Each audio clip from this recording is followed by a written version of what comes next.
Good evening to everyone. We'll now call to order the regular meeting of the Fairfax Town Council, September 1st, 2021. And we can do a roll call. Michelle, if you would do that, yes, please. I'd be happy to. Council Member Cutrano. Present. Council Member Kohler. Here. Council Member Goddard. I'm here. Vice Mayor Hellman. Here. Mayor Ackerman. And I'm here. Okay, and we just interviewed Rick Hamer as an applicant for the Affordable Housing Committee and appointed him. So we'll welcome him to that committee and with our thanks.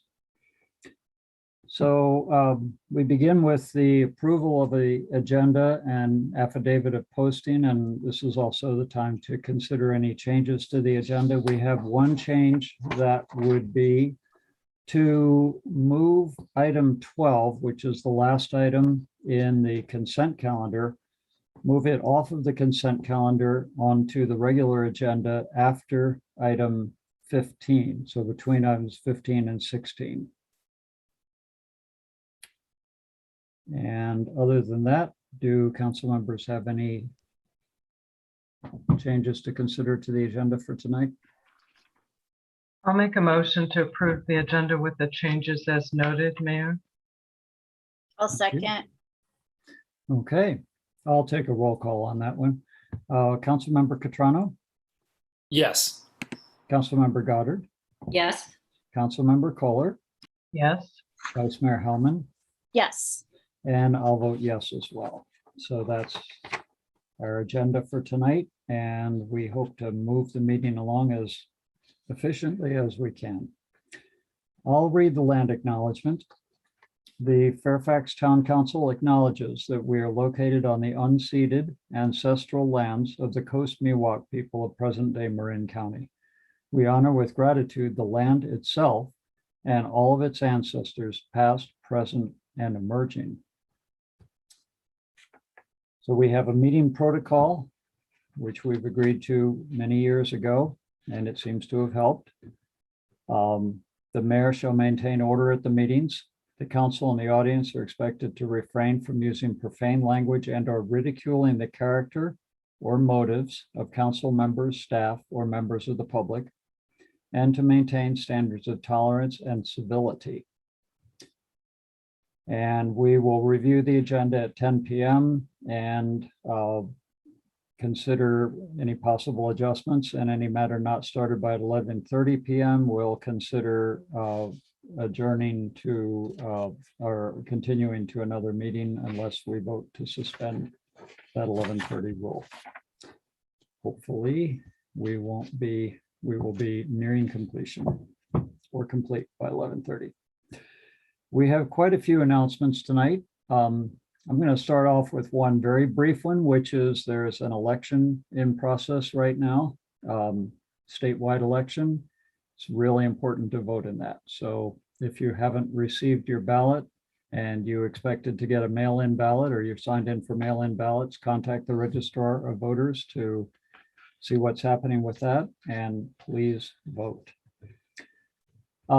We've got the townwide picnic coming up on September 19th, Sunday at noon to 5 p.m. on the ball field.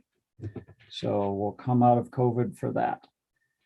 There are vacancies on a number of boards and commissions, which applications are available on the town website, or you could contact our clerk, Michelle Gardner, at mgardner@townoffairfax.org. The Affordable Housing Committee had one vacancy, but no longer, thanks to Rick Hamer. Climate Action Committee has up to 4 vacancies. Parks and Recreation Commission has 1 vacancy. The Volunteer Board has 1 vacancy, and the Open Space Committee has 1 vacancy. And the Fairfax Food Pantry continues to operate on Saturdays, 8 to 10 a.m. at the Fairfax Community Church. And we wanted to make an announcement regarding the Racial Equity and Social Justice Committee. As most people have probably heard, The last three people of color who were on ResJ resigned at our August meeting. So it's disappointing and probably unprecedented for Fairfax that a town committee should face such controversy doing the work that the council created the committee to do. So we'll take a pause to consider the next steps, and we'll consider next steps at the October 6th council meeting. So there's nothing on ResJ on the agenda tonight.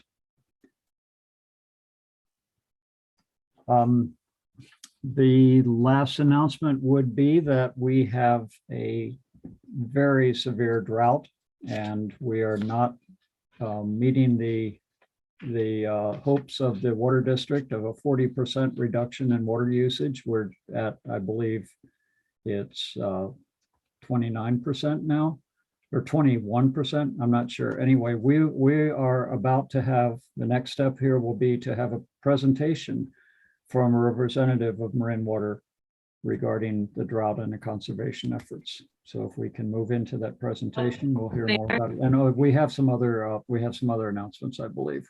Yeah. Vice Mayor Hellman. Thank you, Bruce. Thank you for sharing all those important announcements. Yes, Council Member Goddard and I met with staff this week concerning the Fairfax Vegetation Management Grant. And we have made the following changes that I wanted to announce so the community will know about how things have changed from an eligibility perspective and from a grant amount perspective. And all of these changes are really to encourage participation and make it a more streamlined experience for our community members, and to obviously really encourage doing all that tree trimming and defensible space work. So we are going to offer 1,000 grants for senior or low income applicants. And $1,000 grant. Sorry, Councilman. what did I say? You said 1,000 grants, so $1,000 grant. Oh yeah, Yes. $1,000. Very important. Thank you. $1,000 grants for seniors or low income applicants, and the town can either reimburse the applicant or the service who does the vegetation work can send their invoice to the town, and the town will pay the invoice within 5 business days. And then the second grant amount is $500 grants for any Fairfax residents, regardless of age or income. So that is it for the vegetation management grant announcement. Thank you. Thank you. Councilmember Goddard. Thank you. I wanted to announce that on September 10th in Perry Park at the Redwood Stage, we're going to be having a community celebration of Rosh Hashanah. And Rosh Hashanah is the Jewish New Year. And this is an all-inclusive welcome to the entire community to come out and celebrate what is the sweetness of a new year and what we hope for in a sweet new year. A chance to let go of some of past year and some of the pain, perhaps, and to bring in the new year together. Opportunity to share your own stories and traditions and to learn a bit about the Jewish tradition and the celebration of Rosh Hashanah. So 5:30 to 7 in Perry Park at the Redwood Stage on September the 10th, which is Friday. And this will be in the newsletter, and you can find it on the website as well. So thank you. Thank you. Okay, if there are no other announcements, are we ready to go with the presentation from Marin Water? Michelle?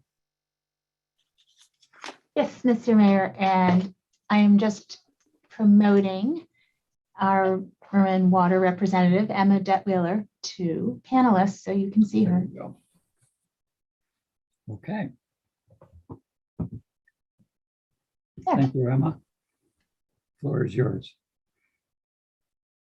She's on And you're mute. on mute. Rejoined on mute. Thank you.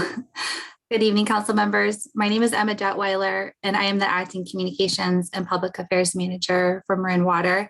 And I very much appreciate the opportunity to be here this evening and speak with you. Is the PowerPoint ready to go, Michelle? It is. I was just waiting for the Okay. word. Yes, So, please go ahead. here it comes. Okay.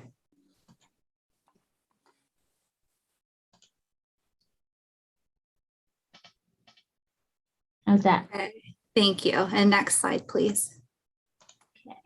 Whoops. So tonight I'll be sharing an overview of Marin Water, our agency, as well as covering our current water supply, the water use restrictions that are in place as response to the severe drought, and also sharing some conservation tips, rebates, and other programs and resources that we have available.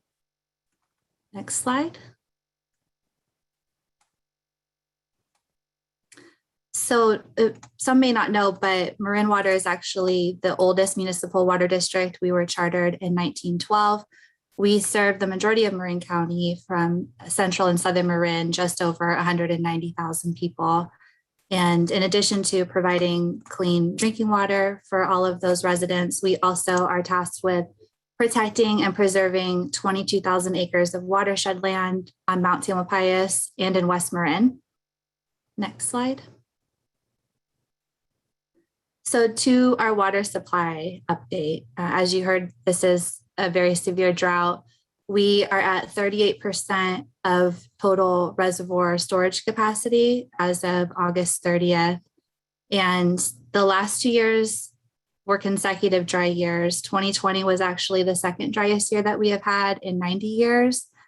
And to give you some perspective on just how historic this drought is, the last 18 months of rainfall were the lowest that we have had on record in more than 140 years. So very unprecedented times that we are all managing here.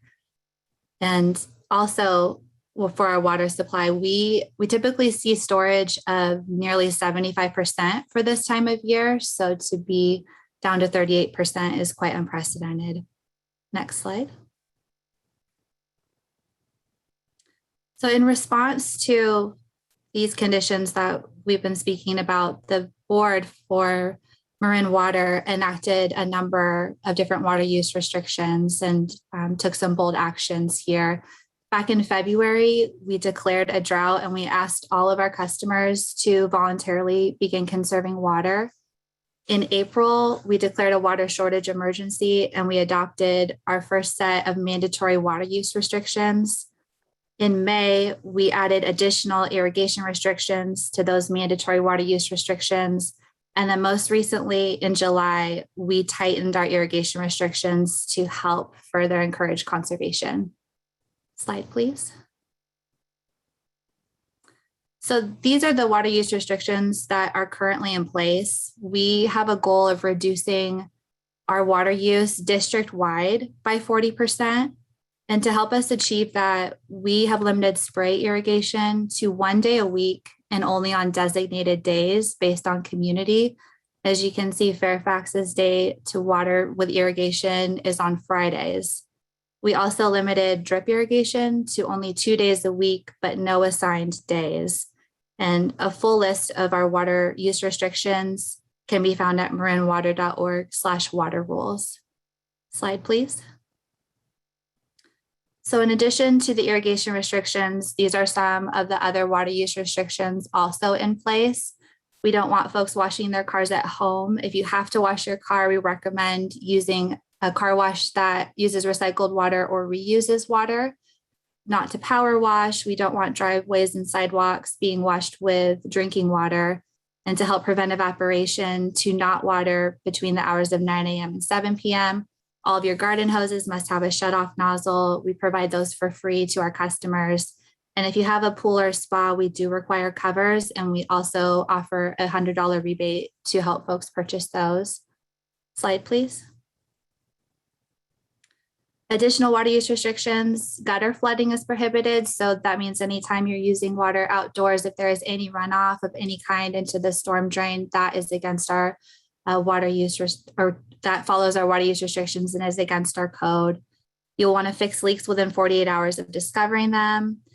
No watering grass on public medians. No using potable water for dust control, sewer flushing projects, or street cleaning, and no refilling or topping off of decorative fountains. Next, please. So we do have both an enforcement and a variance process in place that was also adopted at the same time of that these water use restrictions were adopted. So the first approach that we have is to focus on education. We want all of our community to understand why we have these in place and how they can best follow them and save as much water as possible. People can apply for a variance or exemption. The email address is here, variance@marinwater.org. So that would be for hardships or for health and safety reasons. And in terms of enforcement, we do have a water watch enforcement team that are doing patrols.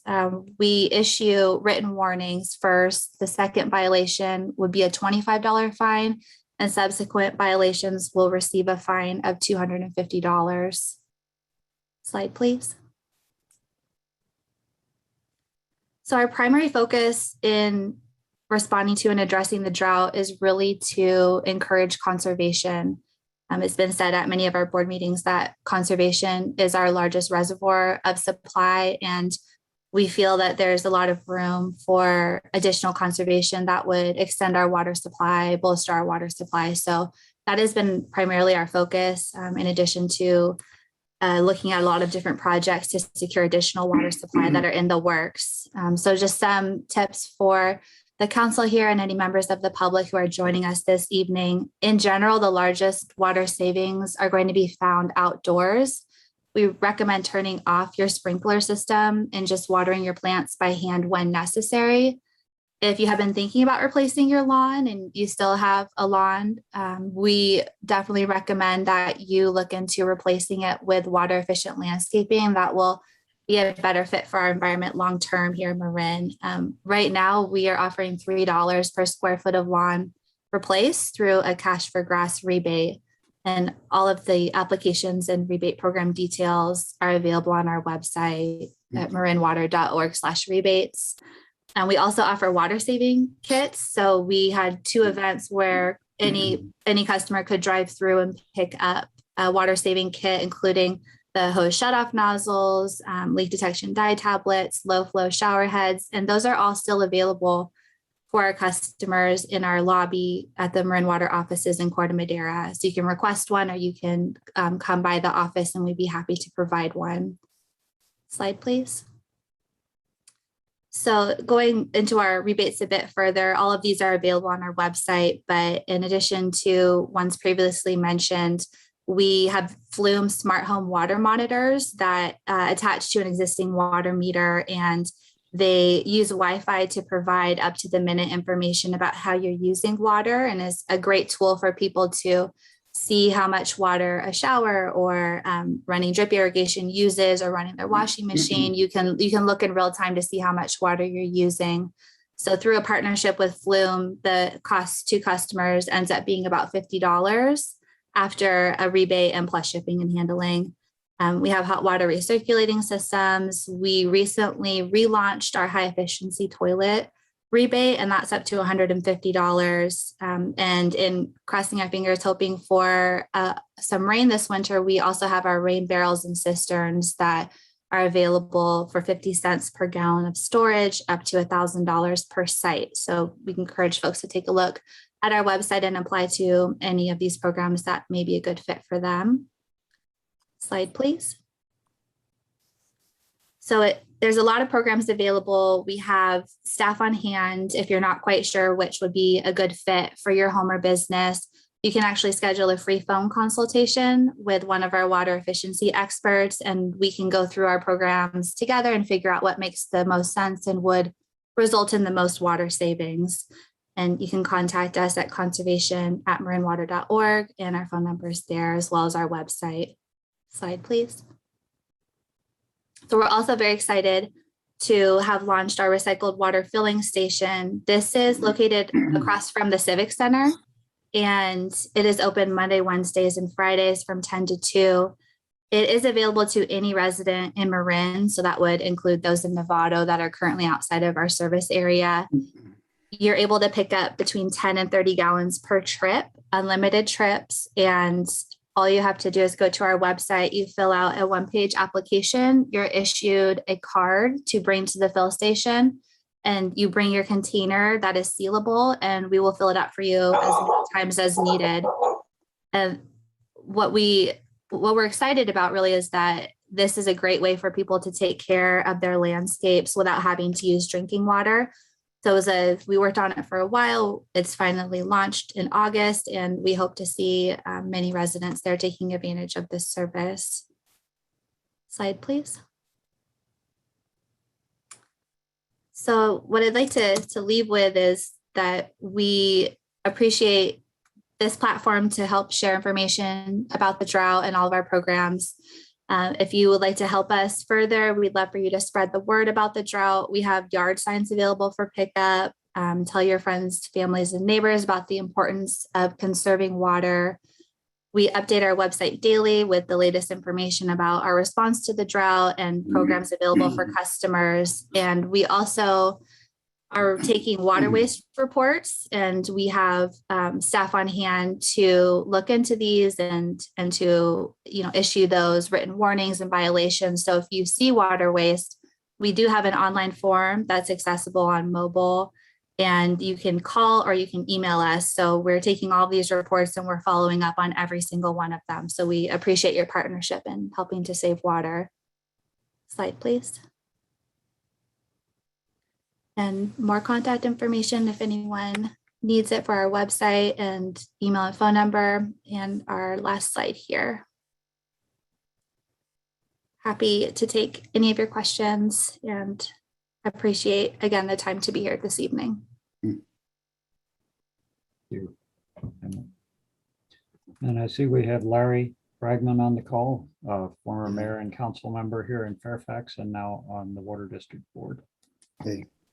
So if we have any questions from council or any further comments from Larry briefly, then we can go to public comment on this. And we'll try to keep this brief because we have a full agenda, but it's a very important issue. Could I say something real briefly? Yes, it just relates to Emma's last slide, which is at our last meeting on Monday, you may have read in the paper, we authorized, or the board authorized, I should say, about $2 million to do a feasibility study for a major pipeline project over the Richmond Bridge, which would bring Sacramento Bay Delta water to Marin. So that is a major, kind of a bright line for Marin water. But what was not as well publicized was at the same meeting, we voted to present an emergency petition to the State Water Board to reduce the amount of water that we're releasing into Lagunitas Creek, which directly affects those creatures that are represented on that last slide.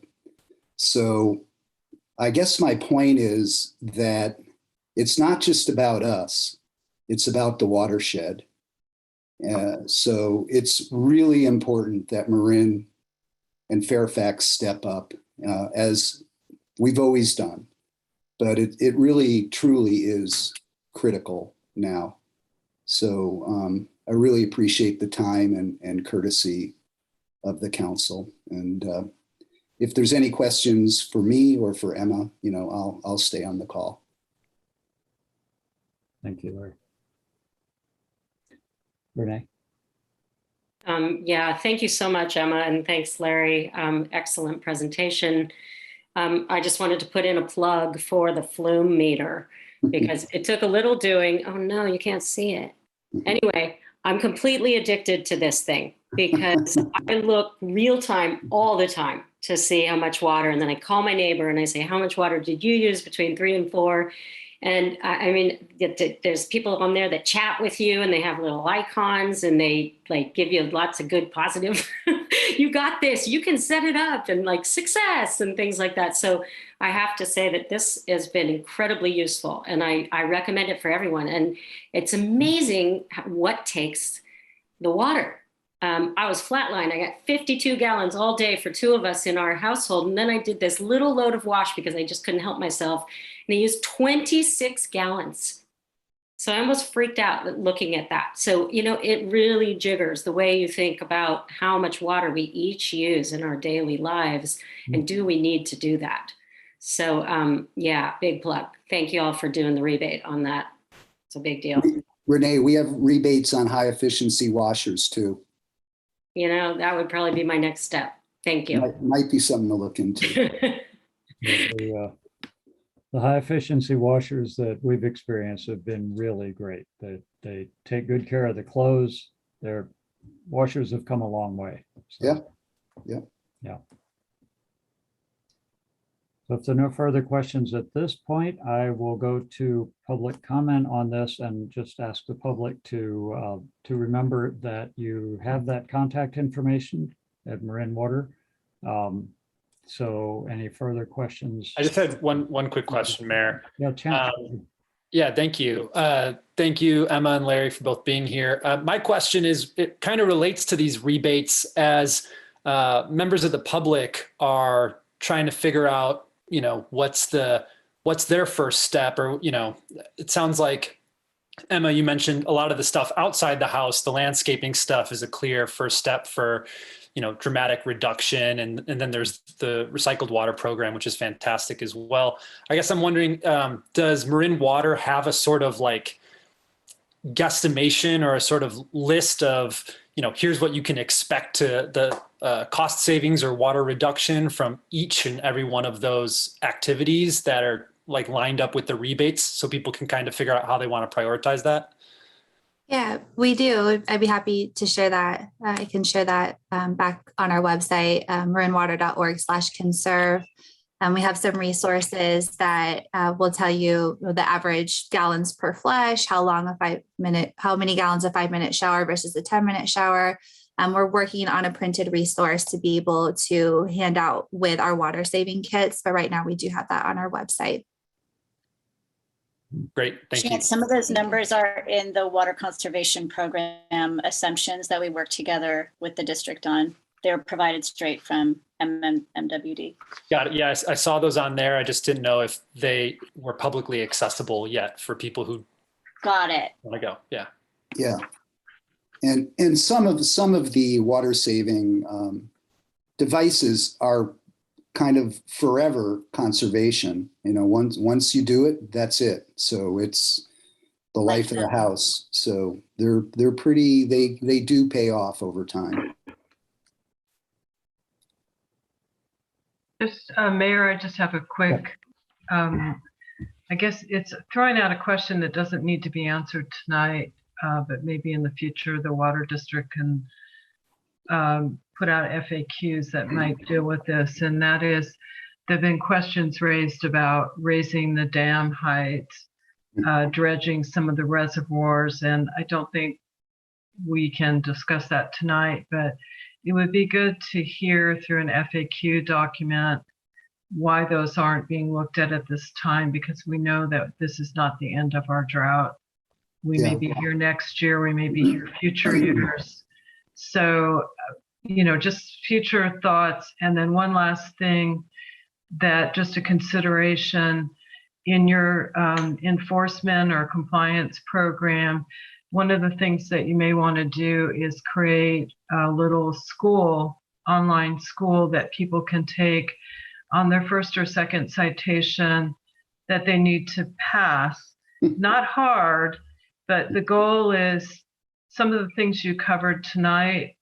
I did this when I worked at the Air District in enforcement. We had a little school that was basically, the goal was to teach people what they can do to conserve and how they can limit their water use. And so it's the simple things you had on your slide. And that just might be a teaching moment as people go through getting the warnings or the citations, so that they may learn more as they go through it. So just a thought to throw out. Thank you. Yeah, that's a good, Thank you. like traffic school. Mhm. Right, Yeah. but easier. 20 Yeah. questions. You don't want it too easy. Well, I think the goal is to get people to learn not necessarily to make it a hard thing. So you want people to know, even if they're looking up all the answers. No, Thank you. I was being facetious. Could I just address your first question, which is that the State Water Board, limits the amount of water that we can divert from Lagunitas Creek. So it's not a simple question of having the engineers go out and add another layer to the dams, because that effectively diverts more water from the creek, which affects the birds and the fish, which were represented on Emma's last slide. And actually what I mentioned, without going into elaboration, was that right now we're petitioning the board to decrease the amount of water we actually release for habitat because of the drought. And it's definitely going to have an impact on the creatures and the health of the watershed. So not so easy to raise a dam. And it's the same with excavating the dam. First of all, it's very carbon heavy as far as the amount of work and the cubic yards of material that would have to be removed are thousands of cubic yards. And again, that would end up effectively diverting more water from the creek, which would be something that would have to be approved by the State Water Board. So it's a complex web that we are managing, which is our watershed. So it's, you know, we rely on our watershed, and so do the creatures, and they get their share too. Okay.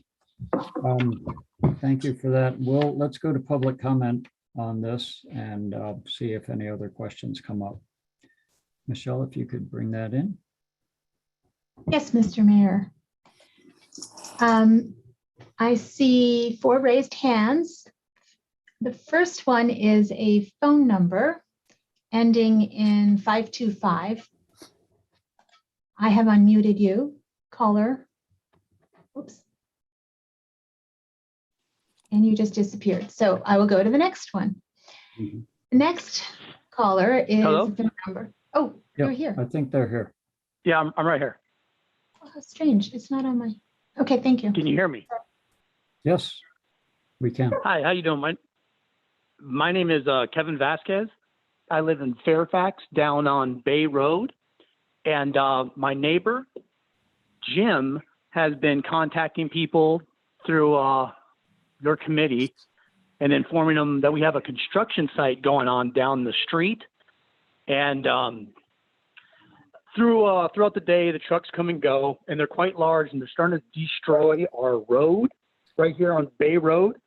And large chunks of concrete are missing and asphalt. And we're concerned that when the rain season comes, that it's going to start to pour down and start, you know, ruining foundations in houses and so on and so forth. And we're well aware that you guys are well aware of this. And just wanted to let you know that our street and our community are being Excuse vocal me, about if this is public comment on the water district's presentation and on the drought specifically, we will have open time for public comment. Oh, right this after has to do with shortly water after this. concern. I mean, when the rainy season comes, you know, it could easily start to deteriorate our situation here. And we just want to make sure you're aware of it. Mhm. And this is Kevin Vasquez. I'm a working member of the Marin community, you know, so thank you for my time. You know, I just wanted to bring it out there. All right, thank you, Kevin. We do appreciate that situation, and we'll very actually be good. talking about some of the capital improvement projects later in this evening as well. The next speaker is, and I guess I'll just repeat what the mayor said. This is public comment on the presentation we just received from Marin Water. After this, there'll be a public comment for items not on the agenda. Yeah. So the next speaker is also a phone call, and it is the number ending in 838. I have unmuted you. You might need to unmute yourself. If you have a mute button, if you don't, you can press *6.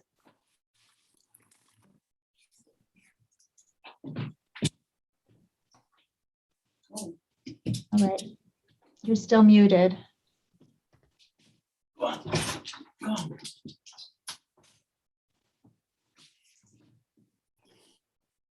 I will come back to you.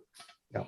In the meantime, I'll move on to the next caller whose telephone number ends in 405.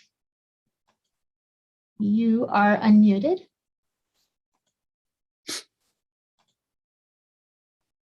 You also might need to unmute yourself by pressing *6.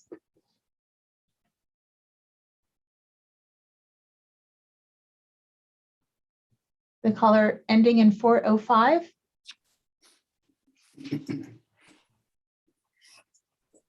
Moving on. Okay, I will move on to the next person, and that is Laura Vernon. You are unmuted now. You might need to Perfect. unmute yourself. There you are. Thank you. First of all, I completely agree with the recommendation to get a Flume. Everybody should put that on their to-do list and go out and get one right away. It's great. Emma, thank you for the presentation. We're going to be talking later about the proposal, but I had a quick question for you because I'm not sure you're going to be around later on tonight. Sure. In terms of your ability to get through the list of water audits or cash to grass or the long list of items, can you speak to, are you able to keep on top of the requests for the cash to grass, cash for grass and other services like that? We are. We have some temporary staff that's been brought on to help with the influx of applications. I believe that the time from application to processing is about a month at this point. It's been a very popular program, but we did bring on additional staff to help manage that workflow. Thank you. Sure, no problem. Thank you, Laura. Okay. The next speaker is Sarah, and you are unmuted now. Hello, can you hear me? Yes. Hi, Sarah. Yes. Hi. I was hoping you could speak to the irrigation restrictions and whether or not they apply to food gardens, watering fruits and vegetables. That's a question that a lot of my neighbors have been asking. And depending or regardless of the answer, I think it would be great to add an FAQ to your website because I've tried to find the answer and haven't been able to. Thank you. Sure. I believe that the restrictions apply to ornamental turf, so that would not include gardens that are used for producing food. So it would be trees and flowers and your grass, but if the garden is used to produce food for you and others, then it would not. Thank you very much. I think a lot of people are letting their food plants die because they aren't clear on that. So that would be really helpful. Thanks so much. No problem. Key was ornamental, which is not as commonly used. So it's a point well taken. Thank you. Okay, and the next speaker is Deborah Benson. You're unmuted now. Thank you, Michelle. Deborah Benson, Cascade Drive, Fairfax. I read today or yesterday that Marin Water is hiring consultants to install wireless meters throughout the system by 2023. Are wireless meters smart meters? And if so, we have a moratorium on smart meters with PG&E. And is that going to include Marin Water? What are we going to do about that? The other thing is about watering trees. It said that if we plant 1 million trees, we can combat climate change. So ornamentals, yes, easy to give up, but I think it's really important to keep our trees alive right now. I see the little mimosa down in the parkade is dying. I'm wondering what's being done to water the rest of the trees, the town trees.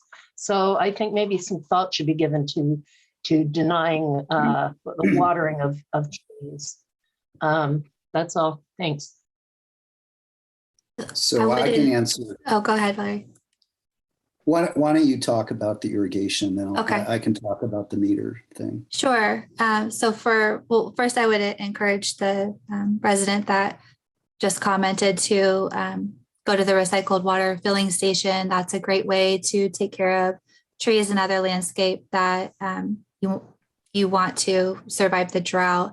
Another point is that the spray irrigation is limited to 1 day a week, drip irrigation to 2 days a week, but there is no limitation on spot watering when needed. So if you have a beloved tree in your yard, the spot watering is not part of the water use restrictions. We're really targeting large landscapes of lawns, and the most water is going to be used through that spray and drip irrigation, but spot watering with a watering can on some special places in your yard would fall as not a violation under the water use restrictions. And then the other thing, we had a professor from Davis, I think it was. I don't know if Emma was at that meeting, but he recommended that residents that have trees and that really want to help their trees can do what's called deep watering, where you use, it's almost like a metal device, and you use it to put it into the ground and water below the roots or at the roots. And he said that is a lot more effective than surface watering. So it's just, I think they sell those at Fairfax Hardware, actually. As far as the meters are concerned, you heard wrong. It's sort of been a long-standing desire, I think, of this district and a lot of water districts to go to automated metering infrastructure, because rather than sending out manual meter readers that would read your meter every 2 months, you do get a more constant, not a constant, but you get a daily report from the meter. But at the present time, there is no active item before our board, nor is there any financing available for it. We do have about 5,000 automatic meters that have been installed on the Tiburon Peninsula, but they are not smart meters. In other words, they do not operate like PG&E's system, which is a mesh network system. What the meters use in this case are cell phone connections, which essentially send a text once a day up to the cloud that is, sent back to the district. So there's not a constant transmission of EMF like smart meters. That's caused all the concern about smart meters and a lot of other devices which may cause sort of unregulated exposure of radio frequency. So I will let folks know when and if AMI comes to the board so they can comment to the board on their concerns. I'd also add that our present program, as limited as it is, because we have 60,000 customers, so we've got about 5,000 that have automated meters. There is an opt-out provision. So if you don't want it, you don't have to have it installed. But it's somewhat like the Flume that Renee was talking about. It gives customers and water managers much more rapid and efficient information about leaks and overuse. And with our drought and climate change, that has sort of risen as a real goal and a more prominent, higher profile goal for us to aspire to, is to reduce the amount of water that we're losing in the system. So, but right now, not happening. Thanks. So if we can wrap up the public comment. Okay. Thank you. The next, disappeared. The next speaker is Karen Guild. I have unmuted you. Yeah, hi. That's my wife's name. This is Jeff Guild. I'm a resident on Bay Road. I noticed in hiking around in Cascade Canyon, there's the Pine Mountain Tunnel Road. And it was, it seems like that there's always a creek running underneath that. And I'm wondering if you're aware that there seems to be something leaking there. I'm aware of it. Pine Mountain is a priority to replace. We're under State Water Board instructions to replace it. It's been a long time project and we are almost there. We're planning on constructing 2 separate large water tanks so that we can take Pine Mountain out of service. And I know what you're talking about. I've been there and I've seen the water coming out of there. I'm not sure if that's actually coming from the Pine Mountain Tunnel, because there is a seasonal creek that actually is sort of meandering in that area. But I will go take another look at it, honestly, and see if it's ours. We can test the water to see if it's ours. So that's, very much appreciated. And anytime anybody sees any kind of leak or water that's suspicious, they should get a hold of the district. So I actually, appreciate that, as somewhat embarrassing as it is, but that's kind of the nature of the business. Thanks. Good suggestion.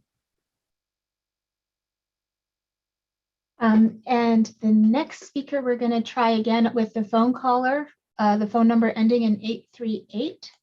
You are unmuted now.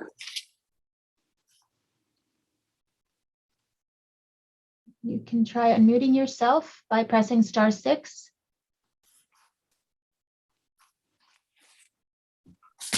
Okay. So, and we'll go to the other caller and try them. The phone number ending in 405. You are unmuted now.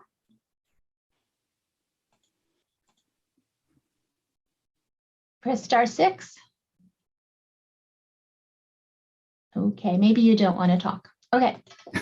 So, and we have one last speaker, and that is Mr. Mark Bell, and you are unmuted now. Thank you, Well. Just real briefly, I know you look at, this presentation that you made. So, like, what is the goal, or what do you feel is a goal per person, per gallon, per day usage? Are you trying to get to 100 gallons a day, 75 gallons a day per person, 50? Do you have any figures like that? Yeah, we're working on coming up with what the specific number might be, but in general, we're encouraging everyone to use as little water as they can while we're in this crisis. We have on our website what would be a good range for efficient indoor use, and that would be somewhere between 35 gallons per person per day up to the 55 gallons per person today range. So if you had a Flume or you were looking at your water bill and you could figure out that use per person per day, ideally in that range would be great. And our 40% district-wide goal is a district-wide goal and not an individual 40% reduction. There are some water users that have much more than 40% to reduce, and there are other water users who have been steadfastly conserving for years and really don't have a lot more conservation that they can build into their routine. So that's why we would look at a range. I think a specific number may be something that we would look at in the future, but for now, if you could calculate something between 35 to 55 per person in your household indoor use per day, that would be recommended. Okay, so then if you're, say, like your daily use is about like 110, which includes watering your garden, then you would be within the district guidelines. Yeah, I mean, there's no specific guidelines set at the moment besides following the water use restrictions and making sure that you're using water as conservatively as possible. But it sounds like you're right in there with that range, and we appreciate your efforts. Okay, thank you. No problem. And that concludes the public comment, Mr. Mayor. Okay. Thank you. We'll bring it back. Thank you very much for this information. Emma and Larry. And as you all know, we will be talking about a possible program with the Water District later on in the agenda. I believe that would be on item 17, so it'll be fairly late in the evening, but you're welcome to come back in for that. I hope I'm still awake. No, I'll see you later. I'll see you later. Okay. Thank you. Okay. Thanks, Thank you. Emma. Thank you, everyone. Okay. Thanks, everybody. Okay. And with that, we now go into the open time for public expression for items that are not on the agenda tonight.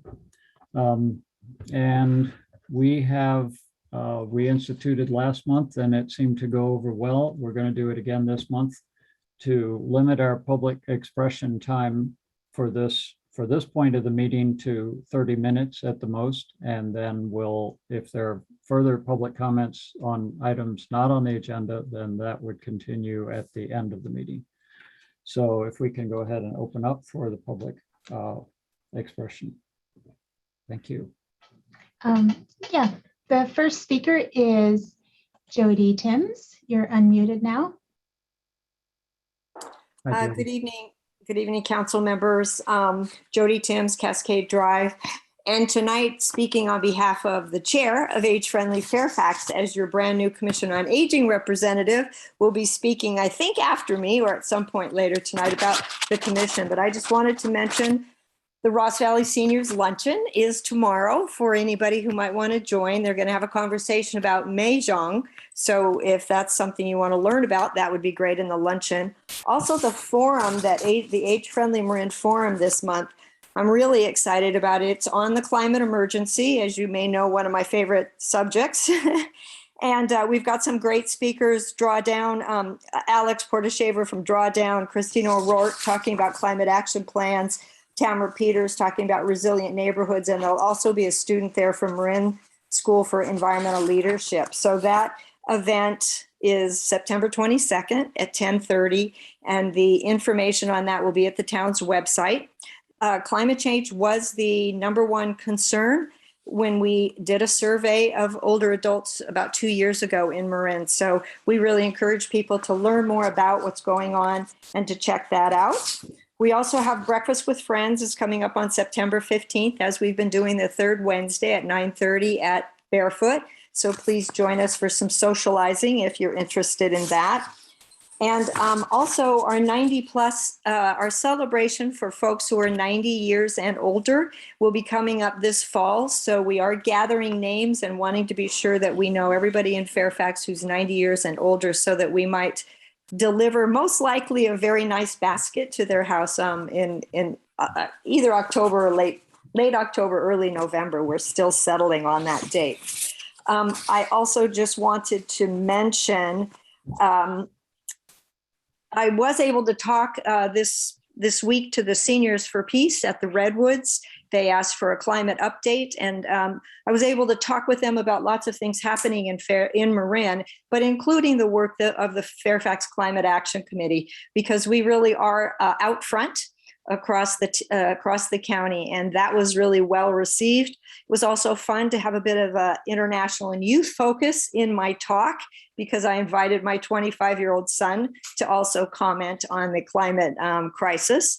There is a lot of difficult news in around climate change these days, and I just really want to encourage all Fairfaxians to take the science seriously, to focus as much time as you possibly can on your local and personal actions, but also to push back on the corporate greed that's fueling the inaction in this country. The next International Climate Conference is in Glasgow, Scotland soon, so stay tuned. Thank you. Thank you, Jody. The next speaker is Walt Vernon, followed by Joe McGarry, followed by Deborah Benson. And whoops, Walt just disappeared. One. Okay, next one is Joe McGarry. You're unmuted now. Thanks, Michelle. Good evening, Council. Mayor Ackerman, I'd request 5 minutes to speak on behalf of Rethink Police. Okay, Be as brief as you can, please. I will, thank you. On March 17th of this year at your meeting, Councilmember Kohler shared arrest data categorized by race for the year 2020. This record was created by Chief Tabaranza as a response to data that was made public by the District Attorney's Office specific to arrests by the Fairfax Police that referred to the DA for prosecution. On March 25th, a Public Records Act request was sent to Garrett Toy and Janet Colson, seeking all arrests by the Fairfax Police Department categorized by race for the years 2015 through 2020, a replication of the record Tabaranza had created for 2020. That request was denied by the town attorney. On April 15th, a simplified request was made that eliminated the burden of creating the records that was the basis of the denial of the first request. That request was again denied by the town attorney. Emails were sent to the town council asking you all to find a way to get the data created and released. You had previously committed to looking at racism in policing, so it was shocking that this data had not been looked at or even compiled for that matter. This was your chance. Instead, nothing happened for months. On July 7th at your meeting, I brought the topic up again during public comment, hoping shining some light on it in public might spark some action. Again, nothing. On July 31st, I submitted the exact same Public Record Act request I submitted to Fairfax back in March to every town and city in Marin. Within 10 days, every single law enforcement agency had responded providing the data. There were a few lawyers who responded. Some municipalities had town clerks, police staff, and even in some cases, police chiefs responded to me with the data. Some had it ready. Some compiled it over the 10 days to respond. One provided 90 pages of raw data, and Novato said they didn't have the records, but agreed to begin to create them and asked to provide them on a rolling basis to be completed by September 30th. It was a display by every other town and city to follow the California Constitution, which expressly requires public agencies to broadly construe all provisions that further the public's right of access and to apply any limitations on access as narrowly as possible. The town of Fairfax took the direct opposite stance by going to great lengths to prevent the data from being released, basically saying that since we think we don't have to, we won't. There was talk of software shortcomings and labor issues, but those same exact obstacles were figured out and overcome by other law enforcement agencies in Marin. Central Marin Police Chief Norton, way back in June of 2020, at the Central Marin Police Council special meeting in response to the murder of George Floyd, shared rough arrest data categorized by race for his department for each of the 3 municipalities in his jurisdiction. Later in documents I received, it became apparent that the chief had tallied these arrests on his own, as his software also could not provide the records. I know nothing really of Chief Norton, or if he was directed to prepare the data for the public to take a look at the possibility of racism in his department last June, but I do know that former Chief Morin was not directed to compile any data, and nothing substantial was done in Fairfax, and we have still not looked at racism in policing in Fairfax 15 months later. Last night, 11 days after another Public Records Act request was filed with Adam Pulitzer and Janet Colson, the arrest data was finally provided, 4 months after originally being requested. It was no act of transparency. It was begrudgingly turned over with yet more commentary from the town attorney of how they did not have to, but they would to quote unquote assist me. The conversation on racism and the Fairfax police has now started. And I ask you, council, if you really want to take part in that conversation.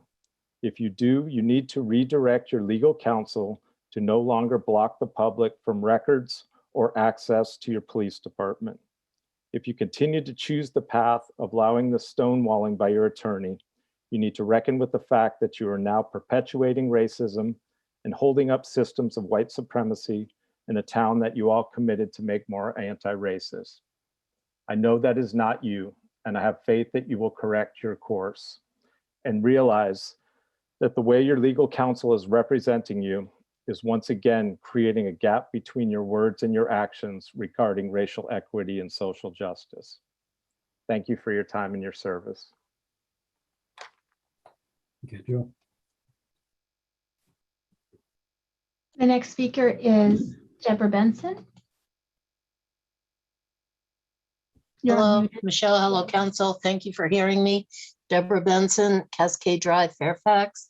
I would say there should be a thank you to the police for compiling that information for Joe, since they weren't required to.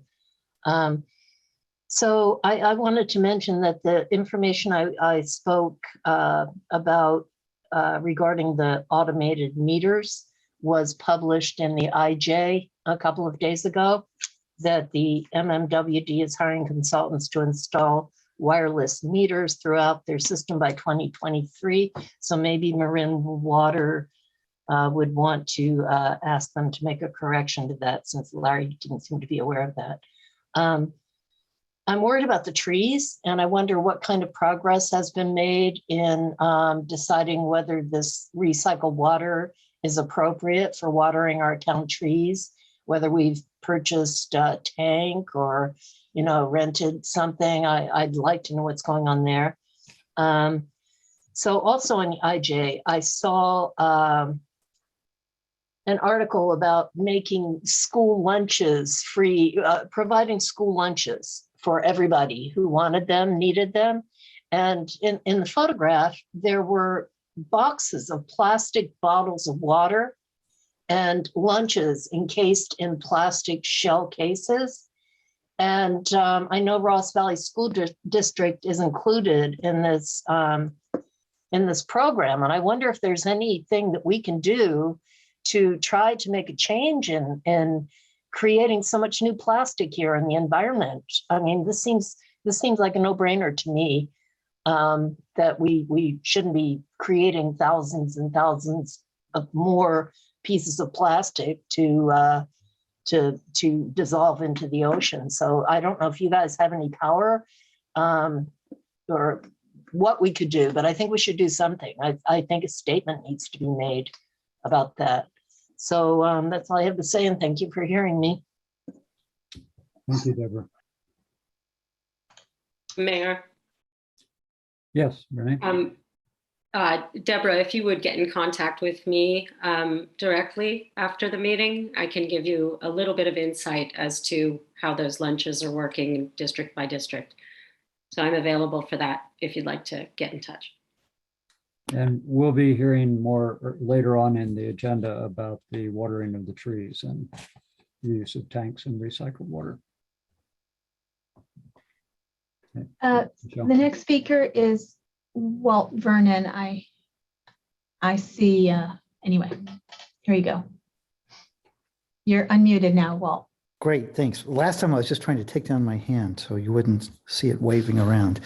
Good evening, you guys, and thank you as always for your service.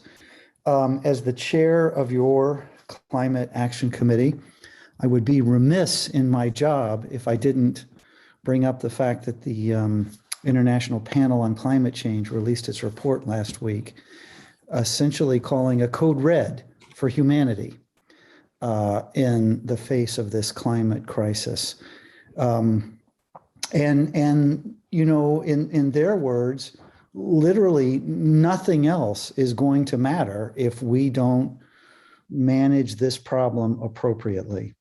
And it reminded me a little bit, I was listening to Commissioner McAllister of the California Energy Commission recently. He was being interviewed and somebody said, "Isn't California trying to go too fast?" And he said, well, the dangers of going too fast are far lower than the dangers of trying to, or the dangers of going too slow. And the implications being that, you know, action now is what matters. And so I do think it's great that the town of Fairfax, right, has been leaders, as Jody said, in this area, right? With the climate emergency resolution, we were the first town in Fairfax to do it. Our climate action plan, the highest uptake of deep green in the county. We achieved our 2020 greenhouse gas reduction goals 3 years early. You're taking additional actions tonight, and so that's great. We still have a long way to go, obviously, and I want to put out there that our Climate Action Committee is growing. We have members, actually, we have members now from people who don't even live in Fairfax, because it's such a fun committee and we're doing such great work that people are coming from outside of our town to be a part of this effort and to really make change happen. And we could sure use additional members from inside our town. So please, if you're interested, get in touch with me. You don't even have to be on the committee. We have subcommittees that are doing all kinds of stuff. And so there's all kinds of opportunities for people to pitch in and be a part of important change. We're especially interested in young people, of course, because in many ways we're doing this for them and for their future and their children. So young people invited. I'd like to invite people to subscribe to our blog. I'm not sure that actually that many people who are on the town council are subscribers to the blog, but I'd invite you to do that and be a part of it. Obviously, sign up for Deep Green. We are planning a zero emission vehicle show on September the 26th from 10 to 12. Come and join us and make your next appliance or car electric and not gas. It's code red. Together we can do this. Thank you. Good night. Thank you all.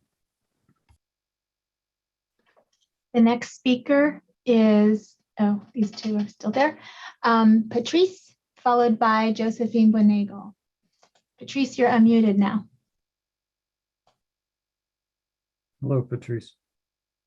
Just need to unmute yourself, I think.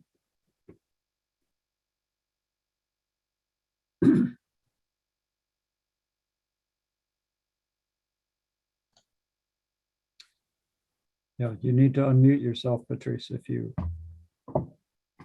Yeah. Can you hear me now? Yes. All right.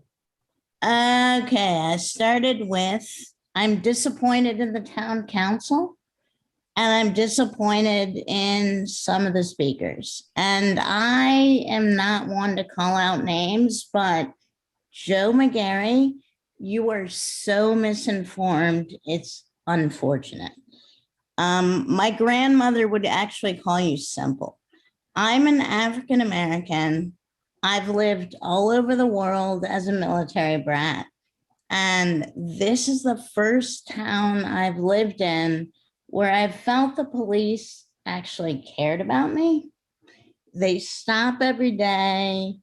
They say hi. I don't get pulled over. When I go to San Anselmo, I do, but I don't here.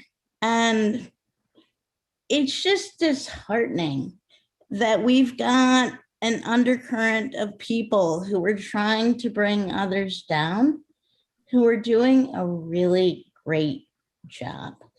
And I think that we need to step back from what we're doing and step back from who we're listening to and start looking at the facts. As an African American, again, I'm 0.01%.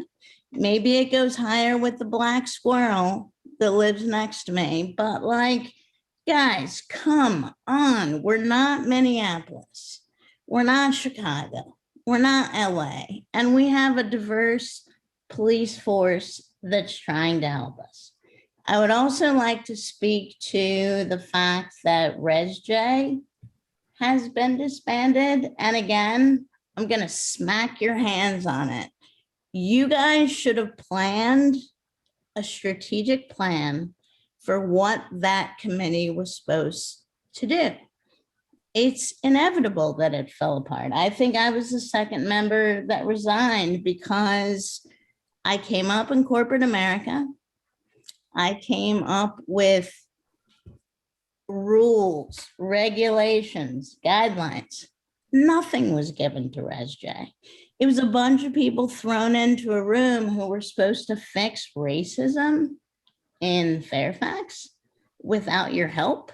Like, you guys should all be ashamed of yourselves. You did not take the time to set out objectives, goals, what you needed.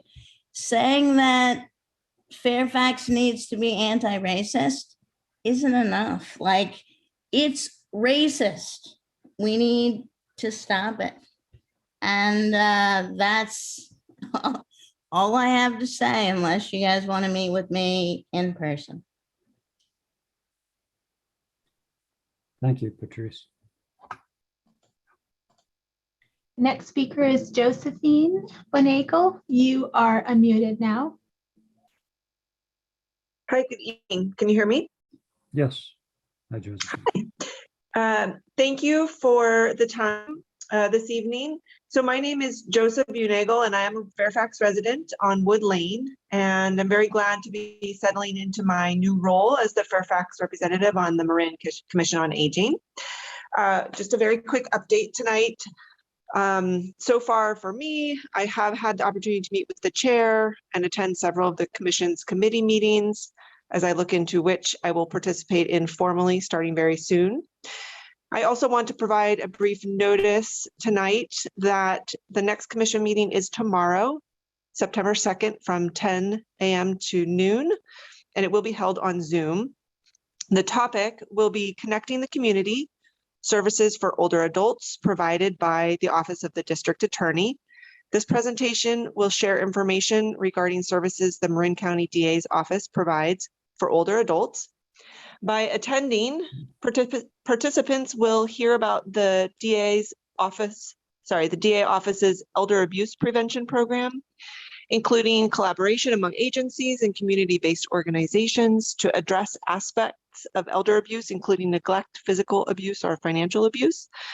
Also, the multidisciplinary team, a collaboration of law enforcement, prosecutors, and public sector agencies, and the Marin County Financial Abuse Specialist team that assists in investigations of suspected financial abuse.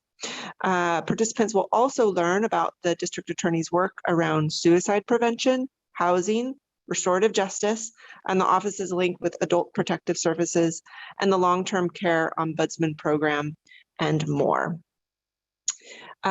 The Zoom link, I will not read it out here, but it can be found on the Marin County Health and Human Services Commission on Aging page under tomorrow's agenda.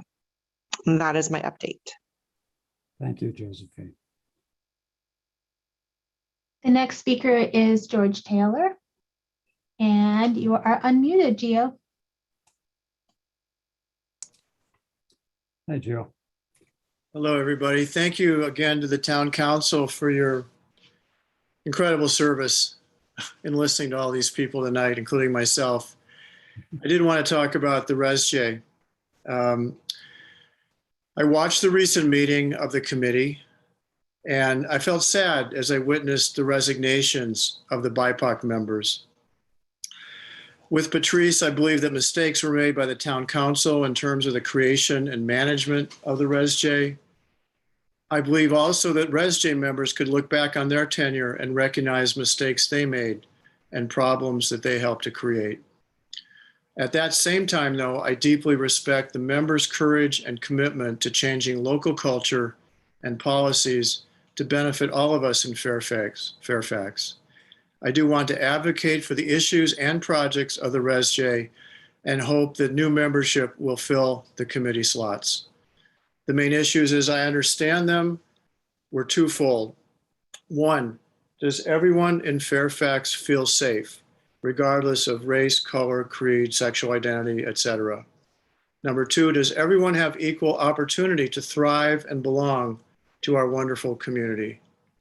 These are serious questions. So I support the ongoing work of the ResJ in helping to assess our town's police procedures. I support the ResJ work to review town laws and policies in the hope of positive change. And I support the general idea of racial identity education for Fairfaxians, however that may happen. The ResJ's work has the potential to transform Fairfax and make it a more safe community for all beings, all humans. And it is my belief that creating safety is one of the prerequisites for personal creativity and happiness. I also believe there's a strong cadre of racial justice advocates in Fairfax, both white and BIPOC, and we will continue this important work. Thank you for your time. Thank you, Gio. The next speaker is a telephone number ending in 838. I have unmuted you. You might need to unmute yourself. There we go. Hi. Hello, we can hear you. Hello? Yes. Yes, hi, good evening. And I also want to say thank you everyone for your service and for the presentation on the water district and specifically regarding goals. I thought I heard 35 gallons of water per day per person in Fairfax, I think that was, but I thought that was a very important takeaway from that meeting, what we're striving for. But I'm also calling, and I've spoke to some of the council members regarding, again, the redevelopment project on Bay Road. And I had spoken last hearing, and at that hearing, I talked about the damages to Bay Road, personal property, and public safety. And I cited an accident that happened 2 months before last hearing, where someone could have been killed. 4 or 5 days after the hearing last month, there was another accident associated with the construction project. And it just goes back to talking about the lack of oversight again by the town of this project. And even today, there's still no traffic management and conditions of approval are not being held to on this project. I think it's really important that the town start to work with the interim city manager and the interim city Department of Public Works, Adam and Jonathan, in reining in this project. Part of the road needs to be rehabilitated. Jonathan has noted that the liability faced by the town and public safety of not addressing it when the rainy seasons come. And basically the takeaway here is that I've been pounding the drum on this, is we have to increase the construction bond. The town has a right to increase the construction bond for this construction project. Again, follow our neighboring towns and cities as guidance. And Jonathan and Adam, I think, will say we have every right. If 2 accidents, non-compliance to conditions of approval, and numerous residents speaking up to the accelerated damage is not enough to justify and increase the bond, I don't know what is, because the safety is becoming a huge safety issue as the rains are coming in.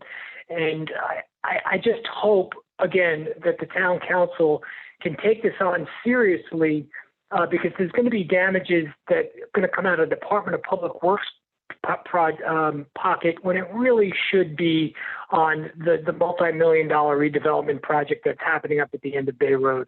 And thank you so much for your time, and I appreciate, again, thank you for your service. You're kind of getting beat up a little bit tonight, and I think you guys are great. Bye. Thank you. The next speaker is Eva Crescent. You're unmuted now. Thank you so much. Can you hear me okay? Yes.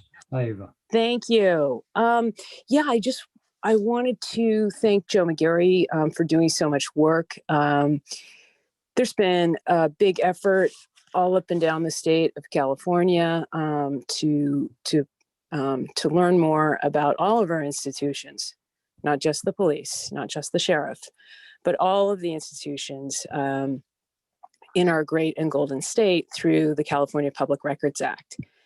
And I wanted to take the time to explain to I think it was Miss Benson, who said that the police were not required to turn over that information. And I just wanted to, I think it's important to fact check.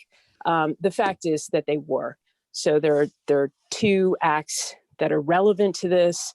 One is the Freedom of Information Act, that's for the federal level. And in the great and golden state of California, we have something called the California Public Records Act request. And that binds municipalities and towns and all the state agencies to provide the information as requested. So that's very important to know. I also want to say, as someone who's been a longtime environmentalist, I'm 53. I just rode about 50 miles today just as a commute. I don't drive a car, but I want to say, if people are really that concerned about plastic, that they're complaining about children getting free lunches and free water bottles, I'd urge them to take a closer look at the plastic that's being used in the town of Fairfax for the coffee lids. I'd also urge them to take a closer look at hospital use of plastic. And I know you have a lot of anti-vaxxers in Fairfax clogging up the hospitals. Let me tell you, as a former ER tech, every time you go into the hospital, we have to use an inordinate amount of plastic. So children getting breakfast or lunch at school, especially during a pandemic, that's a necessity. And all across Europe, children get the food they need to eat. And it's a crying shame that in, you know, a great democracy like this, we're only doing this now. But for goodness sake, for anyone to complain about the plastic use for free lunch, let's get our priorities straight, and let's not be hypocritical. I mean, you know, if you're going to really be concerned about that, look at it in the larger context of the rest of our industry. And by the way, you know, what plastic is made out of, you know, it's a petroleum product. So if you're really worried about that stuff, please stop driving. Thanks so much, you guys. Keep up the great work. Thank you, Eva. The next speaker is Karen Gild. You're unmuted now. Yeah, hi, this is Jeff Gild again, speaking on behalf of myself and my wife, I suppose. So I live on Bay Road. Jim just spoke about the construction project at the end of the road, and it's quite a project going on.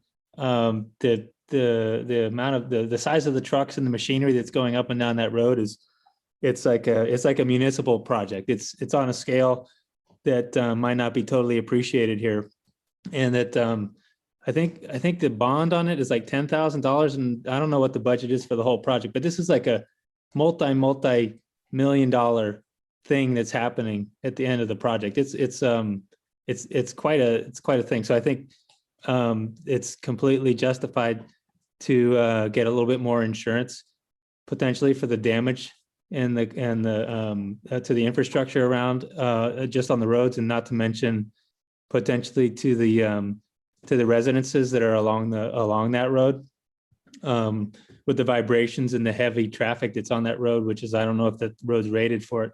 It's I mean, you can feel it. I work, you know, like everybody else, we're working at home, and I have noise canceling headphones, but I can still feel the trucks. So it's quite a thing.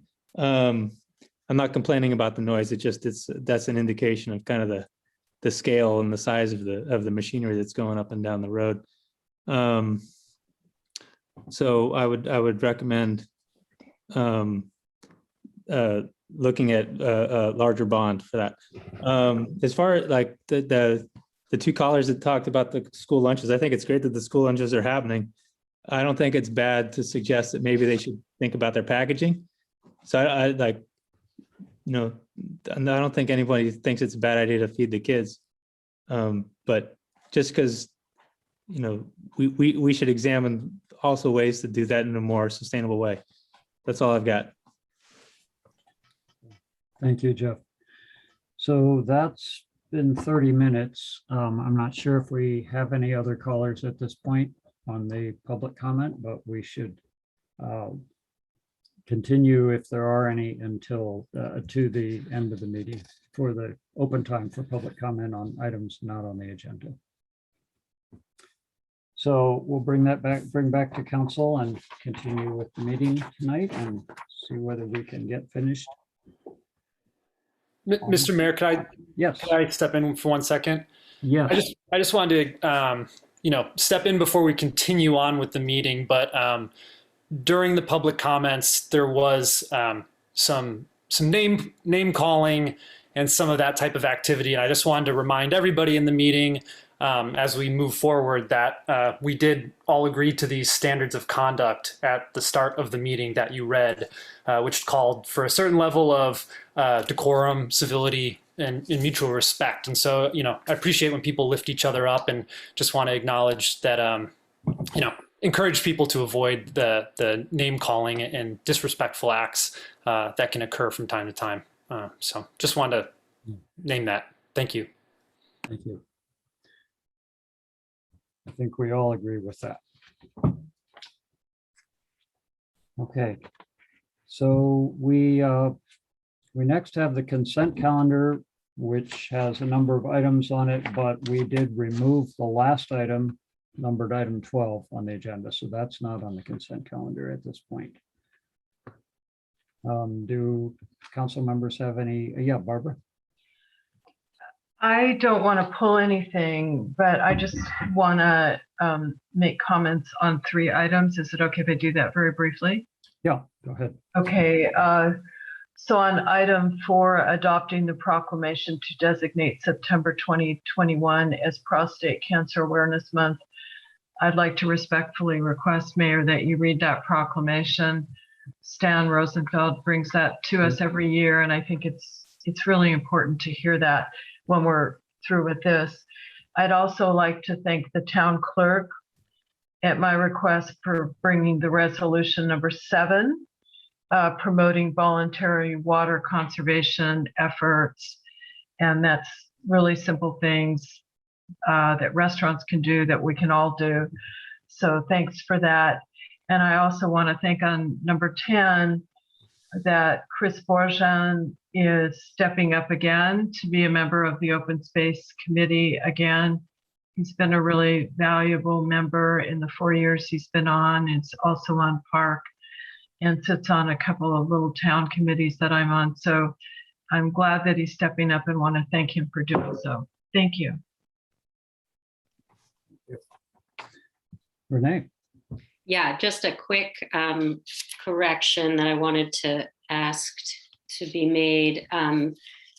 First of all, the age-friendly scorecard and strategic plan implementation is wonderful. It's so comprehensive. I think it needs to be shared, but obviously we can't do that right now. But people really need to be able to see this document and see the extraordinary work that goes on here in Fairfax on behalf of and with the committee of elderly adults that are, making a difference, could be replicated anywhere in the world, and and we'd be in good shape. So I wanted to just ask that we look at that first page, and it's just in the introduction. I just wanted to make sure that in the second paragraph it says included below are the fiscal year 21-21 age-friendly strategic action goals. So just to change that to 22, just because this is going to be enshrined. So that's it. I will do that. Thank you. I went a little blind as I was doing this, so thank you. I read it too many times and clearly missed something. Thank you. Thank you, Barbara. Thank you both. So we can go to public comment, I believe, now for the items on the consent calendar. And Michelle, if you would open that up. Yes, and the first speaker is Dan Rosenfeld. You're unmuted now. Rosenfield, sorry. You're unmuted. Rosenfeld is right. Can you hear me? It is. Yeah. Okay. Yeah. Thank you. And I can read that proclamation at Councilmember Kohler's request. Or you can up to you, Barbara. You can do that, or I can summarize it in 30 seconds. Go right ahead. All right. So thank you for bringing this to us. So prostate cancer is 90% of people who get prostate cancer detected early with a PSA test, a blood test, a yearly blood test, survive 97%. For those who wait until they have symptoms, the survival rate is 30%. So big difference. Tell all the people you know with prostates, certainly at age 50, to have their PSA measured. It's just a blood test that you can have done at the same time as you're having a cholesterol measured, whatever kind of yearly checkup you do. And do that at age 50. If you're in a family that has cancer, and especially prostate cancer in its history, then 45 or even 40. And if you're African American, more so 40. So that's the message. PSA testing saves lives. Thank you. Thank you, Barbara, and thank you, the entire council. Thank you, Stan. And I will definitely concur with that because it's in my family. The next speaker is Frank Egger. And Frank, you're unmuted now. Thank you, Michelle. Good evening, council members. I'm just speaking on consent item number 7, the resolution promoting voluntary water conservation. Voluntary means it's an option, and I'm asking you to make it mandatory. We're in a historical drought. With our rainwater catchment and gray water reuse here on Meadowway in Fairfax, we are using 25 gallons per day per person of potable water. MMWD, Marin Water, has requested a 40% reduction. It's actually about 18% right now when you look at the real numbers. Marin has a long way to go. Marin Water does not require meters for new ADU, accessory dwelling units. Fairfax allows accessory dwelling units up to 1,200 square feet without a water hookup. Currently, district average is 124 gallons per person per day. If we're building 10 to 20 accessory dwelling units per year in Fairfax, that's a lot of water that's going to be used. That's not going to be counted. And so I just urge you to make your voluntary resolution a requirement, a compliance resolution. Thank you very much. Thank you, Frank. There are no more speakers on consent. Okay, we'll bring it back to council. And I think since Stan perfectly summarized the prostate cancer message and proclamation, which we do every year, it's a great reminder. I won't read through it, but thanks again for Stan for bringing that. Chance. Mayor, I'm happy to make a motion to move the consent calendar. Okay. With the exception of item 12. 12 is removed. Do we have a second? Or do we have comments Yeah, before we go that? Could I make a comment? Yeah. Sorry, Chance, I was listening to Mr. Egger. And since we are going through the process and now the approval of a resolution for voluntary water conservation efforts, it does seem rather spineless. I don't on the spot have the wherewithal or the real knowledge of how we might craft it in a different way so that it does have more teeth, or so that we're not just sort of doing something willy-nilly. But I would request that we perhaps pull this, as it's not, I mean, it is time sensitive, obviously, but I think we could make it stronger, and it would make better use of that time. So I would like to, I'm not sure how to do this. How about if we let it go as is, and then we bring a stronger one to the October meeting? May I ask a question real quick about this? Just resolutions aren't really like enforceable codes or anything like that anyway, right? So it's sort of, we'd need a different tool to accomplish what Mr. Egger had presented to us, right?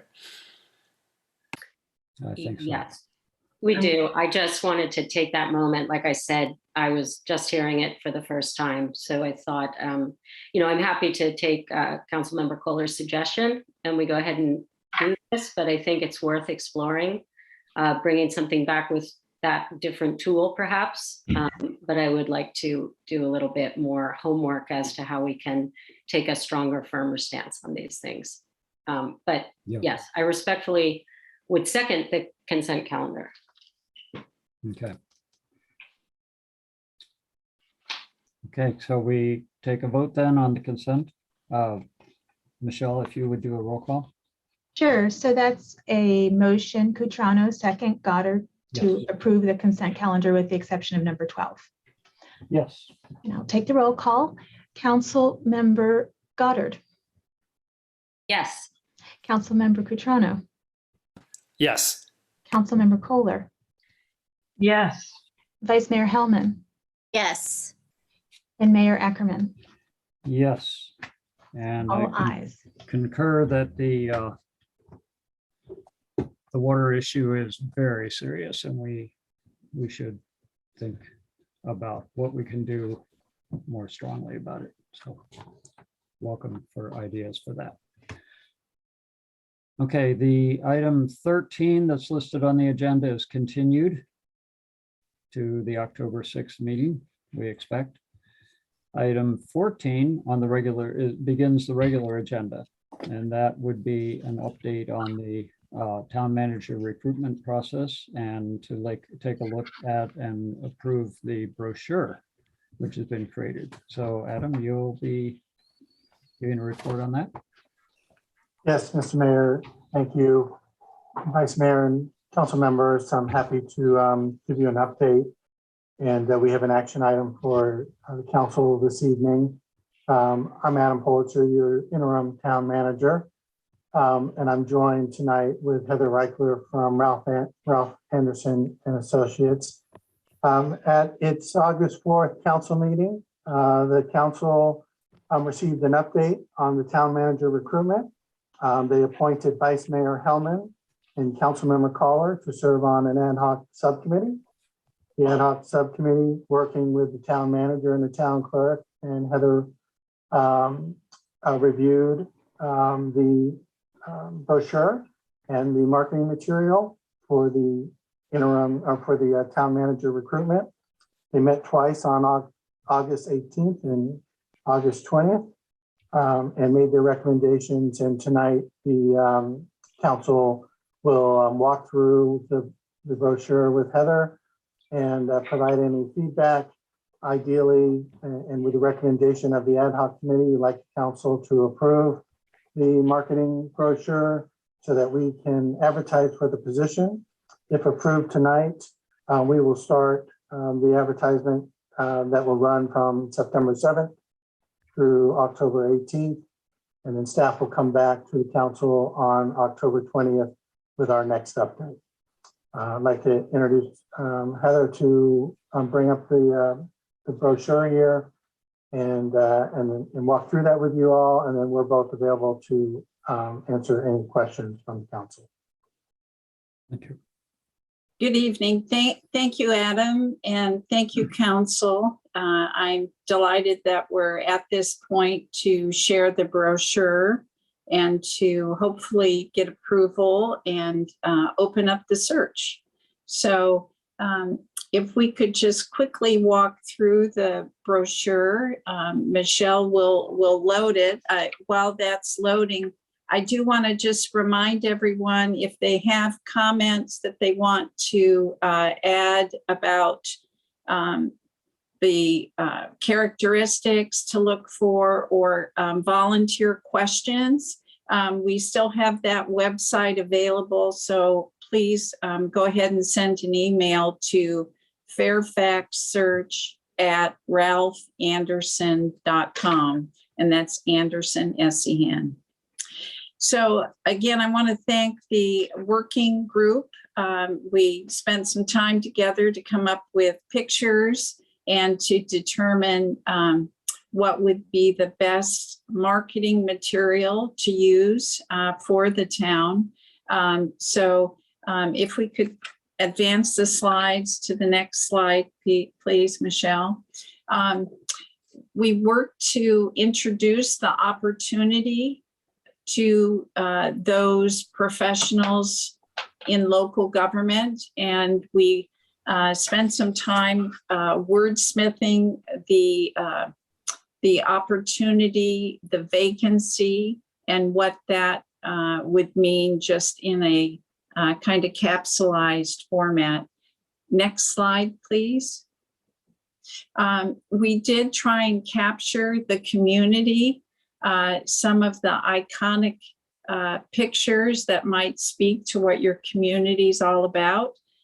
So I think that with limited space, I feel very pleased that we were able to capture some of the characteristics of the community.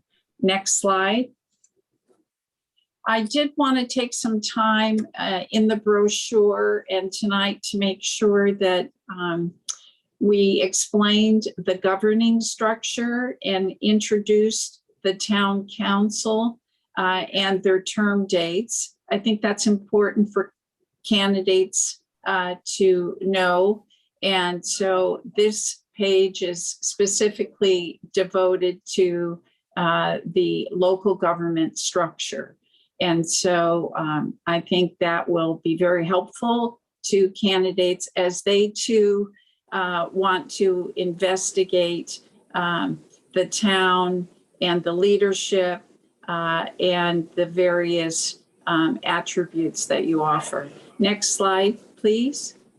So I did want to include the council goals and the working group wordsmith these to update these so that they're appropriately presented.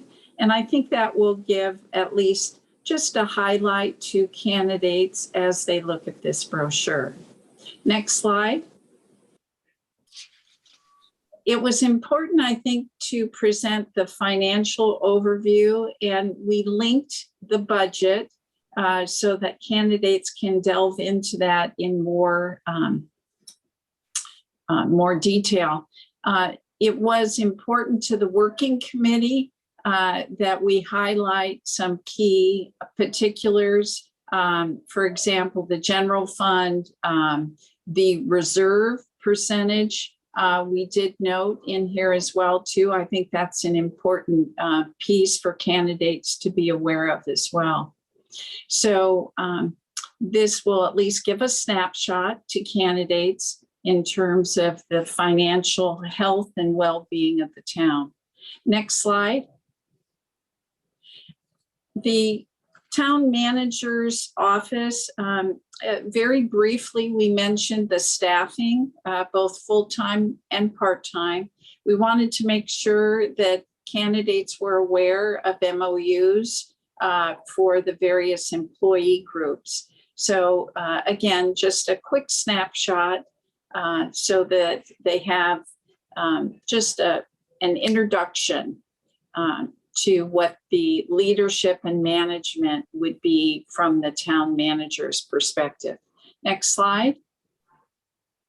The ideal candidate, those are the attributes that at this point we felt would significantly portray what we're looking for in a candidate.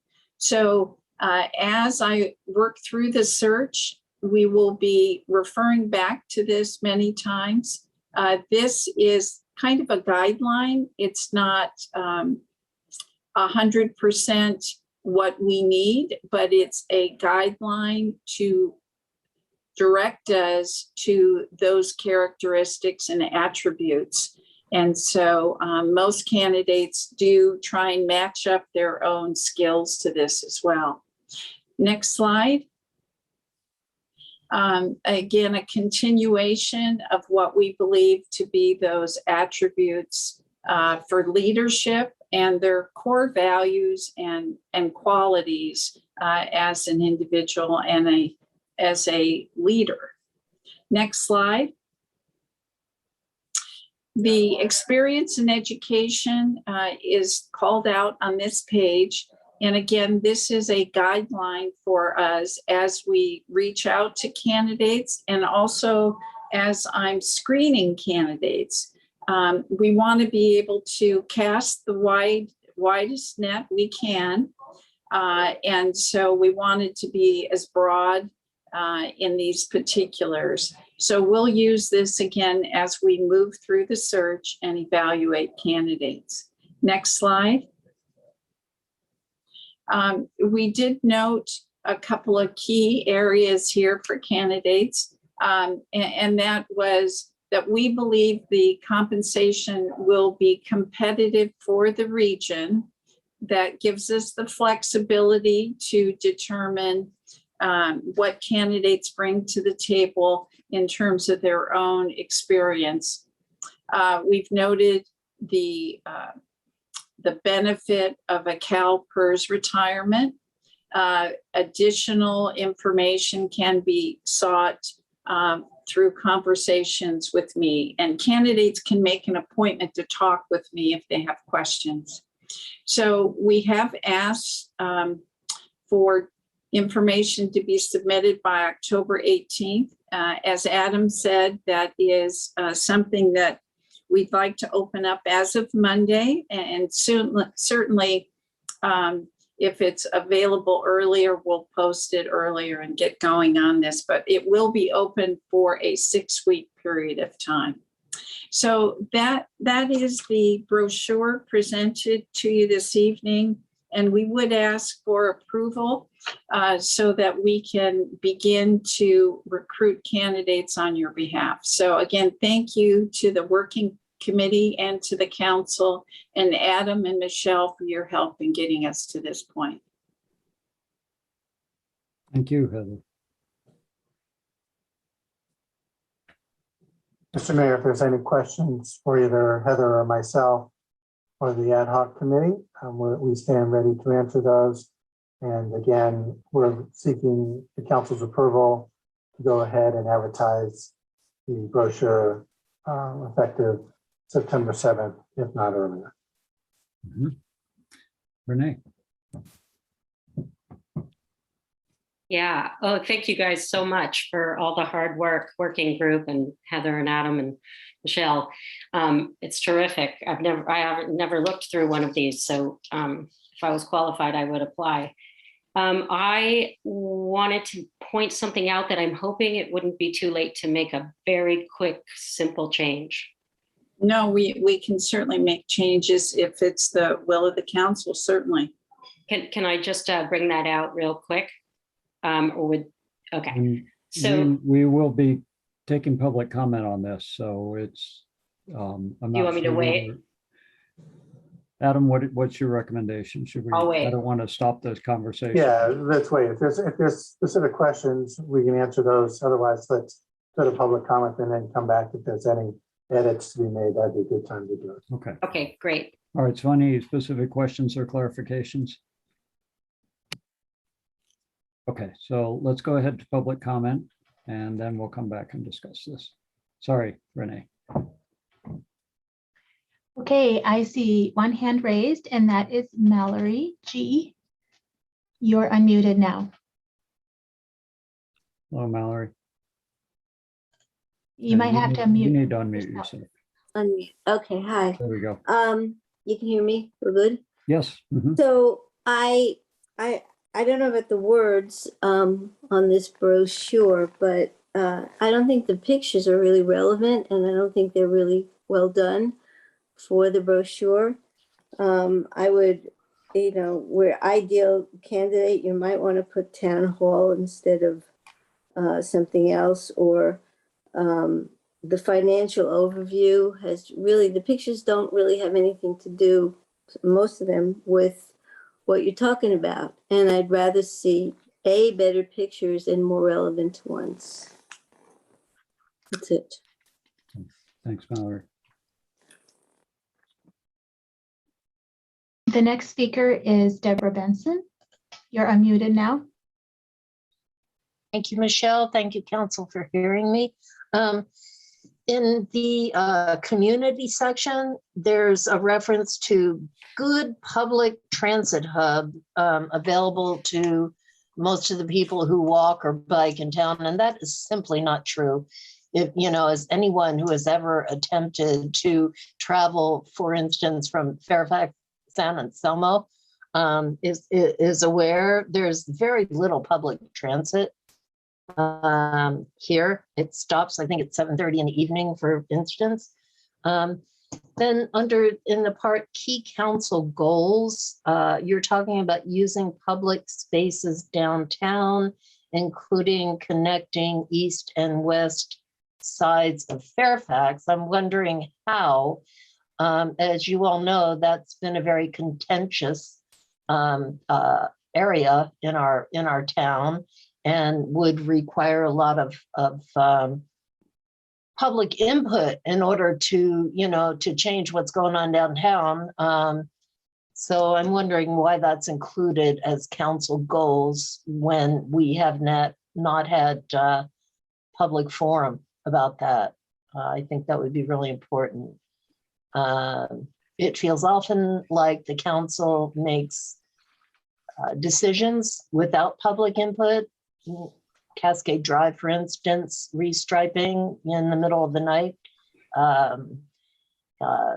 extending the outdoor parklet spaces without notifying the public from September to next spring. So I'm curious about why that's in there, and I'm a little disturbed about it. So that's all I have to say. Thank you for hearing me.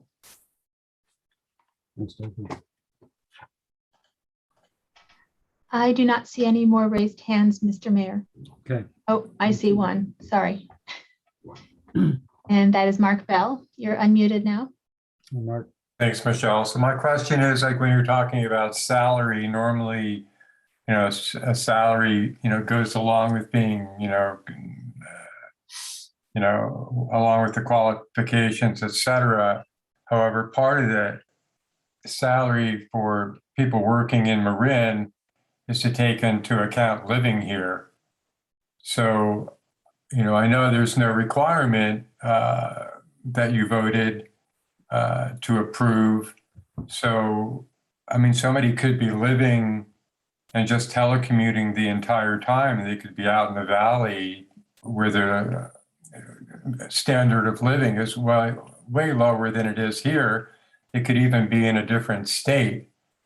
So it would seem to me that if the salary should also be tied to where this person is going to be located during their term of employment. That's all I have. Thank you, Mark. Thank you. The next speaker is Richard, and you're unmuted now.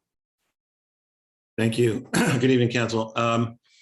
So as far as the brochure itself and what the best strategies for marketing to get a good pool of candidates, I don't have a lot to say about that, but I do think it's important. Maybe I'm premature for this part of input to this process, but you're all well aware that there's been many contentious issues and different viewpoints about a whole variety of things in the town, and so I think that it's just very important that whoever gets into your final candidate pool is really made aware of what some of these divides are, and that there are some, very strongly, differing viewpoints.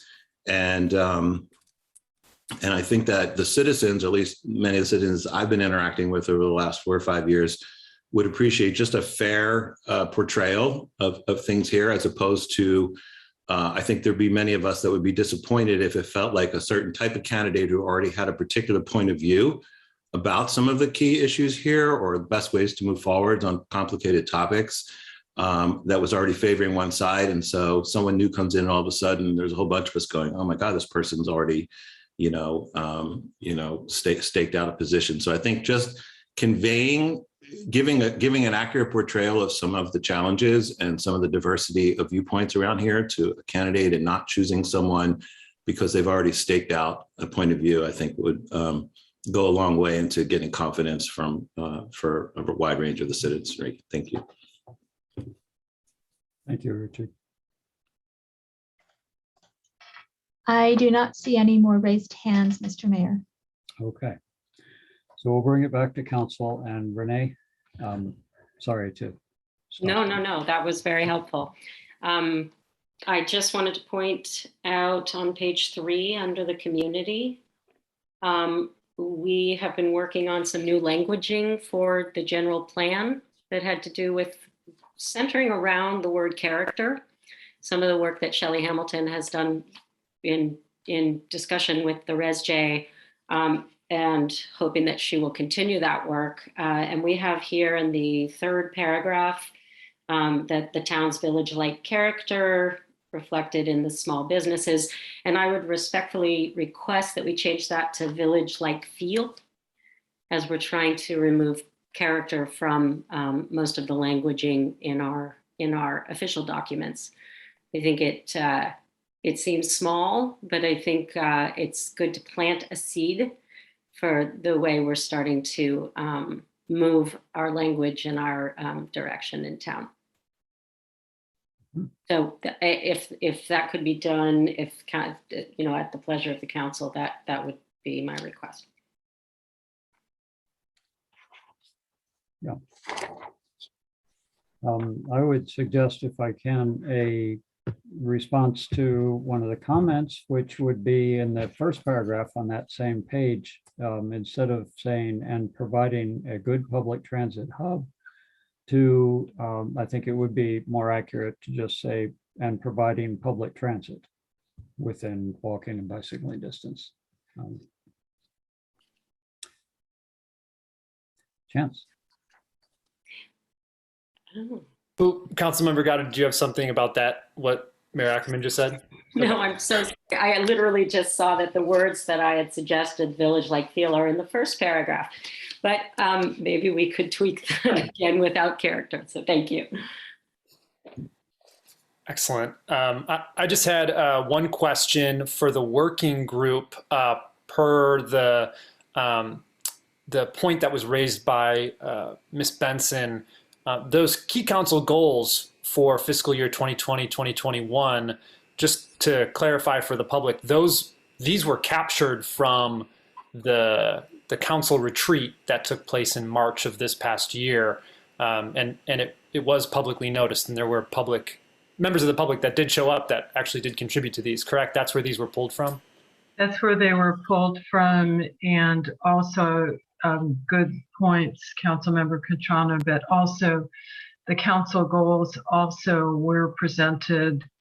They were on consent, but they were also presented in a subsequent council meeting agenda. And I want to say that one of the things that the commenter mentioned about looking at downtown spaces, it says explore, and that's all we talked about. That doesn't mean that it's happening, but we pulled out, and why we called it key council goals, there were a couple that were just sort of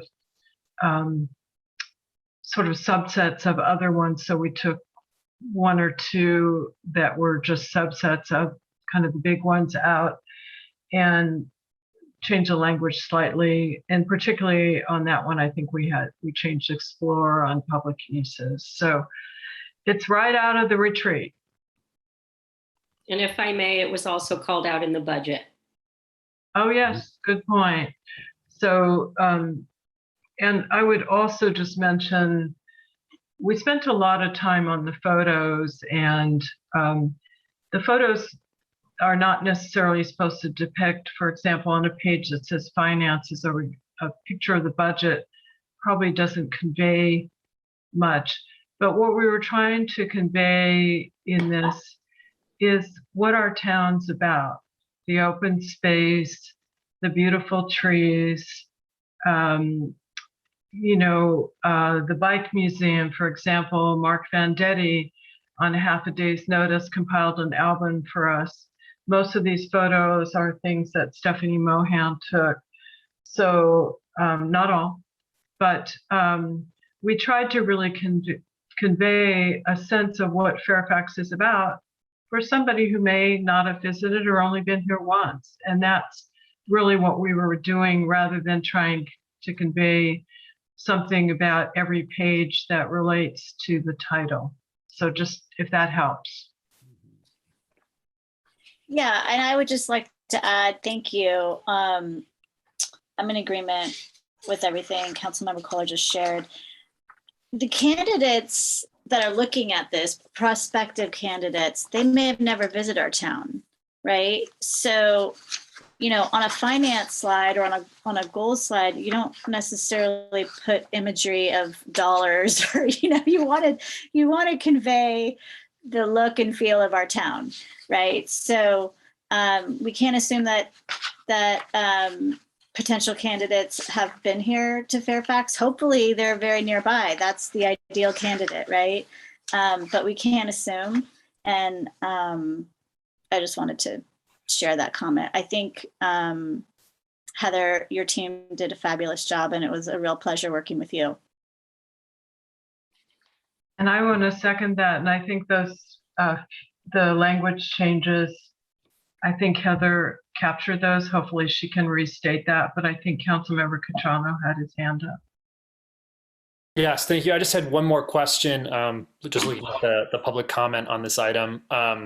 There was a comment about, making sure candidates know, some of the activities happening and some of the interests of different pockets of the community in town. And I think Heather or Adam, you might both be able to clarify for everybody watching and just for my own knowledge, there may very well be a community panel portion of an interview process with a candidate as well, correct? Where members of the public would be able to engage with potential candidate at some point. Is that right?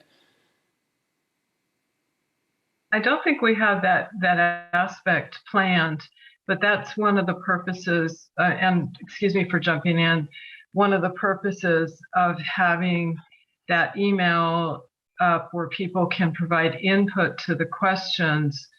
I will also say, just being a candidate for various things, and I'm sure you have too, anybody who's going to apply for this position is going to do their homework and watch some council meetings.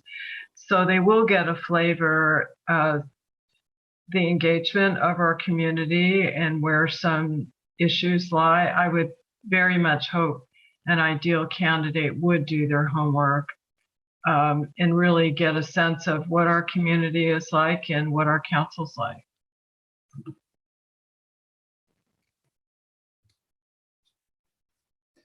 Yeah, I concur. I think that anybody who's a serious candidate would have plenty of opportunities to learn something about Fairfax if they weren't already familiar with it. And I also concur that the general look and feel of the brochure, it feels like Fairfax, the photos in particular. So I'm pretty pleased with it.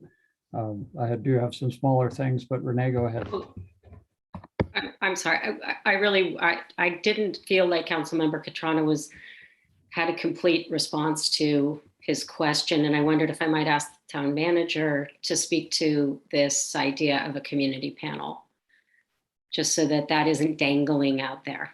Okay. And what would be the normal protocol around this type of a hiring process and how the community participates. Yeah, I think both Heather and I took our put our mutes back on after Councilmember Collar responded. Yes, traditionally the town manager doesn't go through an interview panel of community members or peers. It really is a process where the recruiter, through the website, requests for questions, attributes. We're seeking that information through the website, through the newsletter, asking for information shared with our recruiter. The council has this responsibility, and they will go through that process with the recruiter. For department heads, it usually does have a little bit different feel, and especially like a police chief or a public works director or a community development director, you'll see panels there where they'll have a community panel, a peer panel, and a professional panel. And then ultimately, the town manager makes the final selection based on recommendations of finalists from that group. But at the city manager level, that is almost strictly a responsibility of the council. Thank you for the clarification. Thanks.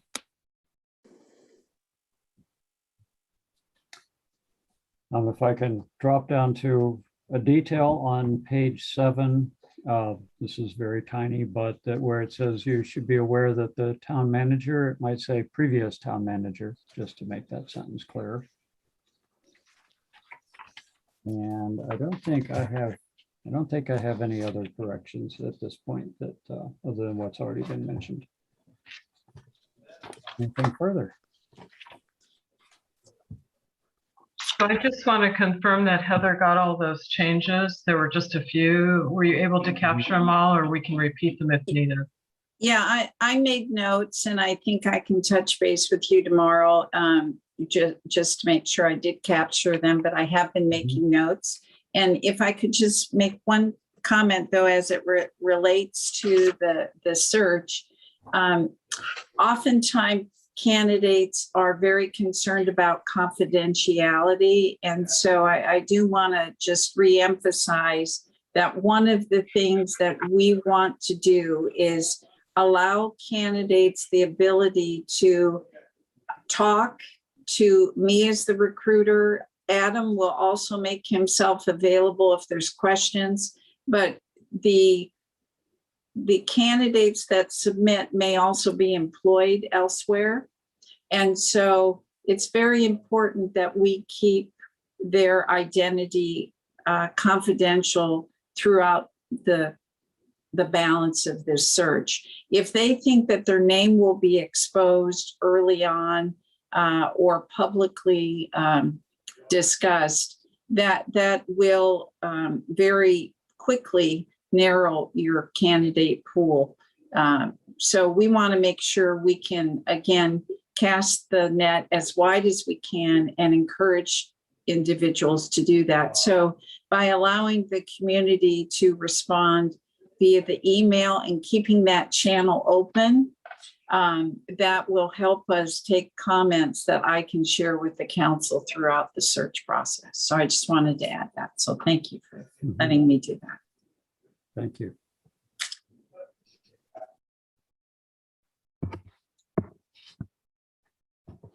Okay, anything further on that?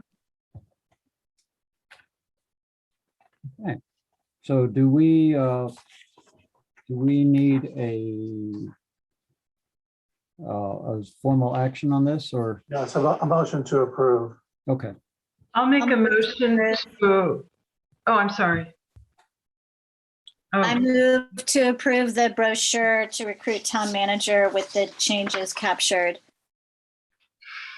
I second. Okay.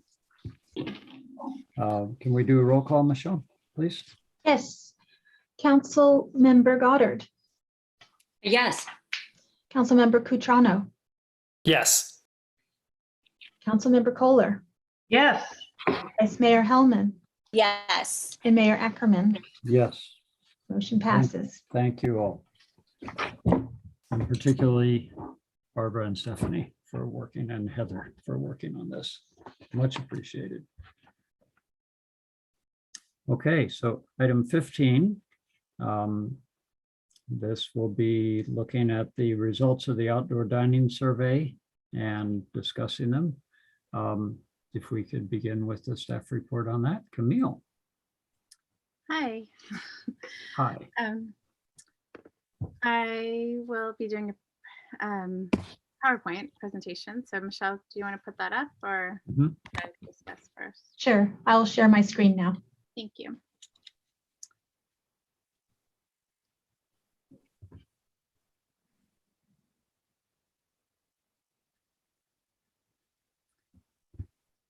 So we conducted the outdoor dining survey that we launched on August 2nd, and we closed it on August 27th.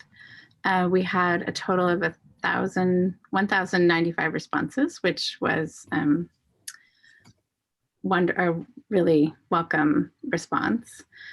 Oh, can you go back? Or yes. I'm sorry, it started in the middle, I saw.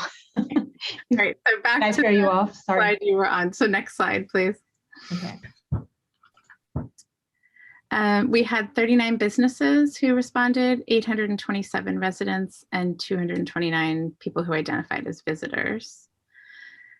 And it is important to note that because we originally we were going to close the responses on August 20th, but based on community feedback, we decided to extend it 1 week, but I had to pull the information on August 25th in order to do the packet. So tonight's presentation, the numbers will be a little different than what you have in the staff report.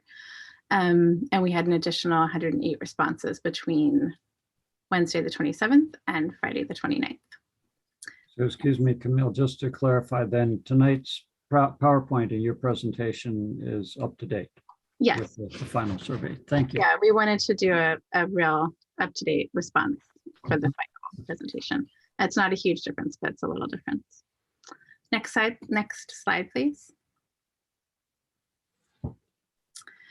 So the overall question was, would you like to see, really to clarify, exploration of creating permanent structures downtown? And the overall response was high in favor of keeping them, exploring that process. So we had 91.41% said yes, and only 8.59 said no. And next slide, please. We were really careful to make sure we could see the response based on businesses, visitors, and residents. So the business response is 86.49 for exploring the process of making these permanent, and 13.5% were not in favor. The overall response was pretty, it's not a lot of numbers, so only 5 people said they weren't interested in exploring it. Next slide, please.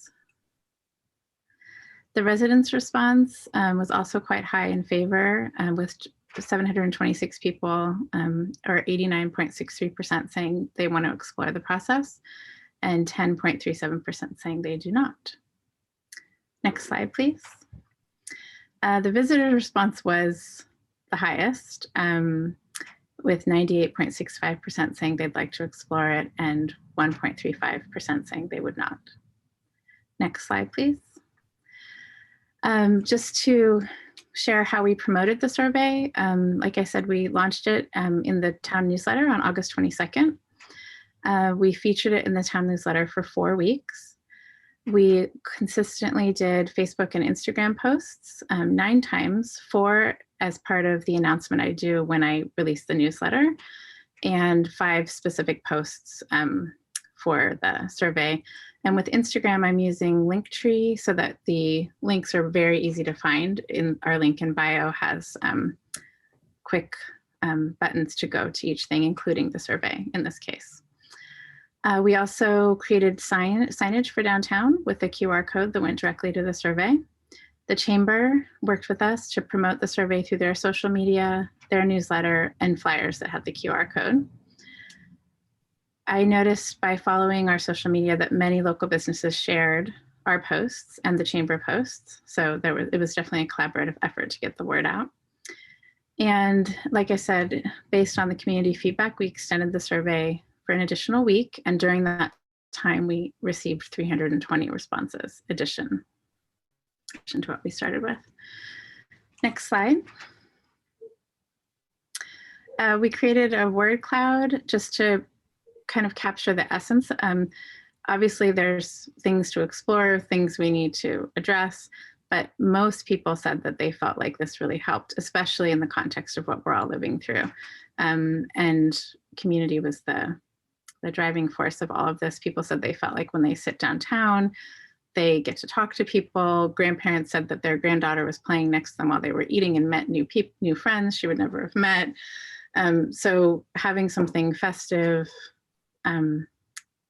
diverse, welcoming was really the overall, for the positive comments, was really the essence of it. Next slide, please. And then for those who felt like maybe this isn't the best plan, I really saw an arc of constructive criticism. There was really no comments. We've included them all in the packet, but saying absolutely not, no way. It was more a sense of, let's look at these issues. Let's make sure that, of course, their safety looked at for evacuation. If there were a fire, there was a lot of people who mentioned wanting to make sure that we keep downtown accessible for people who can't walk as far, for handicap spaces, but they want to participate in what's happening. And then looking at ways that these spaces can incorporate people who are not necessarily patronizing that specific business, and making sure that we follow all the codes if they were to become permanent. And then to financially balance out the space, to look at charging the businesses for the square feet used in their parklet. And then also like ongoing discussion of, do we meter parking downtown? How do we do delivery plan? And how do we really use the space we have to support community versus just cars? And many people suggested, could we look at other parking options without having to build something new and use parking lots after hours for the bank or Fairfax Market or the bike museum? Next slide, please. So based on the results of the survey, staff recommends that council direct us to come back with a process for considering outdoor dining becoming permanent. And very clearly, this is just the beginning of looking at, does the community have an interest in exploring this? And we are completely aware that many, many, many things will have to be talked about, and it will be an active process looking at accessibility, building codes, design review, and safety. There was also a very clear message in the comments that the community is interested in public spaces that are not associated with businesses. People miss the mono lot and would like to explore options for public spaces to be used downtown or beyond downtown. Next slide, please. So that concludes the presentation, and I'm happy to take questions from the council, and then we'll do public comment. Thank you. Questions? Renee, Barbara, sorry. Yeah, first of all, I want to thank you for all your work, Camille, and putting everything together and working with Jonathan on things. I just have one question. It was a really good turnout on a survey. Usually more than 10% of a community is pretty amazing. So I was really looking at the residents versus, and that's a really good turnout. But one question I had is, were people able to take the survey more than once? And if they did, could we tell that? We don't have a perfect way, none of this is scientific, we've all kind of realized, but it is taking the temperature of the community. And we do know that it would be a challenge to take it more than once. It judges based on your device, but there isn't a registration process. So we don't have a way to really match everything up. So then I guess I'm unclear, because I thought it was mentioned a registration process, and I believe I took it where I had to put in something, but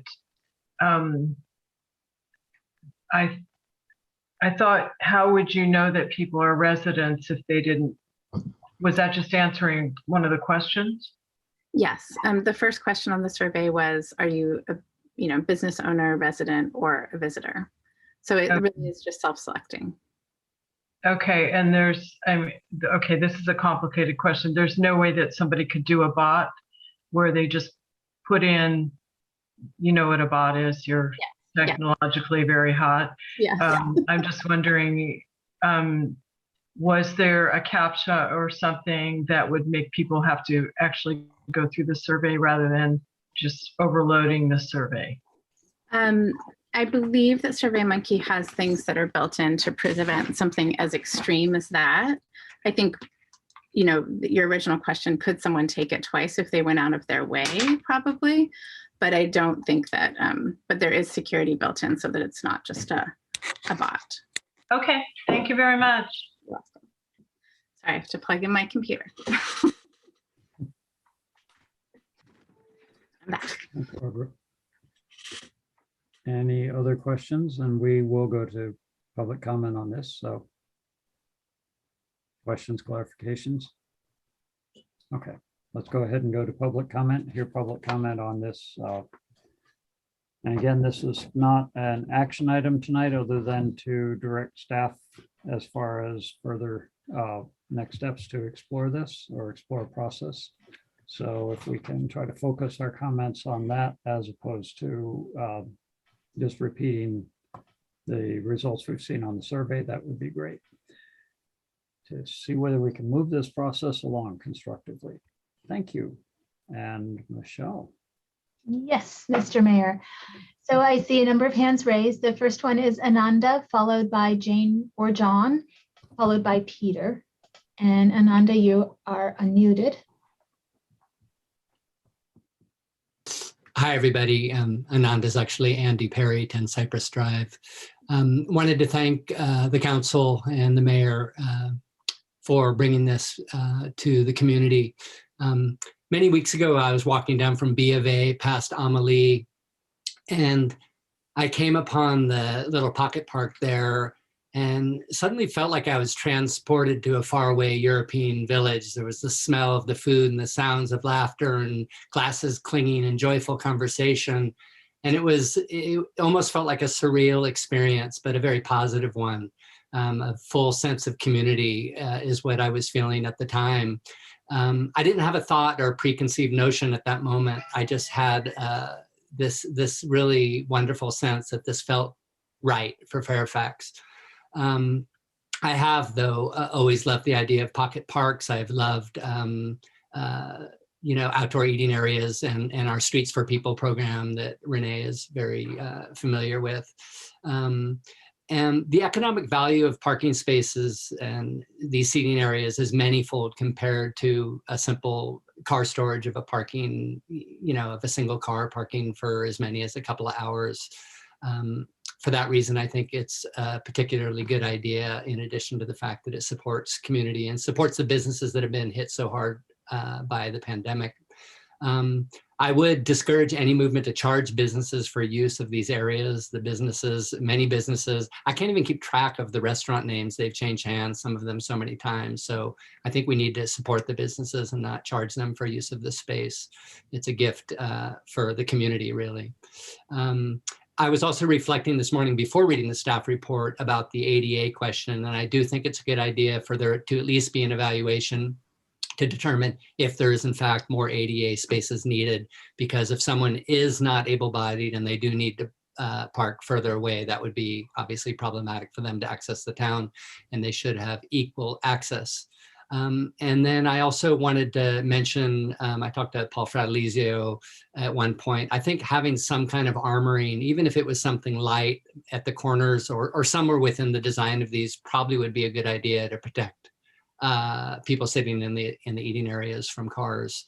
And finally, I just want to encourage the council to direct staff to move forward on this. I think it's a killer idea. I'm stoked about the percentage of support that you got on the survey. So thank you all so much. Thank you, Andy.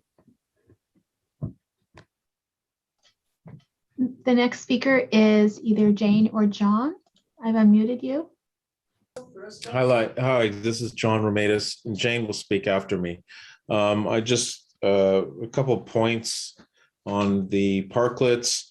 I would suggest that they are not permanent.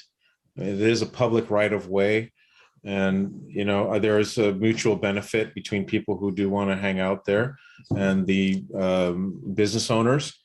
So I think you're taking away parking from somebody who would otherwise use it, as the previous speaker spoke, perhaps about an ADA parking.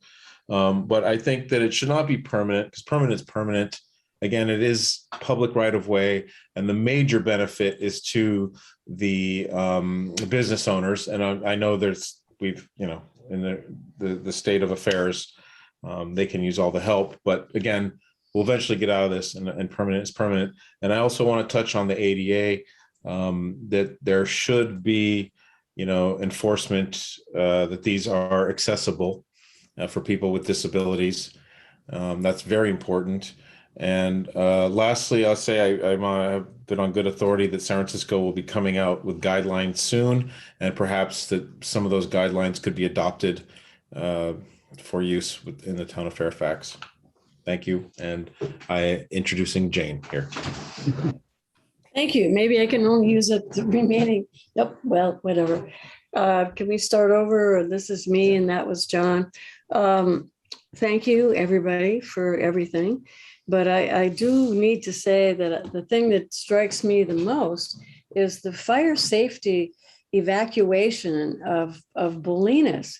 How anybody in their right mind could think that it's okay to obstruct the major route out of Fairfax if there's a fire or an earthquake or any kind of a disaster.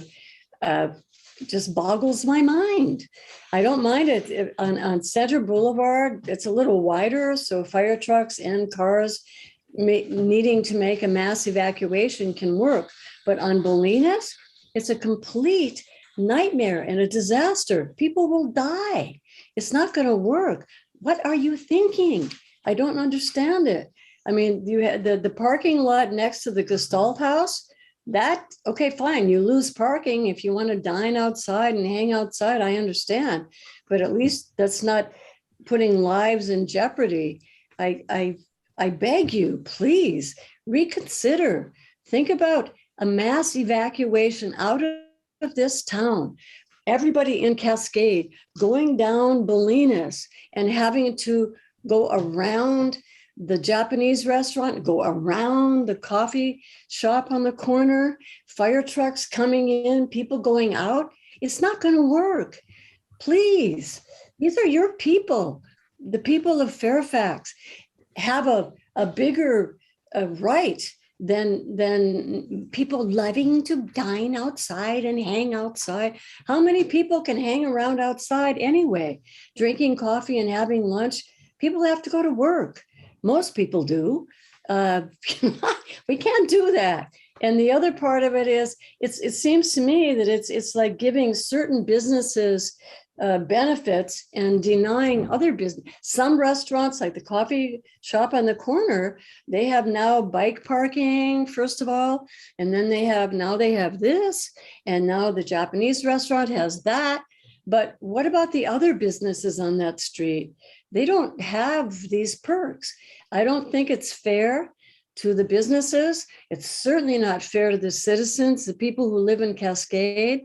I mean, please think about it. We're in a dire fire, earthquake, disaster system. And this is going to be deadly, and it will be on you.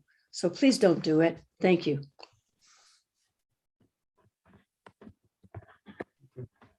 The next speaker is Peter, followed by Deborah Benson, followed by Frank Egger. Peter, you're unmuted. Okay. Good evening. Can everyone hear me? Yeah. Hey, Peter Lax. I live on Bolinas Road. I hear the concerns of the prior speaker about the evacuation concerns, and I think that's a potentially valid point. I don't know if there's a provision that could be made for being able to disassemble these in an emergency. But that being said, that might be something to look into. I generally favor the parklets, though. I think it's been a great boon for the town overall. And I don't think it's negatively affected parking overall in downtown. I think we've realized that we can probably use fewer parking spaces, and the ones that are taken up by the parklets aren't that significant. I would, however, urge that the town charge some kind of rent for the space. It is a public space. It is giving the businesses a huge advantage. It's essentially, it's like expanding their capacity by about 180 square feet, which is significant. I mean, if you consider the cost of what that would be for a restaurant to construct that much space, or also the fact that a lot of the restaurants would not have this much space otherwise. It is a huge benefit, which I think, in fairness to the rest of the town and to other businesses that aren't able to take advantage of these parklets, there should be some kind of rent charge. I don't know what that is. I don't know what's fair, but that would be something that I would want to see if the parklets are adapted as a permanent or semi-permanent feature.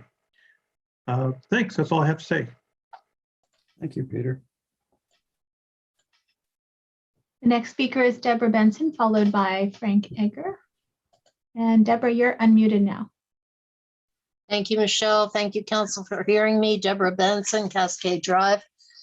Evacuation route. There should be no structures on Bolinas Road. A month ago, I was coming down in the right-hand lane towards town from Cascade, and a fire truck happened to be making a turn onto Bolinas Road. I had to stop because they took over the center line in order to negotiate the turn because of the parklet that was there. So whatever you all do about parklets in town, the ones on Bolinas Road need to be eliminated for the safety of our residents. And regarding the survey, it polled only 827 residents, which represents, as Barbara was, happy, 11% of the population. That's not enough weight to make a decision on. I wonder how many business responses in this survey were restaurants. And the survey relied on internet connectivity. I don't even know what link there is or how to use a QR code. QR code, that's appropriate, or even what that is. Going downtown through this whole pandemic felt unsafe. No masking, no distancing. We need real workshops. If anything's going to be done downtown to change downtown, not just the council saying, well, these things that we put into place permanently or semi-permanently, temporarily until the spring of 2022 at basically a 12 o'clock meeting without notice to the public, that can't happen. And the bank parking lot, it's already used for parking. You ride around downtown trying to find a parking place to maybe eat down there. You give it up after 3 tries and you come home. So this needs a lot of public input, and the survey does not suffice to deliver that. So thank you for hearing me. Thanks, Deborah. The next speaker is Frank Egger, followed by a number. Frank, you're unmuted now. Thank you, Michelle. Frank Egger, Meadow Way. Hey, Frank. My concern is the blockage of a major evacuation route. One half of Fairfax, 3,500 people must evacuate down Bolinas Road if a firestorm comes down the Bolinas corridor. 2 days ago, the city of South Lake Tahoe was evacuated. Cars were in bumper-to-bumper traffic for hours. It took 2 hours to move 30 feet. Fortunately, the fire that came off the mountain up there off of Highway 50 did not catch up with the cars that were sitting bumper to bumper trying to evacuate to the east. We had a scare this past Monday here in the Cascades. There was a fire call. 7 emergency vehicles traveled Bolinas Road and up Cascade Drive. Additional emergency vehicles staged at the corner of Cascade and Bolinas. The outdoor dining locations block access for lowboys with dozers attempting to reach a wildland fire off the Bolinas Ridge, the Cascades or Deer Park. So my concern is with the 2 that are currently on Bolinas Road, our evacuation route. Former Fairfax Fire Chief, Charlie Thornton, and I think he was chief here for about 35 years.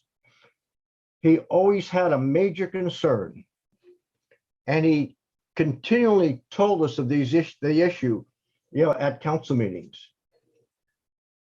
He said, because Fairfax does not have firewalls between their downtown buildings, he feared one day we could lose the entire downtown if a major fire swept through and we were unable to stop it.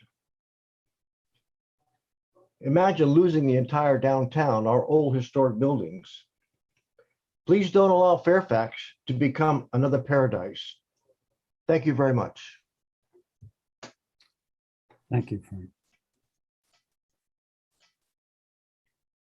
The next speaker is 975344. And you're unmuted now. Hello. Hello, we can hear you. Hi. My name is Karen Begley. I am your president at the Fairfax Chamber of Commerce. Can you see me now? We can hear you, yeah. Okay, great. So I've been with the Chamber for 10 years and president for the last 4 years. So I thank you and I welcome everybody for being here. I think this is an important conversation. And so I'm just going to fire off a few thoughts here and maybe chime in on a few other comments. But I'm a big supporter of the outdoor parklets. I think San Francisco is submitting a plan recently for their permanency. They've made a code, they have a plan, they've worked it all out. Is a great opportunity for us to harvest from that, to make our own. I do absolutely believe that Bolinas Road, for the sake of safety, needs some reconsideration. And I think that the changes necessary to do that can be found within a plan, and we got one. Our town feels abundant. It feels alive. It feels like a place that people want to go because it has a great outdoor energy, and we've created more of that, and with safety during this time of COVID. So I think that the survey, the responses in the survey are, I think they're a great source of evidence of how the people feel. And I think it's very important to listen to those voices, even though they don't fully represent the amount of residents that we have in our town. I do believe that they speak to the people who are interested in speaking. And those who are on here tonight who are for it or against it, your message is strong and it should be heard. So we support that. Parking, I think we've got parking in town that's just not being accessed. The B of A, yes, of course, and yes, it's busy right now. But when it's in business, it flows more than it does right now. So that's a different consideration. The hardware store offers their space after 6 p.m. after they close. The Mountain Bike Museum, 19 Broadway is closed right now, and there's a rental opportunity on their business behalf, perhaps, to make a parking lot. I also think that expecting the businesses to pay for renting the space is absolutely appropriate. They're taking away something from somebody else while they're gaining something beautiful, and we're all enjoying much of it. So I do think that there should be a fee assessed for that. I think that's fair.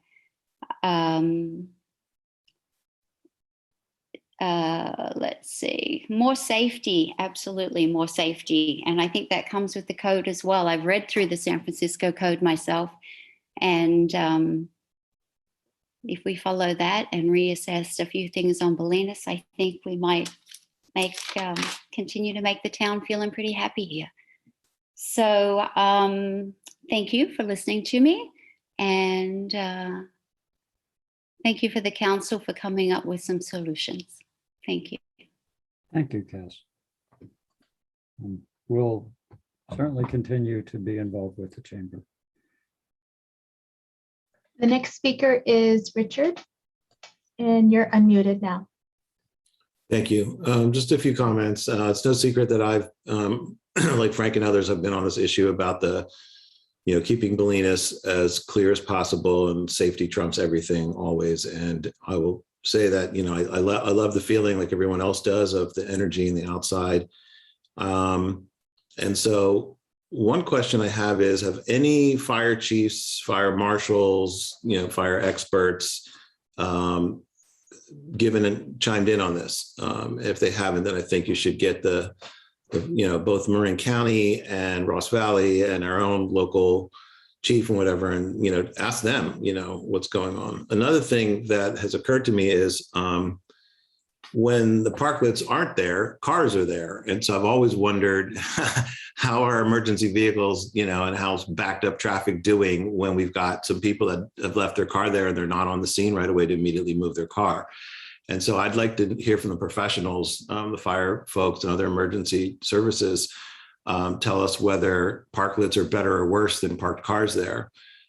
Just one thing I observed early on is I've taken advantage of the parklet at the coffee shop, for instance, quite often, is that their actual structure, if you go over there and you just look, you'll see that it's actually jutting out further into Bolinas than any parked car is. There's about 4 to 6 inches, maybe, I'm just guessing. So, if there's a way to safely maintain it, it might need some modifications. Maybe it needs to be a little shorter, it needs to be a little narrower, some things like that should be looked at. In terms of paying for the privilege, I think in general, as the prior speaker said, that's probably fair, with the caveat that we've been in pandemic. And so if some of these places were going to go under, or having the parklet is one of the few things that's allowed them to continue to just be solvent or whatever, we might want to have a grace period on when those fees would kick in. And then in terms of a permanent, not permanent, I think this kind of a thing is the type of thing that could be, if something's approved, partial keeping of what we have or whatever, maybe it's just something that every 12 to 18 months is reviewed again, so that if new problems emerge or things that no one thought of now, or until we lived with it longer, we lived with it in another chapter, maybe hopefully past a pandemic kind of reality.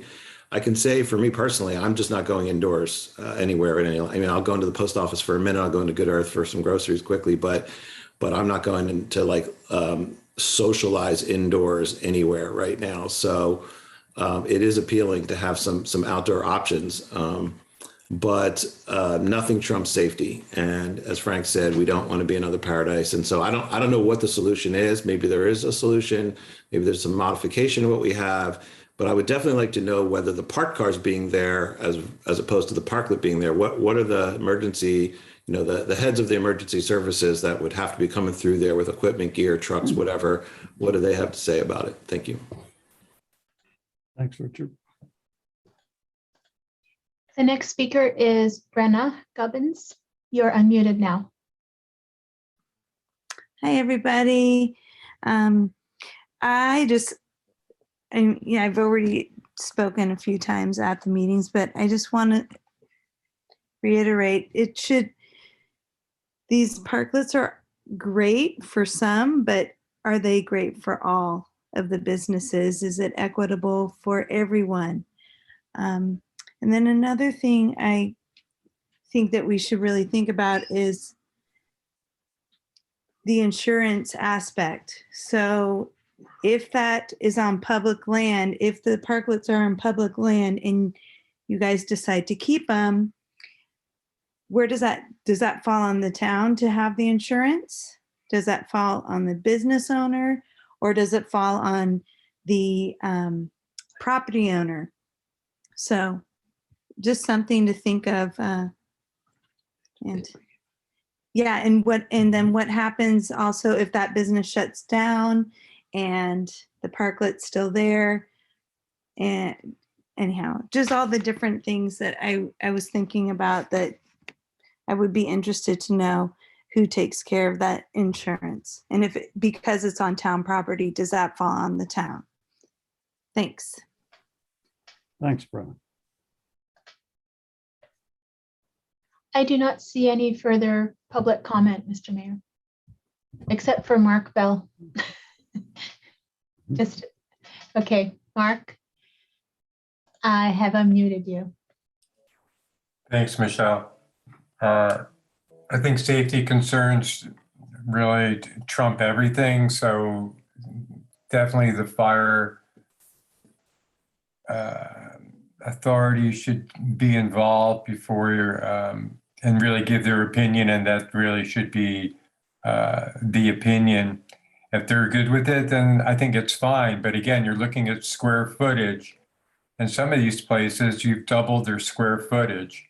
Now, it gives a European feel. Yeah, it's true. But when you go to Europe and you see people, you see restaurants with tables out in plazas, they're paying for that space. They're not, the town isn't giving them that space, and that's a plaza. Here you're taking public right of way for a private enterprise, then they need to pay a commensurate amount.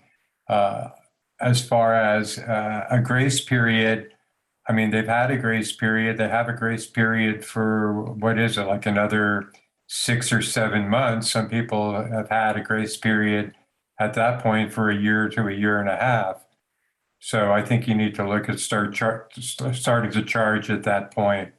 Otherwise, I'm glad people are enjoying it.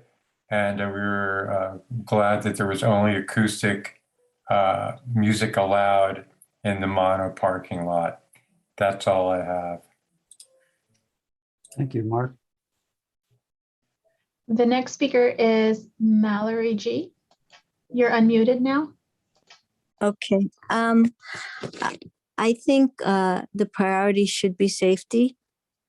And I like the idea of having the fire department and the police department weigh in on this with their opinion. So that would be my preference. I'm more concerned about taking care of the people in town who live in town and might need to get out, and if there is a fire, if there is something that's going on.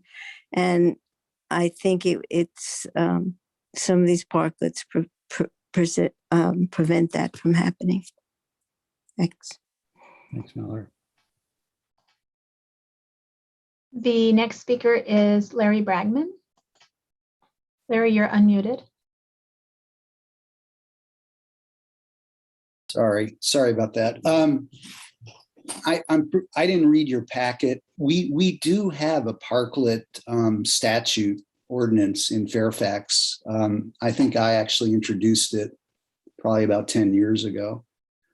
It probably needs to be updated because, you know, with COVID has really kind of given the parklet concept legs, and it's, you know, it is pretty nice to see kind of the lively, you know, scene that's developed. The public safety aspect of it, I think, is important. Parked cars present a public safety issue in a mass evacuation event. So, I mean, it's not just going to be parklets. We're going to have to clear the roads.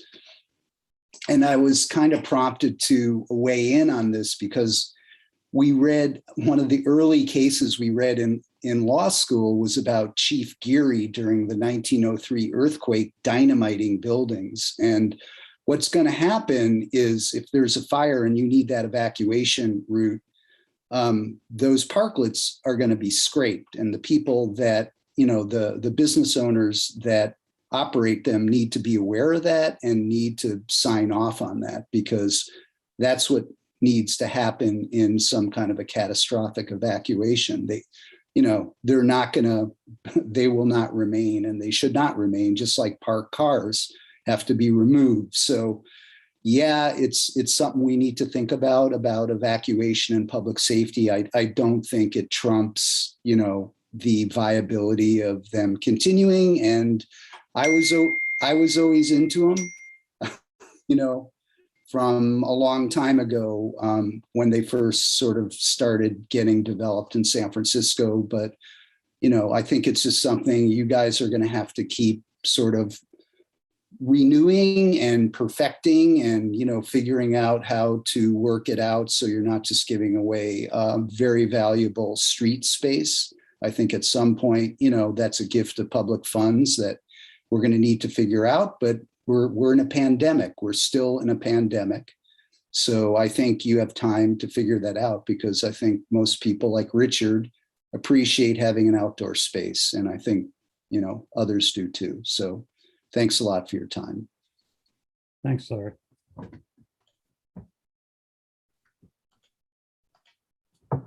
I don't see any further speakers, although the hand of a speaker who's already spoken came up again. I believe it's the policy of the council not to allow people to speak twice.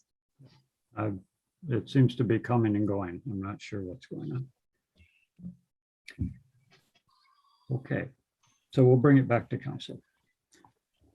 And thank you for those comments. That was just what we were looking for, I'd say. Looking forward, this is what we're thinking about tonight, is just a process, as Camille said. And this is some good food for thought on that. Barbara? Yeah, I'll just provide my thoughts and want to thank everybody for their comments.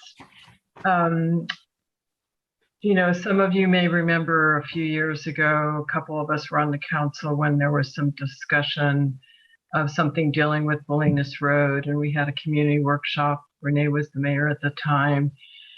And there was a lot of anger about that topic. But I think things have changed with COVID. People have seen a different light, not about closing Bolinas Road, which was the topic of that conversation.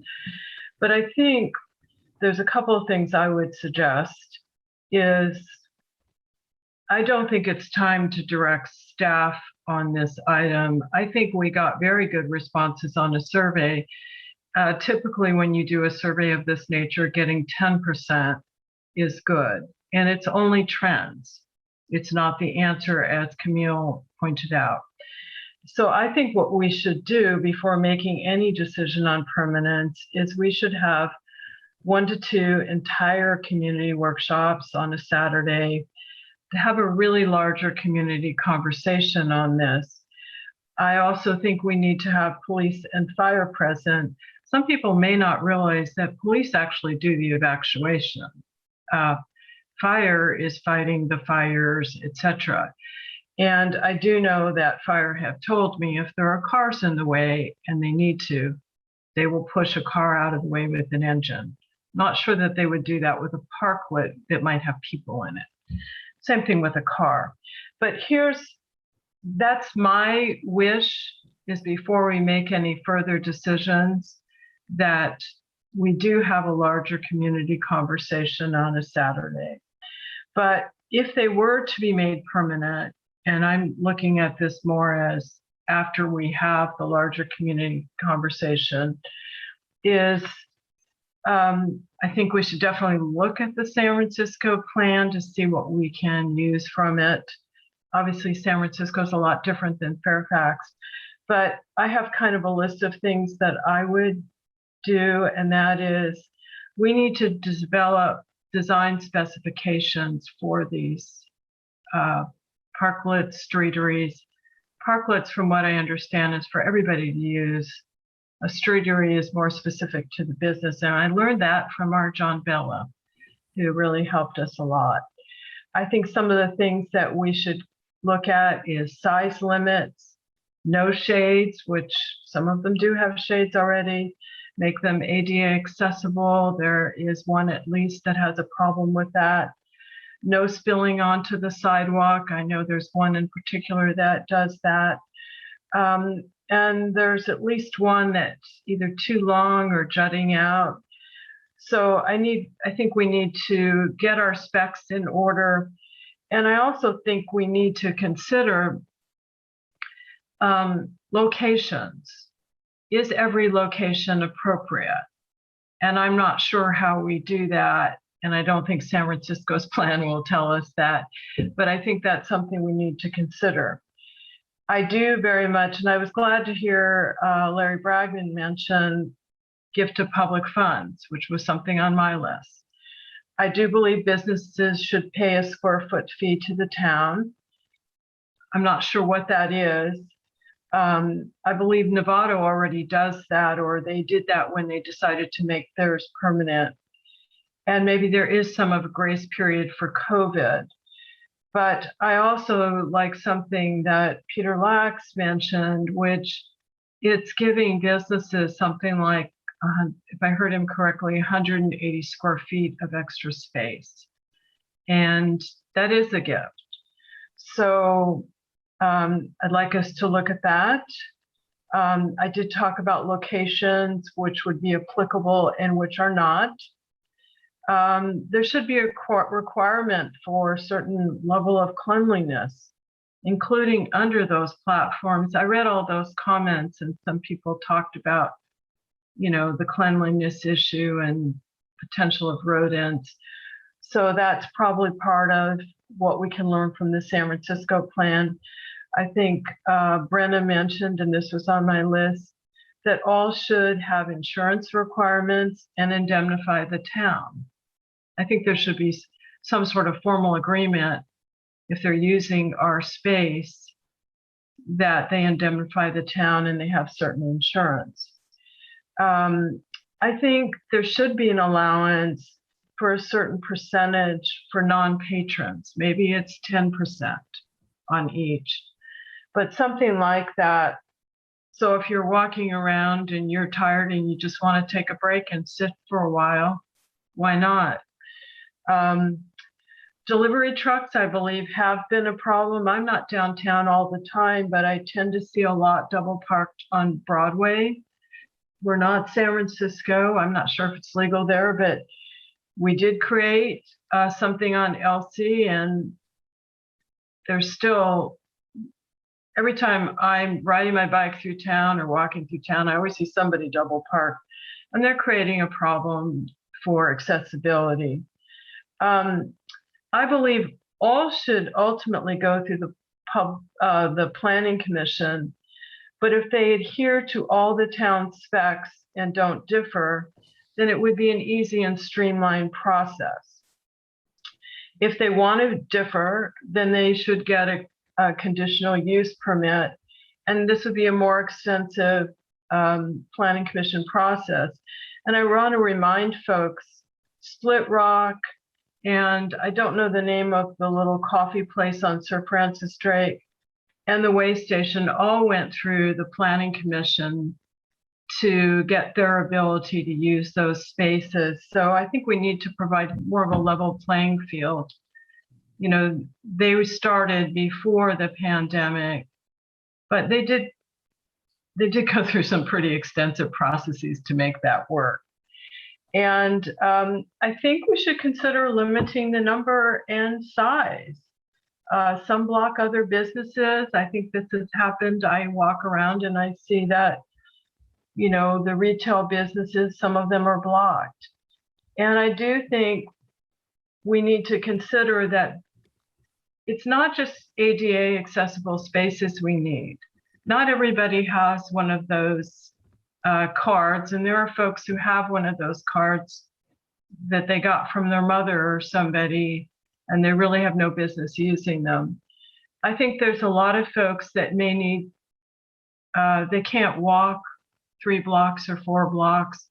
So I think we should really think about how much parking, even if they're all e-cars, there will be some cars, and not everybody can walk or ride an e-bike, nor do they want to. So those are a couple things. And just another point is that I don't really know that we should start looking at other public spaces at this time. Bolinas Park is a public space. It's within a few steps from Bolinas Avenue. That's a pretty big public space that people can go to.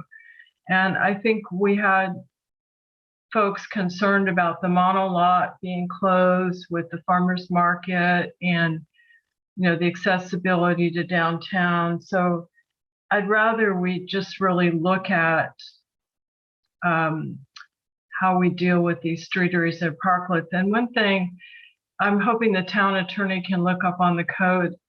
I actually, it's interesting. I know Larry worked on that bulb out and created that across from what's now the Scoop.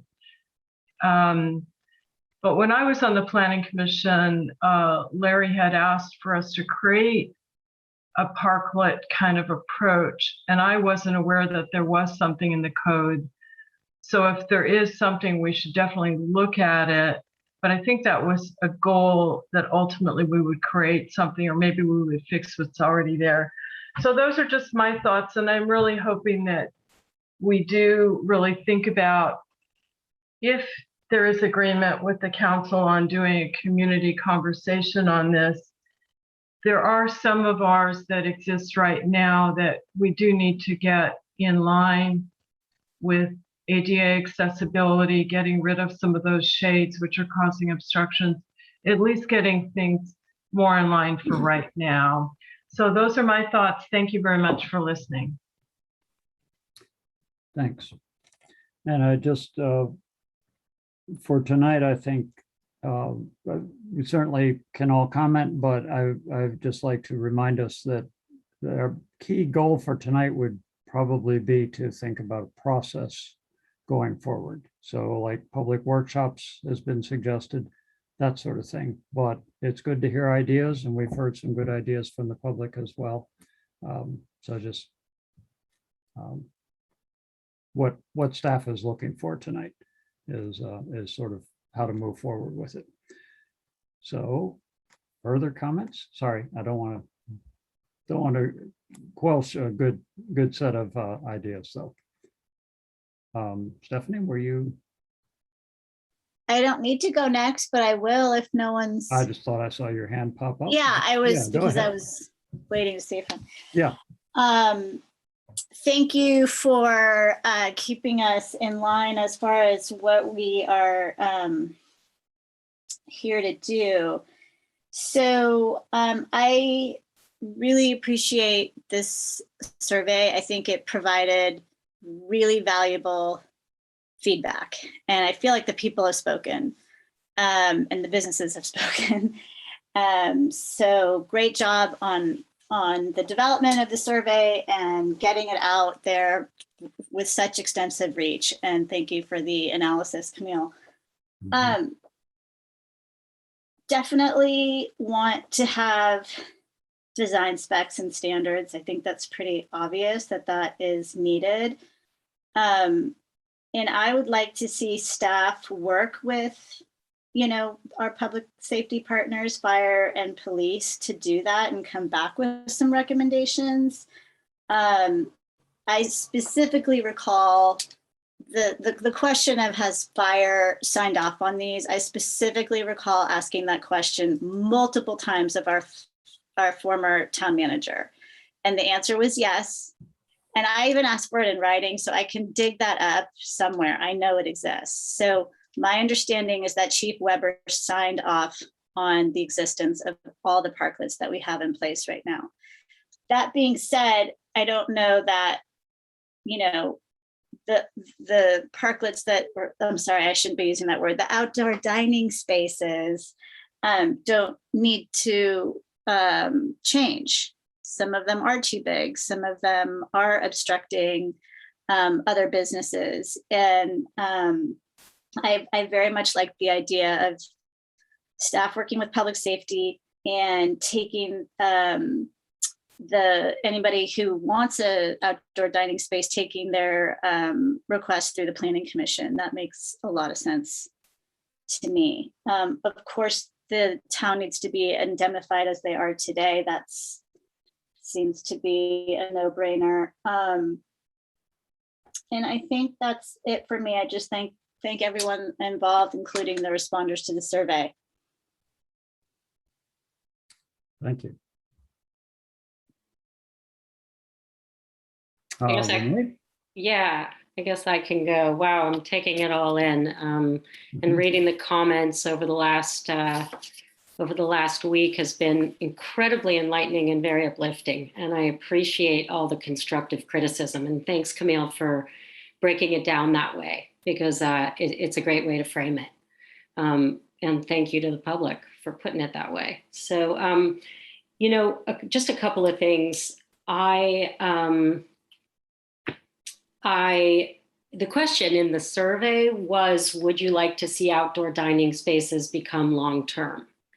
And I think it was pretty unequivocal from all three stakeholder groups that yes. So having said that, there is no moving forward to permanence without exploration. I mean, there are so many things to explore, as you've all spoken to tonight, and each and every one of those things needs to be fleshed out in a way that we haven't even begun to do. I will say that, yes, and I don't want to keep repeating, but these design specifications and standards need to be really rethought.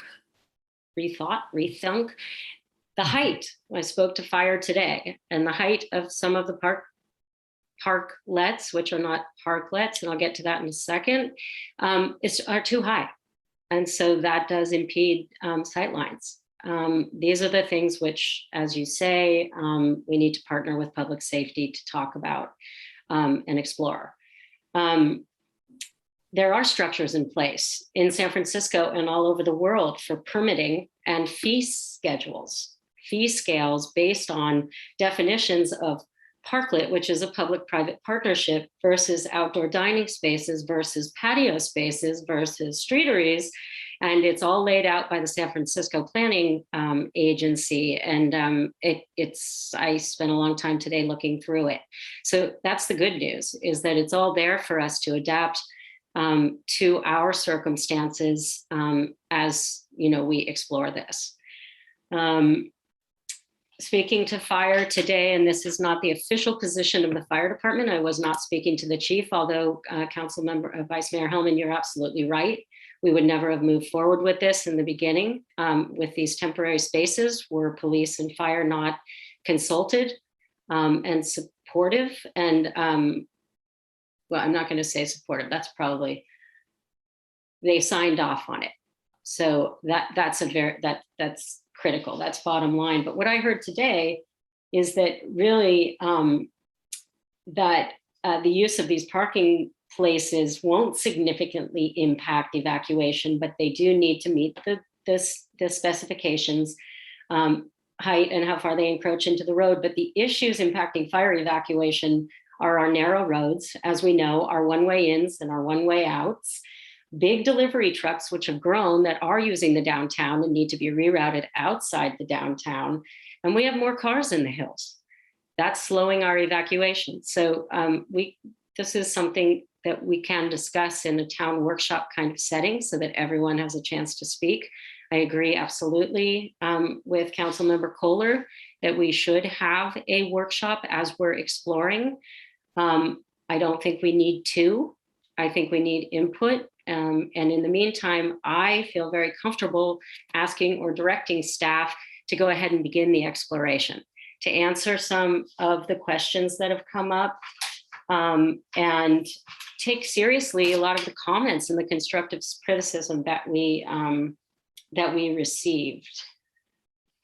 I did have something else, but I would respectfully request that we direct staff to start the process. And if we hear from the public in a workshop setting that we can't meet the challenges and that we haven't done an adequate amount of homework or address the needs of both safety and community concerns, then we'll have to slow it down. I'm so sorry, but there really was one other piece that I wanted to bring, and I can't think of it right now. So yeah, thank you for listening. If I think of it, I might have to throw it in, but that's it. Thanks. I'll hop in real quick, just acknowledging where we're at on our agenda and the time and everything too. So I'll be succinct in just saying I pretty much agree with everything my colleagues have said, especially the comprehensive overview provided by Councilmember Kohler. Thank you. That was pretty much everything on my list as well, with a couple little caveats. But the other thing I did want to say is, yes, I'm totally in support of directing staff to move forward with the process. And like Councilmember Goddard had mentioned, I think a lot of nuggets of wisdom and possibilities are evident in the actual written comments provided by a lot of the folks in the survey. So that's just another thing to note as we move forward, just those excavating some of the stuff that's already there. So thanks so much, Camille, and everybody involved. So I'll just briefly say thank you, Camille, and to staff in general. Camille, you did a great job of presenting the survey, and as Stephanie said, a great job of getting it out and getting such a fantastic response. This might have been our most successful town survey that I remember anyway. So, and I'm just very pleased to see this conversation happening. I'm very pleased to see that the town is coming together around this idea, and I'm excited about it. So I won't add any to the rather extensive list of thoughts that have come out tonight. I think those are great starting points to continue to think about this, and I'm definitely in favor of directing staff to continue to move forward with this process. I see Renee has something to add, and Barbara as well, but I just want to finish one sentence here, which is that we might want to ask staff, Adam or Camille, what you might be, or Jonathan, what you might be looking for if you haven't heard it yet tonight, besides just generally, we would like to see this process continue. Do you have any questions about that you would like us to address tonight about process? Thank you, Mr. Mayor. No, I think we got lots of feedback, both from the public and from the council tonight.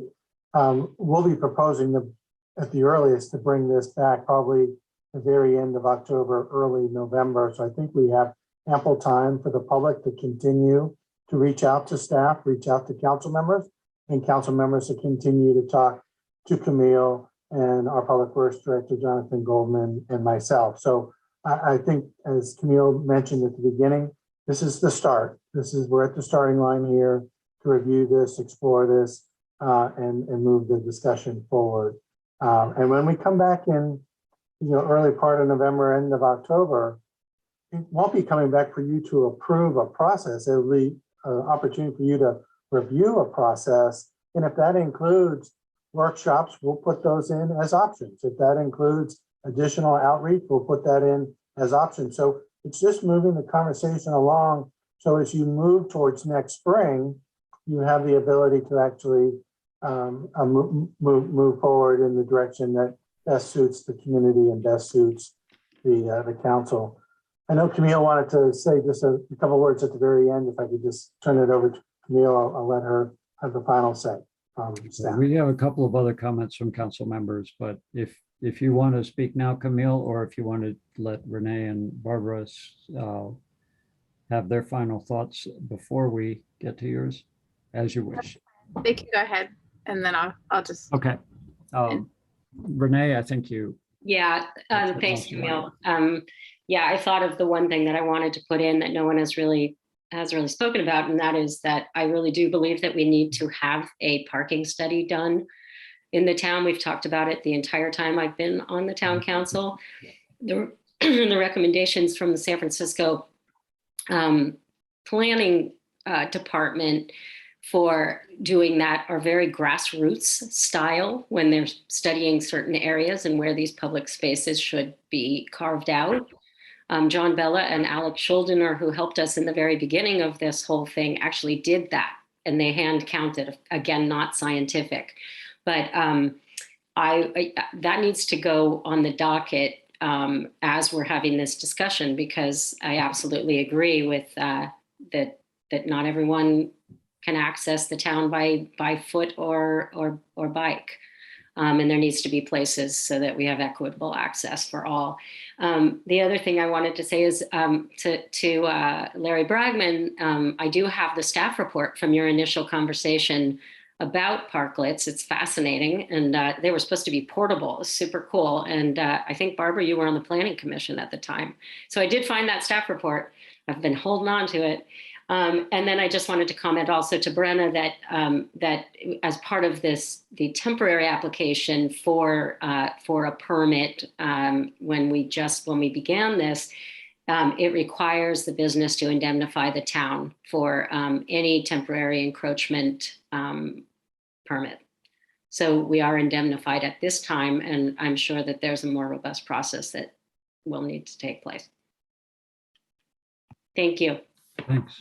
Just a point of clarification, and maybe I'm just not so brilliant tonight, but when we say comfortable having staff move forward, in my mind, that's looking at the San Francisco document, starting to put together the framework of what design specs would be, working with fire and police, because it's not just about fire, because police do the evacuation, to see if there's safety issues we need to consider, looking at things that perhaps go beyond the actual design specs, and going through the planning commission. And then I believe our interim town manager, Pulitzer, talked about, you know, are we doing a public workshop, more than one public workshop, various outreach. So is that what we're talking about? Because I just may not be totally clear. So maybe Adam or Camille can just enlighten me. Yeah, I mean, I think you're part of what you said is probably further than we would go at this point.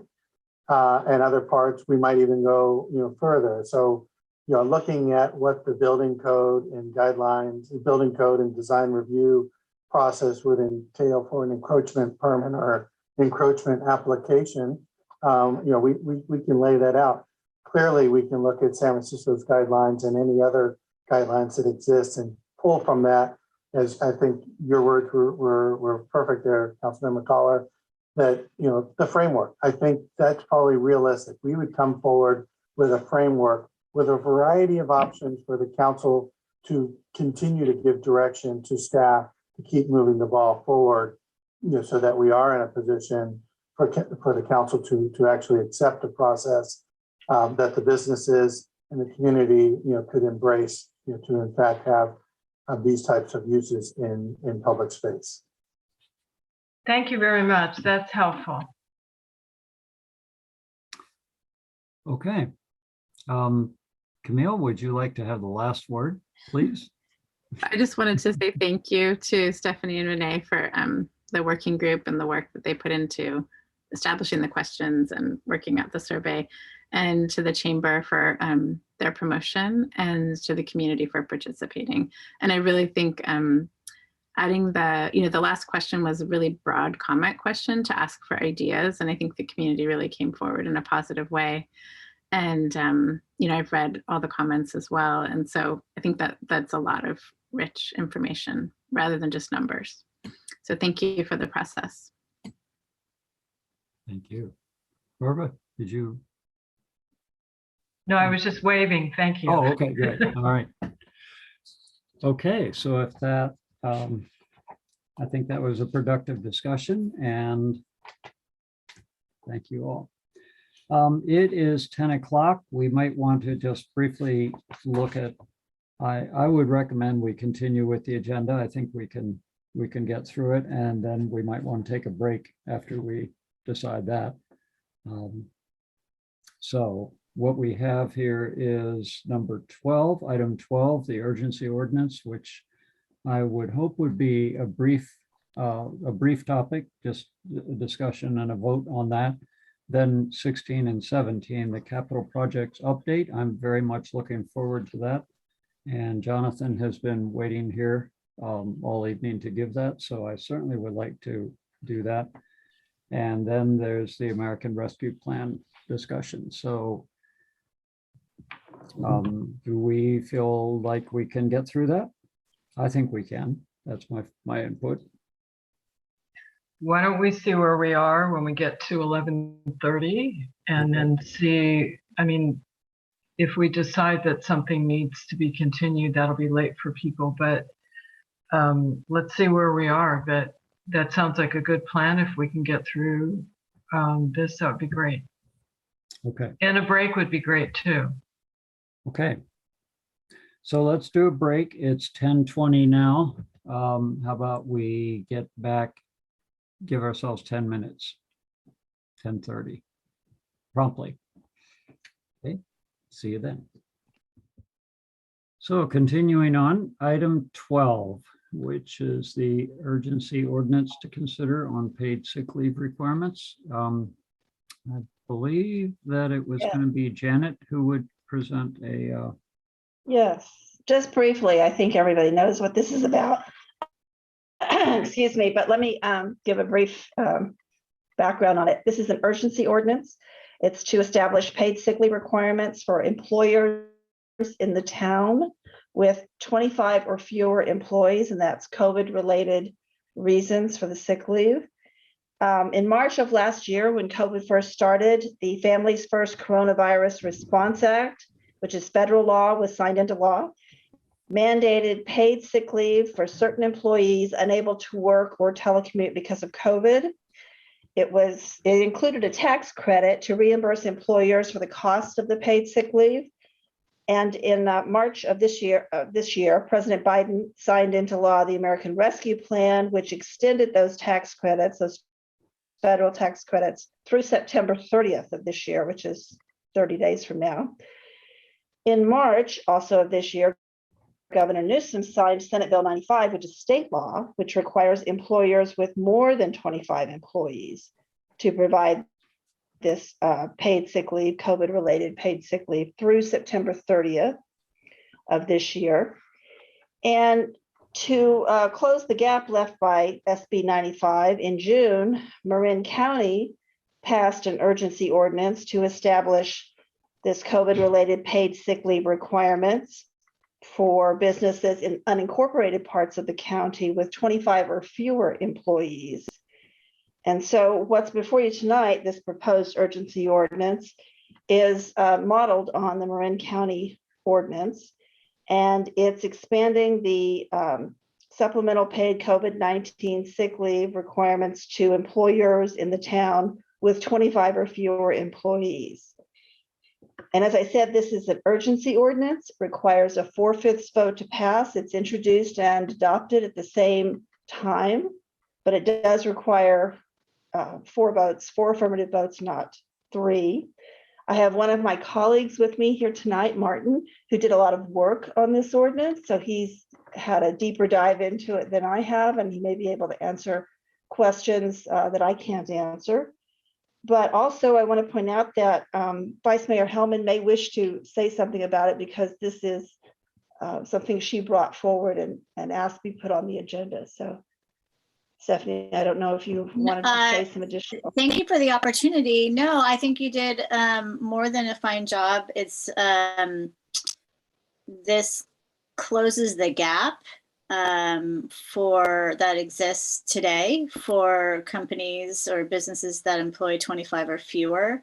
As you stated, it's a safety net, if you will. It's a matter of public safety to protect employers and the rest to employees and the rest of us. Not only if you get COVID, but it provides coverage for getting tested, but getting vaxxed, and if you have a loved one at home that you need to take care of as well. We know that the variant is highly contagious and transmissible, and our daily numbers got as high as like 72 on Friday. So hopefully we're through the worst of it. This would expire at the end of the month, as you said, Janet, but we did put a clause in there that should the federal tax credits deadline get extended, this would extend as well. Yes, that's correct. And the supplemental that you have is one place where Councilmember Kohler pointed out to me that we had missed that additional clause. So that's what the supplemental is. Thank you. I'll save my other comments for later. Thank you. so are there any questions about it? Clarifications, Barbara? Yeah, just, I don't know if this is for our attorneys, but I just have 2 questions. One is, how many cities and towns in Marin have adopted this? I know San Anselmo has because I do read the IJ, and I have talked to Councilmember Berto. And then the other question I have is, what kind of outreach was done to the small businesses prior to the posting. I actually wasn't aware of this until I saw it on the agenda. So just those two questions, and then I'll save my comments for after. I'm aware of San Anselmo, and I don't believe there are any others. I know the Marin County has for the unincorporated portions of the county. Yeah, well, that's why we have that ordinance. I was just asking about the cities and towns. Barbara, I understand Nevada was going to have it on their agenda, and then Councilmember Birkin had a baby and wasn't able to attend, so they bumped it. And I don't know what the status is now. Okay, thank you. Anything on the outreach issue to small businesses before the businesses under 25? I did a temperature read in preparation for tonight. I spoke to 5 business owners, and I explained in detail what this meant for them, and they were all in favor, including retailers and restaurants. Okay, and that was just done not before the posting, right? That was done in the last 2 days. Okay, great. Thank you. Renee. Yeah, I had a question for either Janet, I guess, or Martin. When we're talking about the tax credits and the businesses not being out of pocket, how does it work actually? Are these businesses getting reimbursed dollar for dollar? Does it come back? They deduct it from their taxes? Just wondering, because of the situation with potentially businesses not having money on hand. So I just wondered how that worked. Martin, would you like to take that question? Yeah, sure. Hi, Councilmember Goddard. My understanding is that it would sort of be immediate. I think that the form they would file would be a 941, an IRS form, and so it would basically be like a credit. Through once the sick leave is implemented, then that it would be in the form of a credit, and it would just be a matter of filing. Okay, great. And then one other question is about going back for retroactively. Would this apply from tomorrow, or could businesses go back and recoup what they might have paid out in sick leave and get their tax credits from that? Let's say they paid someone's sick leave in June.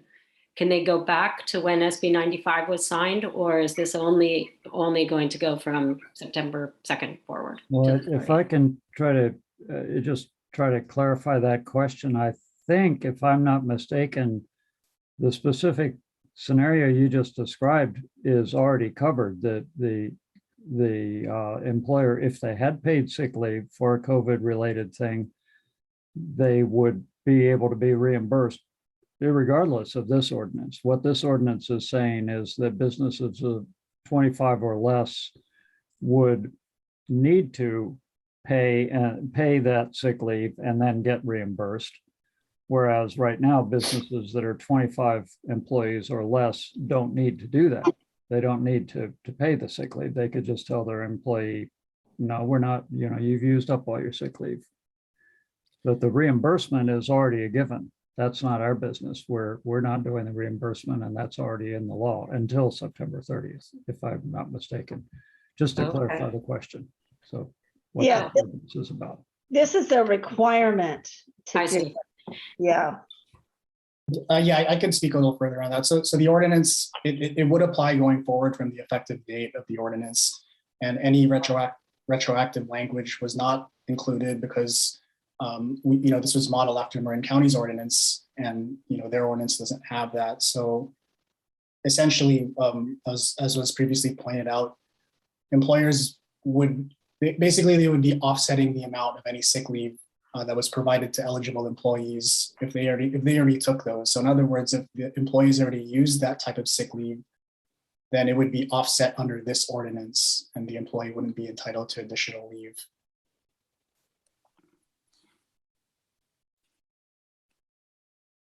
So Martin, you're saying in a scenario where an employee used some sick leave that they already were entitled to, that under their normal employment agreement, they already had a certain number of days sick leave and they already used that prior to this ordinance going into effect. And then this ordinance didn't go into effect, the employer would not be required to give them additional sick leave.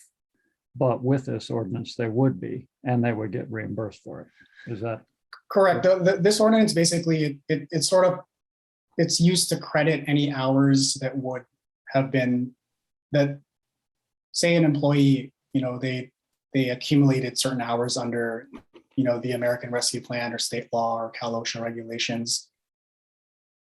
If moving forward, if this ordinance is adopted, then those hours would be credited against the 80 hours that this ordinance entitles them to.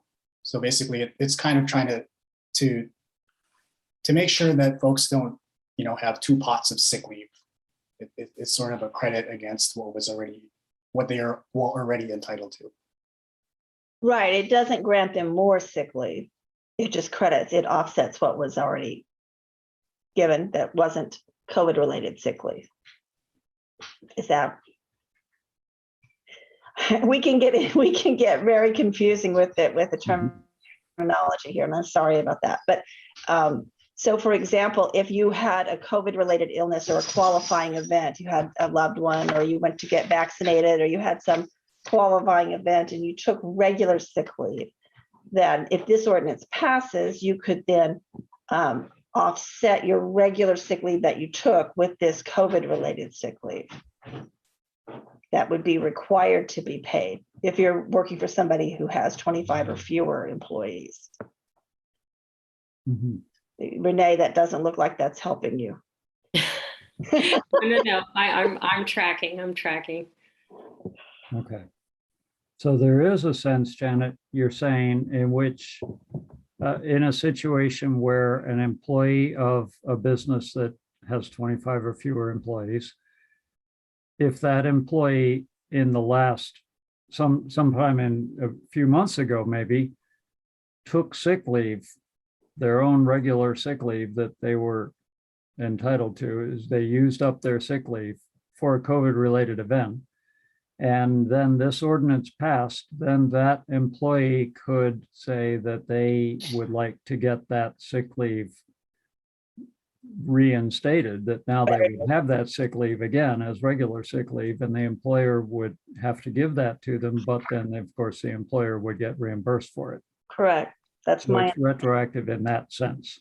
in that sense. Yes, that's my understanding. Okay. And back until when? Until at the point where SB 95 was signed?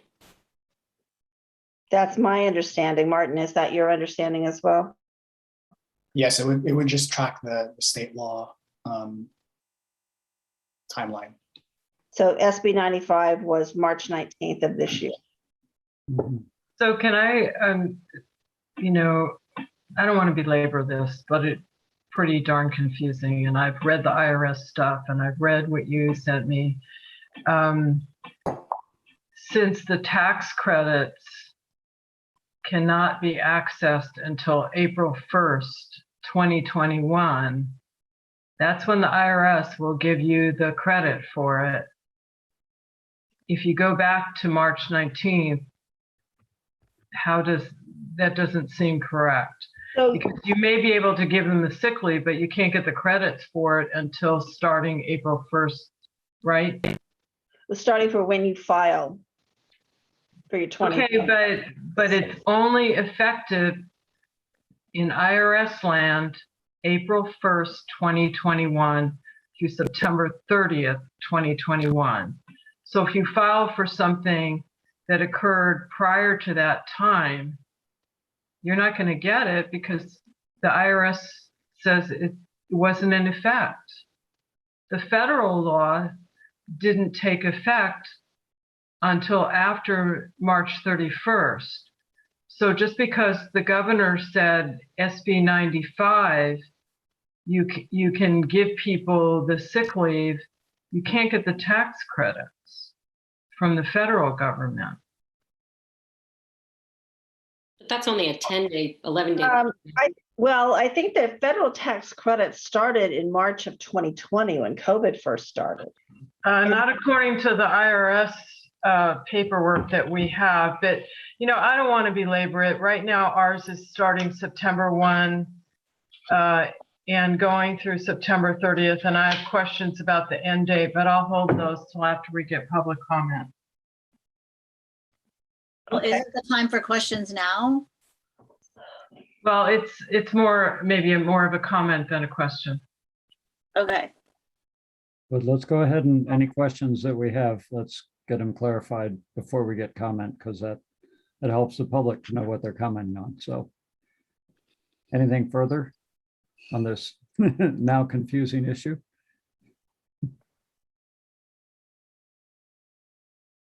Chance you're pondering? Okay, we'll get comment now. All right, so let's go to the public comment. If you would do that, Michelle, please. Yes, If we Mr. have any Mayor. commenters. Yeah. I see I see one hand raised, two hands raised. So we'll start with Jack Buckhorn, followed by Joe McGarry. Jack, you're unmuted. Yes, good evening. Thank you for bringing this topic forward. My name is Jack Buckhorn. I'm the Executive Director of the North Bay Labor Council. And I think I can clear up a few of the points that have been asked in the questions. The tax credit has been in place since the Families First Coronavirus Response Act back in March of 2020. It's a federal tax credit. Employers have to withhold federal taxes for their employees. Depending on the size of the employer, you file a 941 every third day or weekly or biweekly. It just depends on how many employees you have. But when you file that 941, there's one line where you put the amount of salary that you gave for qualified sick leave, and you don't have to pay that taxes. So I hope I'm explaining this correctly.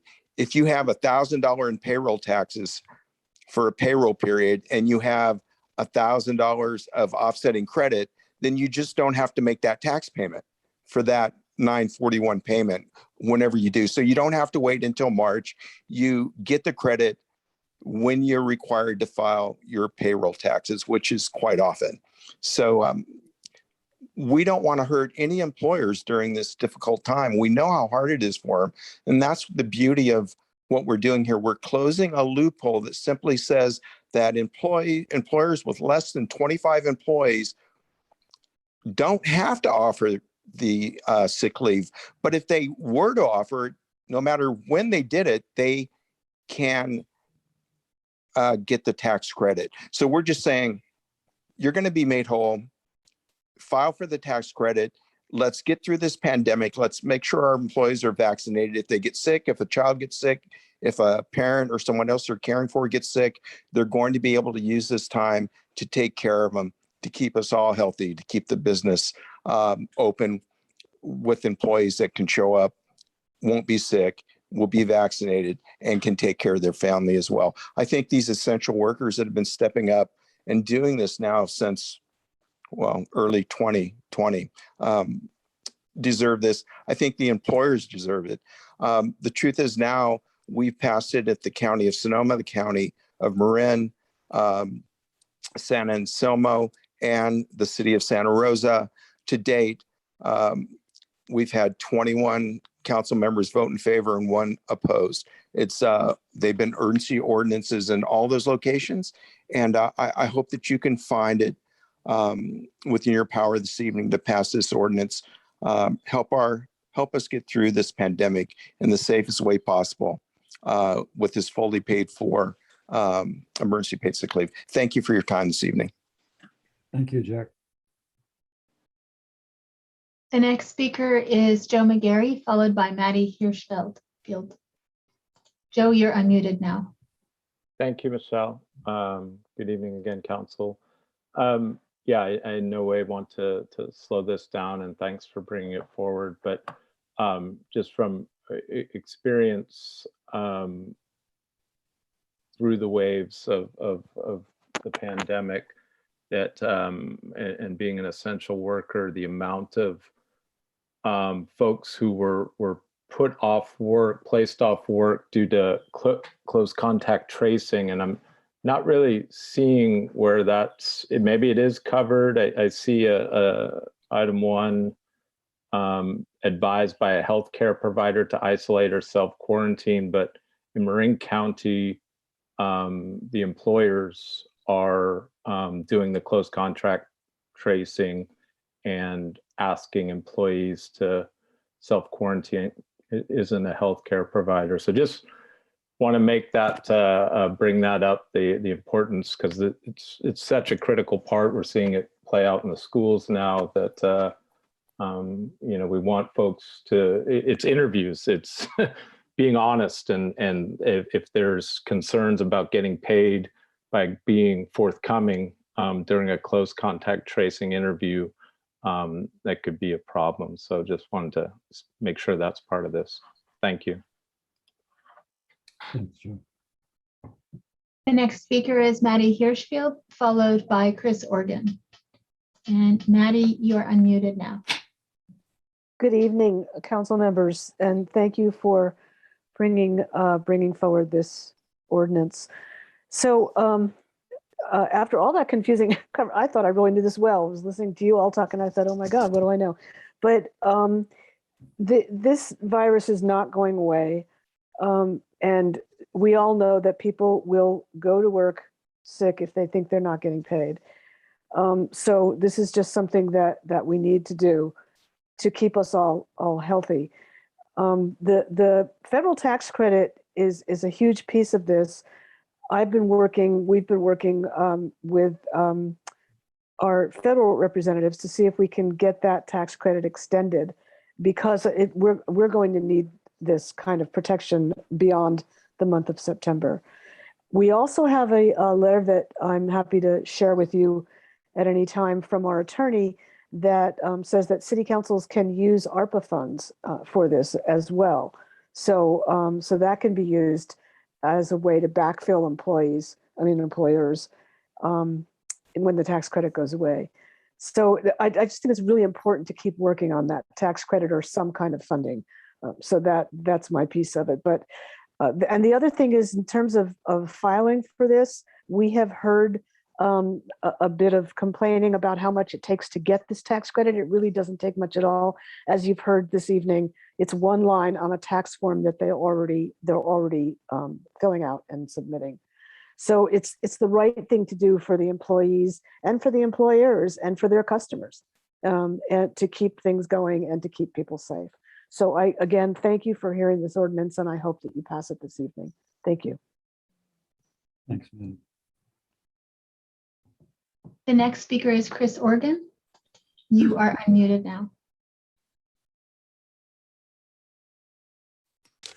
Hi, Chris Organ, Redwood Road. I just want you all to take the opportunity to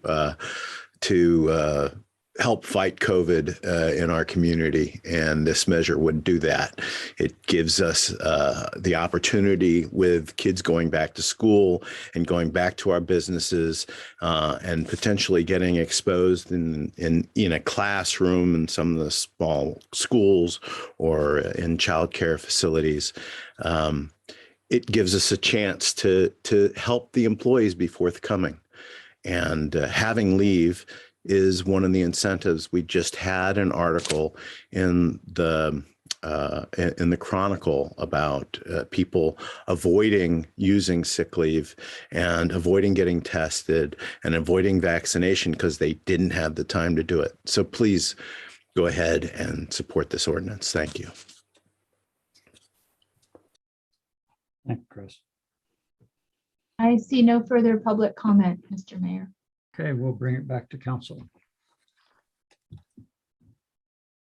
So, comments, discussion? No, I'm not yet. Got one. I think Barbara had one. Yeah, I'll just say a couple of things. Of course, I'm supportive of this, but I do want to say a couple of things. First, I have concerns about the way we changed not having a sunset date. I think we should leave the sunset date in as September 30th, 2021. And if for some reason those tax credits are extended, I think it's incumbent on the council to take action at that time or wait a few days to our October 6th meeting, rather than just having this sort of nebulous, unless the tax credits are extended. And the reason being is that I think we need to provide clarity to our businesses. And 2 points. As we know, and nobody wants to hurt our small businesses, they're already hurting with COVID, and we also want to protect employees. But more than 99% of our small businesses are less than 25 employees, and there might be 1 or 2 that are not independent businesses, but the rest of them are independent, and some of them are not incredibly savvy. So I don't think we should have an expectation that they should be able to follow what's going on in the federal level on tax credits. You know, there's so much going on, it's hard to keep track even for those of us. And so that's why I think a sunset is important. And I also think if we do need to take action, if for some reason the tax credit is extended, then I think we should also do a little more outreach on this. I've looked at the form. It looks fairly simple to me, but you do have to pay quarterly taxes, and I'm not sure that all our small businesses do that. They may be supposed to. So I'd like us to think about those things, and I am supportive of moving this forward with that one change. Thank you very much.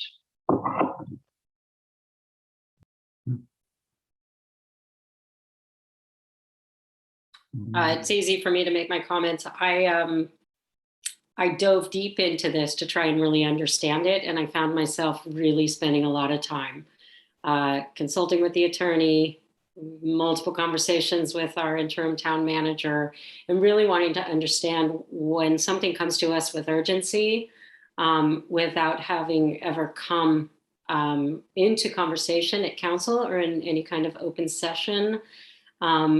When we have had time, should it have come to us earlier, I know that San Anselmo did actually have one sort of conversation about future agenda items where it came up, and I think that gave the opportunity for council members to go out and either check in with their own personal contacts with businesses, talk with the chamber, sort of feel take the temperature of the community, just to sort of say, hey, this is coming. So I really had a lot of struggles trying to understand the urgency. I do understand it now, but I'm just going to echo what Barbara said about the sunset.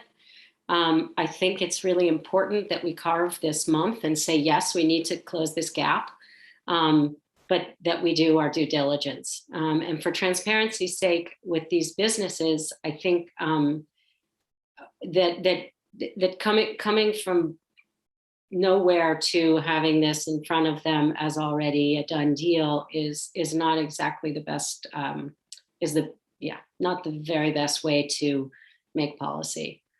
So I do wish I had understood more from, we got a few emails today and I appreciated that. I did have one conversation with Chris Organ at the Coffee Roastery and I appreciated that, but then it just sort of popped in to the agenda. And so I would concur with Barbara that we look at this. I'm happy to support. I think the substance and the urgency is absolutely, it's important that we go forward, but I really want to make sure that we do right by the businesses and include them in the process should we consider extending if the tax credits get extended. So yeah, that's where I'm at. I'll hop in too. I'd concur with the sentiments of my colleagues, what they've already expressed. I think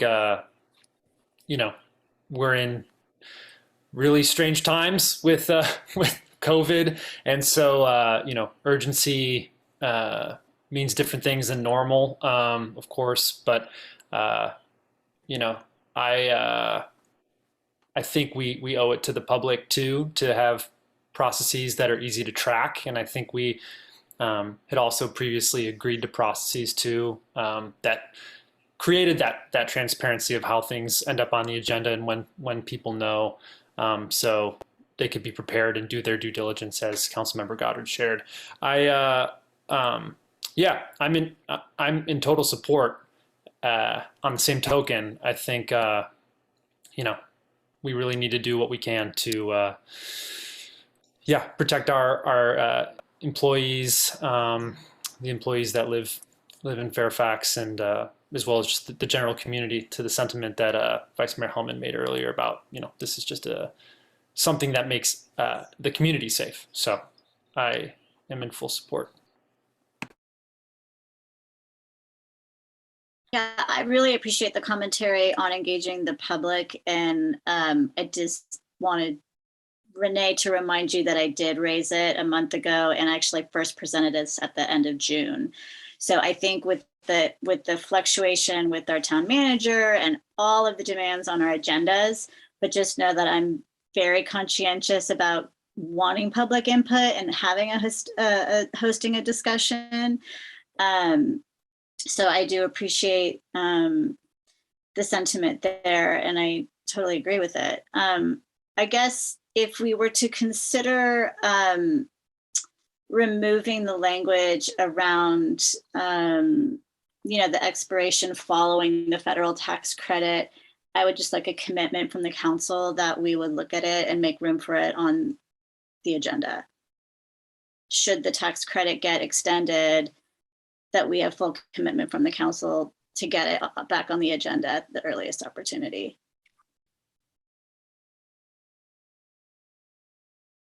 I think that makes sense. And I think that's what I alluded to and probably wasn't clear. And I can't speak for the rest of my colleagues, but I think that makes sense. Well, the whole point of this is to, prevent there from being gaps moving forward. Then it would be unfortunate if council didn't want to address those gaps in the future as the pandemic continues. So yeah. Right. Well, it's all a matter of priority, right? We're always trying to keep our agendas tight. So juggle our full meetings. Yeah. It was on consent originally, so in theory it could be a lot quicker the next go around. Good point. That's true.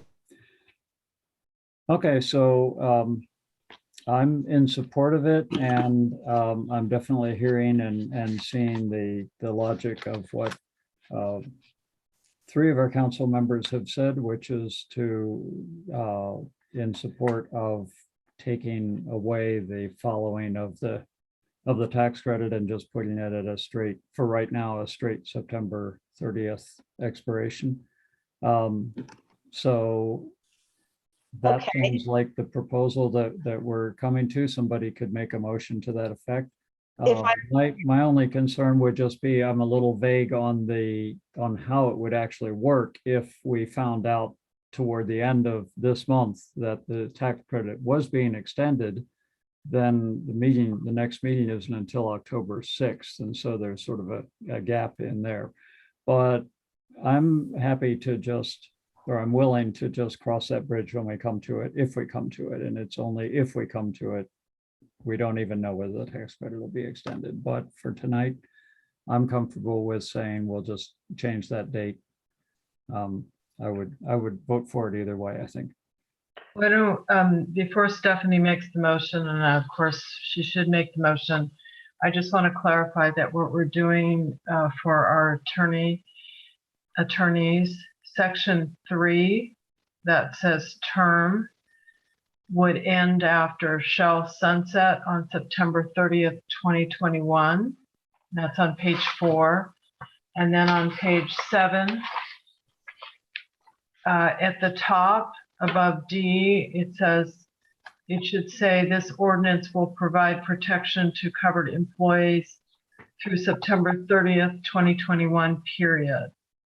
So those are the two changes. And I believe there's a whereas. There is. It's, There is. It's the next to the last the last. title. Yes. You're right. It's on page 4 at the top. So we'll put a period or we'll put a comma after Right. and leave the and in there. Yes. So we've got So three. after, all right, I'm sorry, I kept looking for that last one. So it's through September 30th, 2021 in the second to the last whereas. Yes. So 3 changes altogether.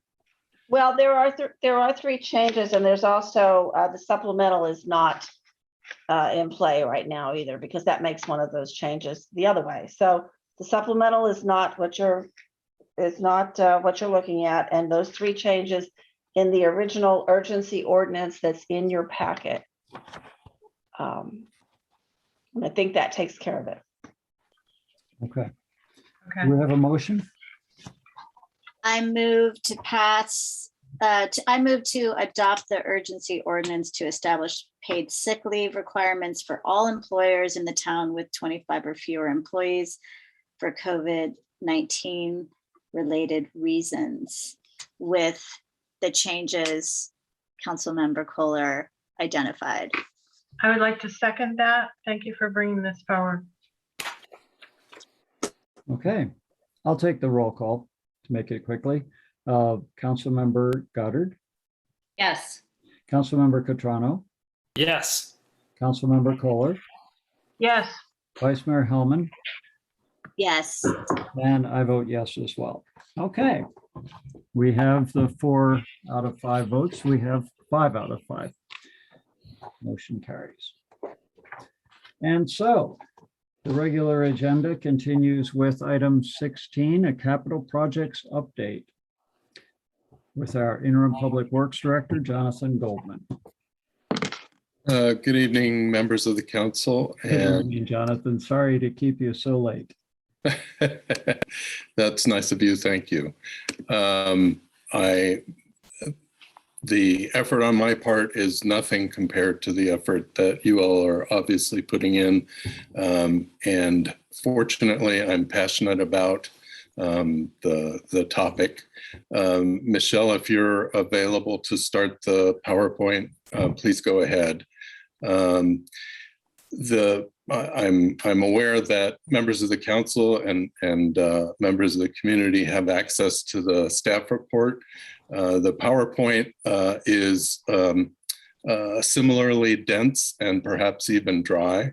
And if in the best of all circumstances, my passion will allow us to get through it quickly. And I want to reassure everyone that what this really is, you know, my week 5 of being the interim public works director, serving you and the community of Fairfax. As you all already know, there's a significant, go ahead, Michelle, keep going. You can go to slide 3 already if you want to. Thank you. There's a significant backlog of capital projects that I think to some extent, in hearing from members of council and the community, there's not always a lot of information available about status. I'm not going to represent that I have perfect information at this point, but I do want to point out that I've prioritized, identified a number of things, and triage may or may not be the right word, but had the opportunity to interact with consultants who've been working on design and delivery of a number of all of the capital projects, actually, and then also to identify and in my own mind prioritize smaller pieces of that. This slide and the staff report address some of those, focused on urgent before it rains project, including repairs to the upper end of Bay Road, repairs to underground storm drainage piping. As council and lots of folks in the community know, there are trench plates in a couple of locations in town that are there because some underground piping, some issue was discovered, and those issues haven't been resolved in the short term yet. And I'm a person of faith and living in a community which isn't Fairfax at the moment that has seen significantly above normal rainfall already this season. It's my responsibility to be prepared for that and help Fairfax be prepared for that. Next slide, please, Michelle. Another example of interim actions, and this got discussed a little bit earlier this evening, the water shortage emergency really creates a challenge for, especially for irreplaceable plant materials, redwood trees and things like that.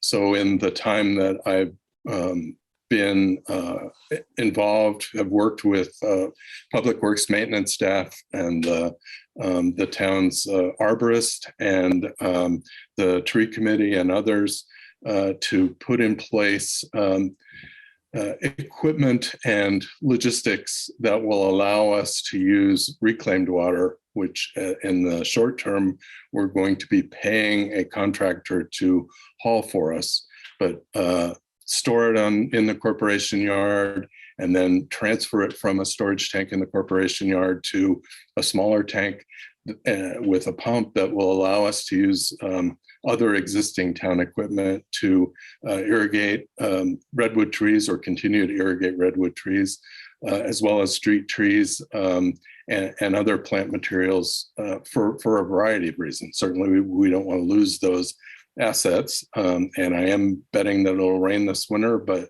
who knows what might happen. Further, I think there's an opportunity with that kind of short-term infrastructure to try to integrate that kind of approach, the use of reclaimed water, which is available in abundance when compared with potable water under the circumstances. So trying to the extent that we can judiciously identify circumstances, and the parkade is a good example in my mind, where as we move forward into the future, we can potentially not use drinking water to irrigate any of the street trees in the parkade, and routinize our process of acquiring reclaimed water and using it for those purposes. Next slide, please, Michelle. Again, there's a huge amount of information here, and certainly in the staff report. Short version on street paving is the town is required to adopt an annual list of pavement maintenance projects that the town intends to use SB1 funding for. Using that information coupled with the way the town's procurement ordinance currently works, to the extent that there are priority paving projects that have been identified that can be delivered within the town manager's authority. And I already have a couple of projects that I have quotations from several of the contractors that have historically served the town of Fairfax very well. We'll try to deliver those projects before it rains. In addition, in part as a function of the procurement process, projects in excess of the town manager's authority to negotiate a contract are either informally bid or formally bid, and the limits are established both in town code as well as in state California Uniform Public Construction Cost Accounting Act processes. So for projects that require either informal or formal bidding, we need more detailed bid documents in order to be able to get bids on those. So we don't have anybody currently working on those designs, those kinds of designs, but have the benefit of a number of consultants that have served the town in the past and other communities in Marin that I will be taking advantage of to try to get those projects to that place next as soon as possible. Next, thank you. I won't spend a whole bunch of time here, but I do want to point out that traditionally the prioritization of pavement management, rehabilitation and maintenance projects are driven by the pavement management documents, the pavement condition index and things like that. My experience has been that that process is really motor vehicle centric and doesn't take into account, for example, pavement conditions that might be perfectly adequate or even adequate for motor vehicles, but aren't, in my judgment, safe for bicycles. And so I'm not an advocate for just taking road segment capital projects directly off the pavement management system. But I'm also new to Fairfax. I'm new to this capacity here. So what I want to do is take advantage of the maintenance division staff who've been here forever, some of them, and other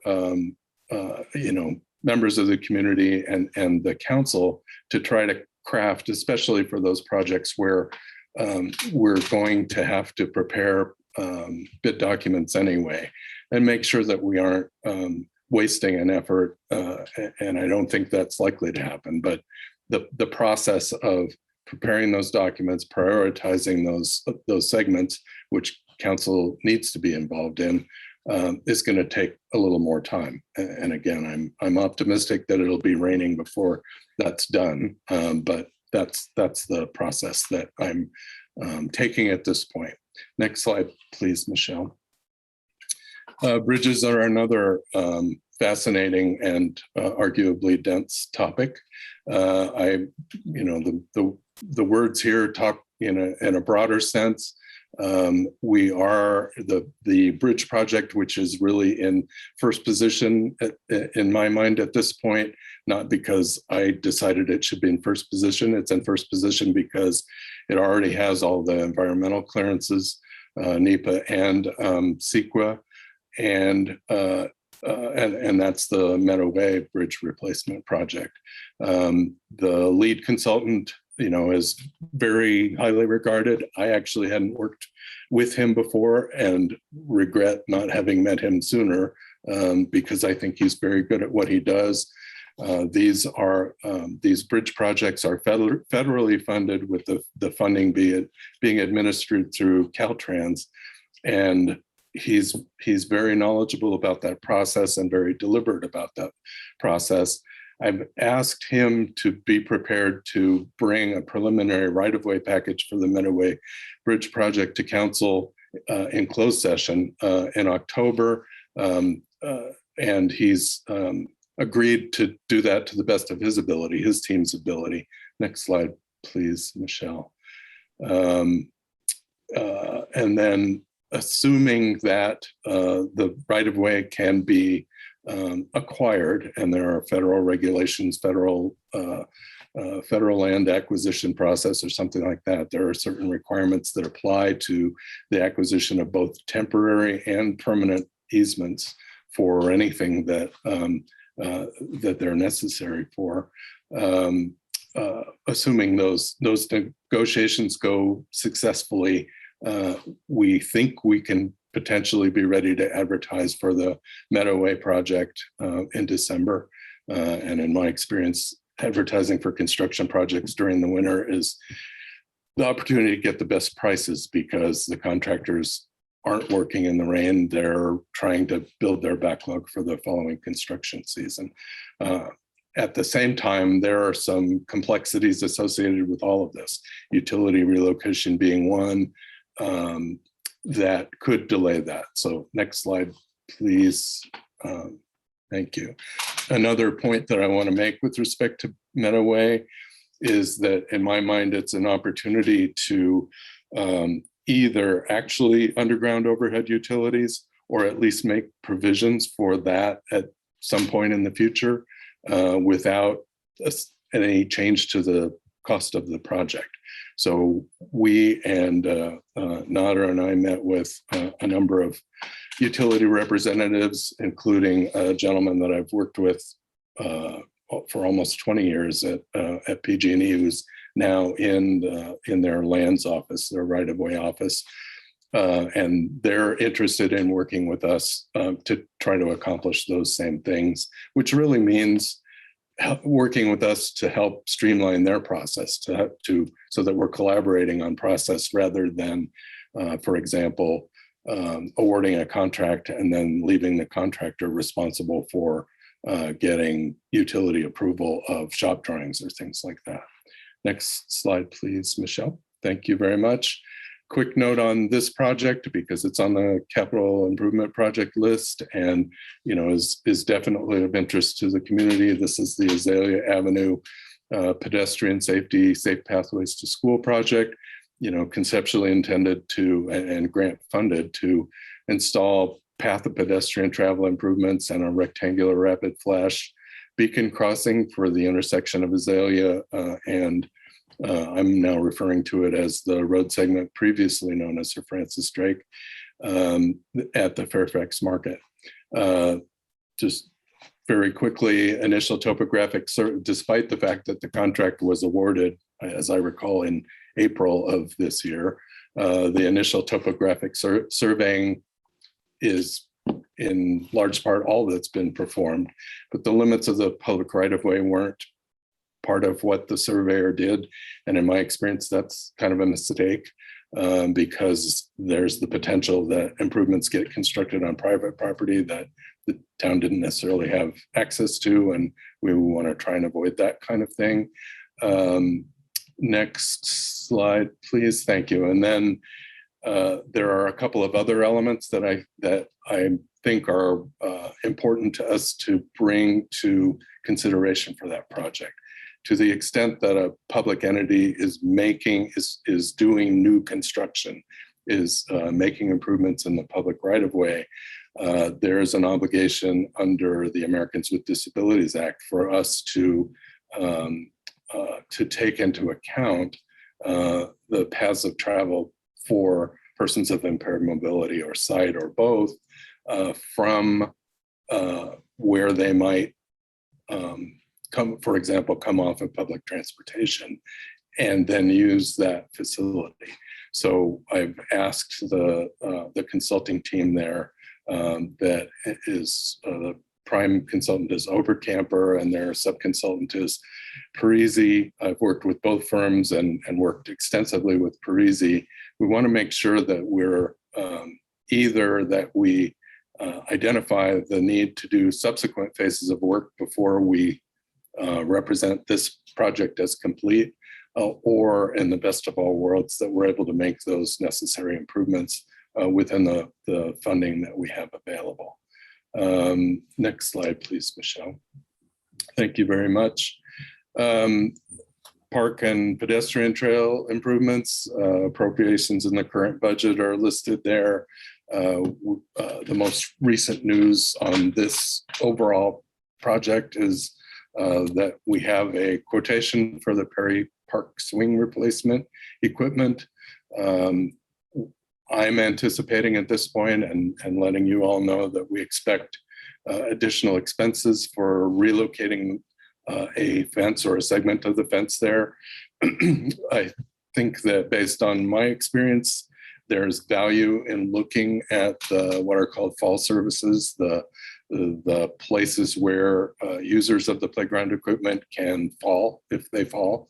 And I happen to remember falling a lot on playgrounds when I was a kid. And so there are two reasons for that. One is the fall surfaces are required to be accessible generally. And depending upon the material that's used, there's potentially the need to recertify its fall protection capabilities regularly, which creates a maintenance burden and other potential burdens. the other piece of this with respect to the to that playground equipment is a similar accessibility requirement. So we're still in the early stages. I'm still in the early stages of looking at that, but want to make sure that, again, we don't represent a project as complete if it really isn't with respect to things like accessibility. As is the case with all of these, my intent, as long as I'm involved, is to continue to provide updates, regular updates, not go away and wait until you ask for something, but make sure that the council and the community are getting regular updates. And of course, that those updates reflect progress rather than just there isn't any new news. Next slide, please. Pavilion's another one where this project has clearly been in process for a really long time. And in the short term, one of the potential project delivery issues is that the Federal Emergency Management Agency, which has agreed to fund portions of what the umbrella project, the big picture project is at this point, there's, in my judgment, some risk that if some or all of what FEMA is proposed to fund isn't delivered in a timely manner, that funding may be at risk. So what I've asked the consulting team, the design team there to do, including an architect who I'm sure a number of you know, who lived in Fairfax and was on the Planning Commission in Fairfax and has been a real pleasure to work with. I want to try to do a short-term project delivery plan that will deliver the foundation improvements, structural improvements to the building, and certain accessibility improvements that FEMA expects to see as part of the project out to bid as early as we can, and December is kind of the critical path for that. Next slide, please. I just said that, the concept there is that to the extent that there are improvements, and I know that there are appropriations in the current budget for improvements that aren't what FEMA was necessarily funding, we want to deliver those under separate contracts once the fundamental structural and accessibility improvements have been completed and accepted. Again, that's really just to make sure we capture as much of the FEMA funding as we can, and then go forward with subsequent things. Next slide, please. Thank you. This isn't a particularly well-organized list, but it was intended to respond to some of the questions that have been asked of me, and even as recently as earlier today. The Broadway trench plate storm drain I alluded to earlier. I regard that as an urgent, a critical issue, simply because if it rains and whatever the circumstances are now are aggravated, there's the risk of interruption of traffic, flooding, other potential risks. So I'm working in that case with a contractor who I've also worked with before, who was involved before I got here in the preliminary analysis of the issue there. That's Major Angelotti, and intend to take all the reasonable actions that can be taken before it rains again to make sure that issue doesn't pose a problem in the winter. It may be that that's a short-term a stabilization measure with the need identified for a bigger project later. I'm still trying to get to the bottom of that with Scott Gelati, actually. This next bullet has to do with storm drain improvements to address stormwater quality permit requirements. We're actually very fortunate, in my opinion, that McStop exists. I think it's an excellent program, and they don't necessarily solve all of our problems, but we're in a better position being able to have their support in prioritizing these capital improvements. I think in the long run, we're going to find that we have a significant uphill battle to identify funding and implement storm drain replacements, let alone the trash capture and other things. But I'm still working on the details of that. I understand that there was council direction or prioritization of a generator for the Bennett House. I'm working on that. That's news to me. I didn't see that identified as a capital improvement project in the adopted budget, but I'm not going to pretend that I'm intimately familiar with that at this point, and I'm quite capable of having missed it or even made mistakes. Jonathan, just briefly, it's not for us to do it. Bennett House is doing it, but there's been significant delays. So it's not our project. We permitted them, and we need to make sure that they keep on track. Good. Thank you. I appreciate that. Downtown sidewalks, again, here's an area where we certainly have appropriations and not always enough hours in the day. In my experience, when the town is notified of a hazardous condition, for example, a trip and fall or something like that, or we identify barriers to accessibility like non-compliant sidewalk segments, those kind of rise to a higher level of priority. Not that the town is necessarily responsible for construction to address all of those, but they do tend to rise to a higher level of priority. I think a programmatic approach to sidewalks throughout downtown is a good idea, and is one that is just going to require staff or consultant time that at the moment isn't really available. Similarly, and not that I disagree with any of what got discussed earlier this evening, but not only is the development of a process for approval of permanent parklets and streeteries or permanent encroachments into the public right-of-way, not only is that process important, but the enforcement of the existing permit conditions is going to require time from existing staff with limited capacity. So that's kind of just kind of a snapshot, if you will. Doesn't mean that it won't happen. And it's also not necessarily easy. I know that the coffee roasteries installation that was discussed earlier, it's absolutely true that it projects past the parking tees. So it's essentially encroaching further into the public right-of-way than a parked car would. Next slide, please. Really just did that as thoroughly as I could and as quickly as I could, mostly fueled on passion and a little bit of iced tea. If there are questions of me at this point, I would be delighted to hear them. Thank you.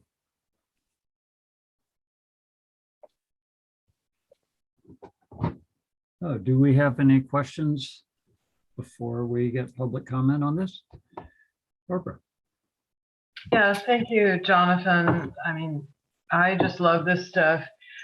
Just two questions, maybe one comment, but a question that you can think about for later is Garrett Toy was looking at rubberized asphalt for the paving projects. That saves quite a bit of money, and I know you and I have talked about that. So I'm hoping as you move forward on the street paving, and there is $400,000 allocated, it's not all SB1, that you consider incorporating that, because we may be able to get more for our money.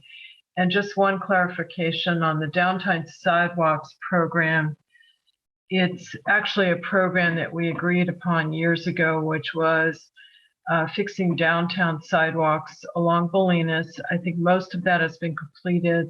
along Broadway from the theater up to the bank and looking at Sir Francis Drake across the street, there are some areas that are problems. So it's not a new program that you need to develop. It's things that we committed to, and we allocated about $80,000 to it this year. So you may not have time, but thank you for the presentation, and it really helps to bring us up to speed.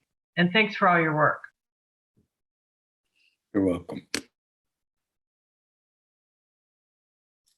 Any other questions or clarifications? Then we'll go to public comment on it, and then we can. Okay, let's go ahead and do that. Michelle, if you would open the public comment, if we have any. Yes, I would be happy to. Is there any public comment? Raise your hand, please. I see one hand. That is Walt Vernon, and you are unmuted.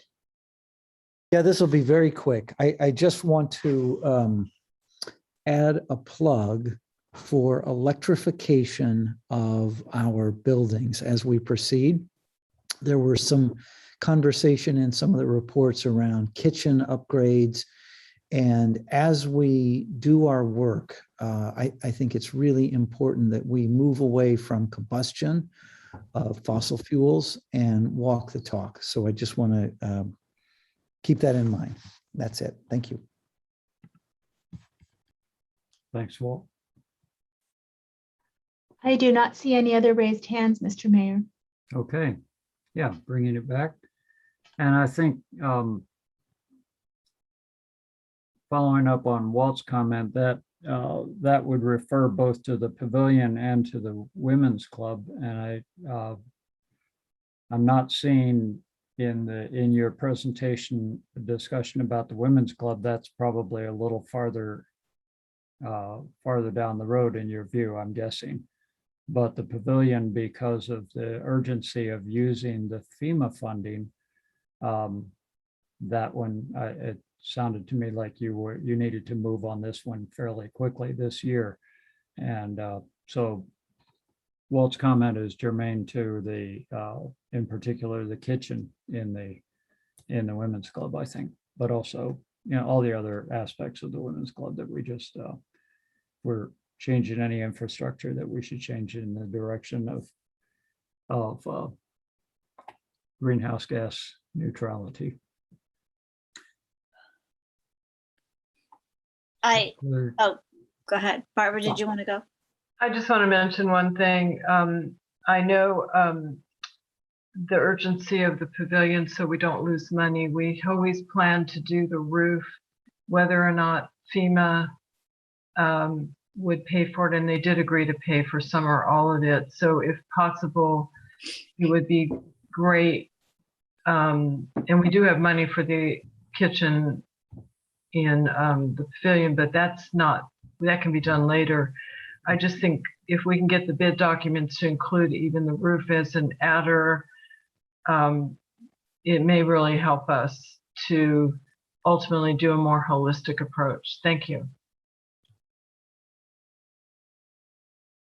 I just wanted to say thank you for diving in and getting up to speed as swiftly as you have, and for this presentation.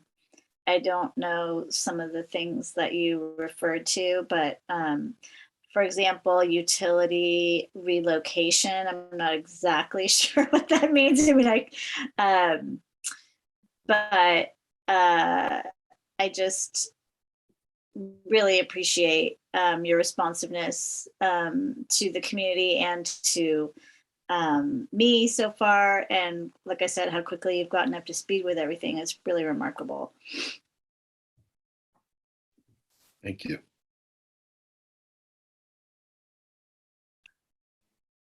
I'll just quick ditto that, because I've been on council for almost 9 years and we've never had a presentation like that. So comprehensive. It's really remarkable. So thank you. And I look forward to taking full advantage of your time here. Thank you, Jonathan. I'll plus one that, and also just say I'm excited that we've adequately budgeted for a separate public works director, because it just goes to show when the expertise and the attention and passion are put in the right spot, good outcomes. Absolutely. All right. Well, thank you, Jonathan. That's immensely helpful. I'm sorry that you had to wait so long to give it, but I echo my colleagues in saying I was looking forward to this, and I'm very happy to hear this and to read your staff report and to just see your overall look at things and really stepping back and taking a look at everything on the table and prioritizing it and systematizing it. So this feels like we're in good hands. And just let us know with anything we can help you with. Thank you.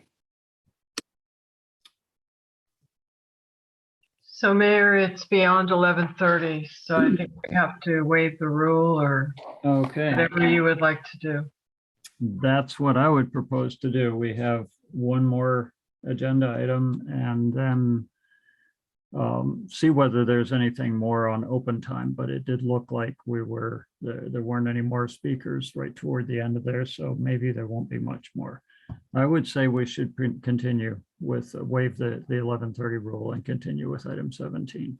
Is that I can make a motion to move that. I'll second. all right? Yes, we need a vote on that. I'll just do that. Councilmember Catrano, Yes. Councilmember Goddard, Yes. Councilmember Kohler, Yes. Vice Mayor Hellman. Yes. Yeah, and I read your lips. And I vote yes as well to waive the 11:30 rule. So onward to item 17. And that would be, well, whichever of you want to start, Jonathan and Michael. Thank you. Hello. Oh Hello. my goodness, Michael, I didn't know you were here. Yeah, right. I'm behind that stoic mask. So this item is about the ARPA funding. The ARPA is our letters that stand for the American Rescue Plan Act. And Michelle, if you want to put up something people can follow here, that's great. Thank you. So this is more an informational item, looking to get some direction from council to staff on how you want to proceed on this after we bring you up to date here. Next slide. So just as a background, I noticed when I went into this, I was somewhat confused by what all of the sources of funding and everything were. Basically, ARPA is the third of the grant type funds that the town has received.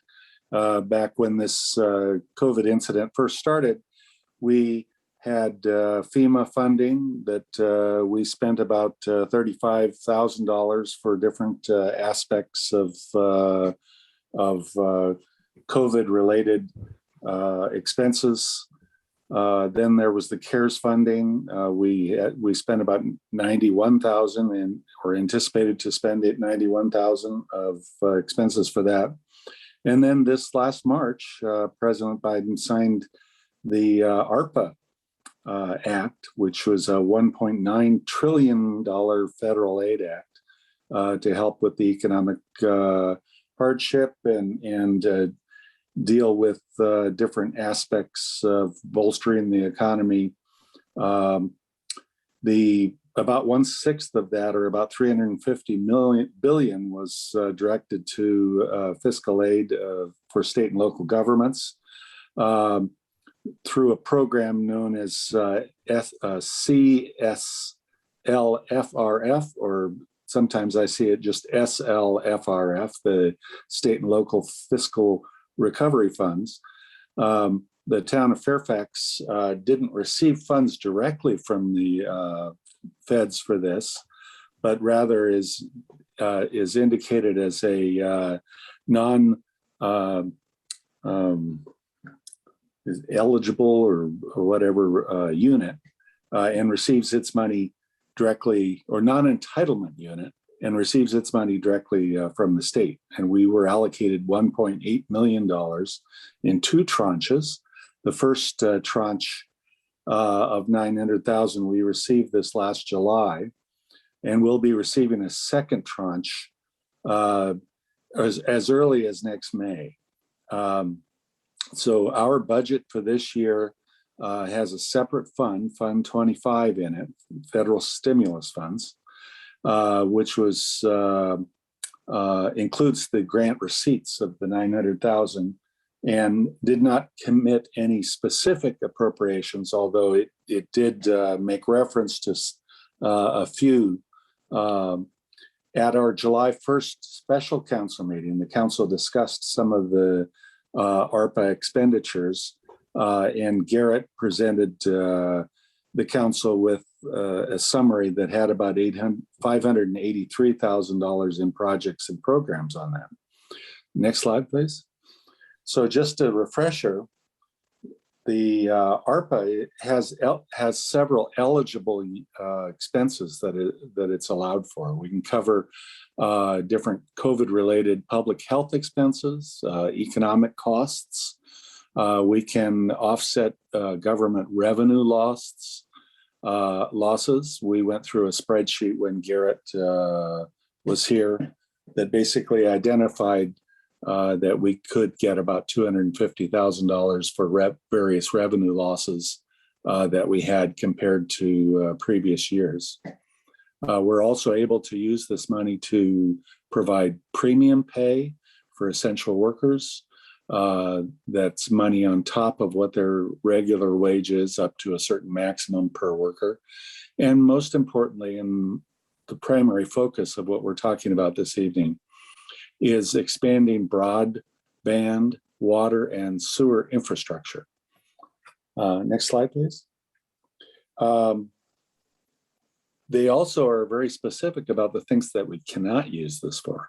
We can't use this money to deposit to pension funds, to fund debt service, provide for legal settlements or judgments, set up rainy day funds for future uses or financial reserves, and we can't fund infrastructure projects outside of water, sewer, and broadband.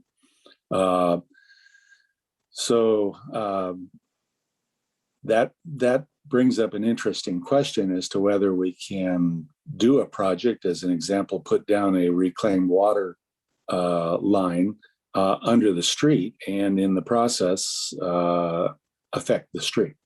I think the funding in that particular instance is direct to the water project with an incidental effect to a street, which may or may not be the intent of the project. So there's the great question. Next slide, please. So basically, the funding for this covers costs that we've got that began on March 3rd of this year, which was a little before they signed this act. And we have until December 31st, 2024 to be able to spend this. However, if we award funds before December 31st, 2024, we're allowed to expend these before December 31st, 2026. So that gives a certain time frame into which we can establish projects that are eligible for expenditures of these funds. So there are some exceptions to projects expenses incurred prior to March 3rd. As an example, you may have a project that was planned or started before March 3rd, but the actual expenses that can be reimbursed have to have been incurred after March 3rd. So next slide, please. So we have a lot of rules that have to do with the compliance for the expenditure of these. They have to fall into criteria that's not too dissimilar from what we have to go through with other federal funds that we get, as an example, FEMA funds. So I think it's important to remember to realize this when we're putting together the projects that we've got, that regardless of what we do with the money, we have a high amount of reporting and oversight that needs to be done in order to be able to do this. So even if we give all the money to somebody else, some other sub-recipient, we still have the same level of reporting and record keeping and monitoring that is necessary in order to be able to do this. So in some respect, it's important to look at what the administrative cost of doing any of these projects is. If we have a dozen projects, we have a dozen things to oversee and report on and monitor and do, be responsible for. We have certain requirements that go along with this with our audit. Any expenditures of over $750,000 involve special level of audits that go along with this, and they go in and look at all of the expenditures that go along with this. So important to keep this in mind when we are putting together our projects for the expenditure of these funds.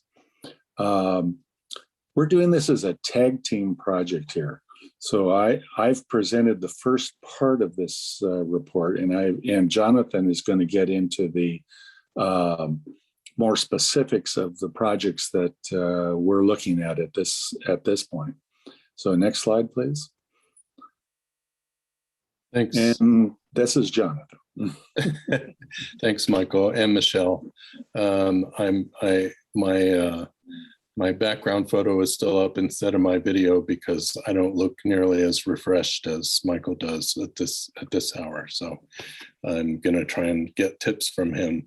One of the things that we ran across, or that I ran across in the course of trying to figure out how to prepare the staff report and then the presentation, is what I and Michael and Adam thought were really valuable advice, information from guidelines from the Government Finance Officers Association. I'm not going to read these, but they were in the staff report and they're here because I think they're of value, not just to council, but also members of the community who might be interested in what a broader segment of decision makers trying to figure out what to do with these funds is doing. Next slide, please, Michelle. As Michael mentioned earlier, there was a table that was produced during the course of council's special meeting on this in July. Categories and proposed allocations, as he indicated, that totaled $563,000. Next slide, please. In addition, and Michael already said this, so sorry for reiterating it. In the adopted budget, the town approved and programmed $900,000 in revenue without making appropriations at that time, although that particular page in the budget notes the countywide homeless voucher program and storm drain pollution control improvements as potential future appropriations. Next slide, please. This list, again, it's really just taken from the staff report and is kind of wordy, but in addition to those projects that council and some of our committees have identified in the past, some additional things have kind of emerged from the process. As kind of an aside, I've reached out in the time that I've been here to other jurisdictions nearby to see whether any of them are like ahead of us in a sense in having already programmed what they're going to do with their funds, and I haven't really gotten anything back from that. So I think that lots of jurisdictions are trying to figure out how to program, how to make the best use of these funds. A few of the projects that have been identified or are considered that weren't necessarily in the budget, looking at and in the broad sense, this is intended to fit under the broadband idea. I don't know whether it really would, but the opportunity to replace information technology and telecommunications equipment at town hall and other public buildings, which leads to the possibility that, for example, no cost to users, Wi-Fi might be available in public spaces, parks, and things like that. Just kind of bullet pointed some potential ideas there. Two suggestions from Climate Action Committee and related organizations look at establishing a revolving fund program as a seed funding source to facilitate equitable installation of insulation, energy efficient equipment, retrofits, and other decarbonization and carbon footprint reduction improvements in Fairfax homes, commercial buildings, and businesses. There's an estimate there of $160,000 for that seed funding source. A Fairfax water conservation program intended to build on the programs offered by Marin Water to dramatically increase the adoption of water conservation strategies. The estimate based on the Sustainable Fairfax and Climate Action was up to $100,000 of ARPA funding for the first 6 months of that program. Next slide, please, Michelle. We've talked a little bit about the acquisition of storage and distribution facilities for recycled water. At this point, that's a relatively small cost and doesn't necessarily, need to be. We're not waiting, if you will, for council, for example, to appropriate $10,000 to accomplish these things, but it probably would be eligible. And as a candidate, we came up with the concept of collaborative projects with Ross Valley Fire, Marin County Fire, and Marin Water. And some of this comes from my experience in Sausalito, where Marin Water's typical policy is that they're a drinking water supply agency, not a fire flow agency. So the cost of improvements to water distribution systems for fire flow purposes, they try not to have to bear or have their ratepayers bear. So it struck me as a potential opportunity for more of a collaborative project. SAP hasn't reached out to Ross Valley Fire, Marin County Fire, or Marin Water at this point to discuss any of this, but in concept, something like that would likely, in my judgment, be eligible. Lots of money could get spent that way. And I also don't know what the current state of water distribution in the town, what that infrastructure looks like, or what the state is with respect to fire flow. Next slide, please. Thank you. I think there was a comment that I saw in email earlier today, which I completely agree with.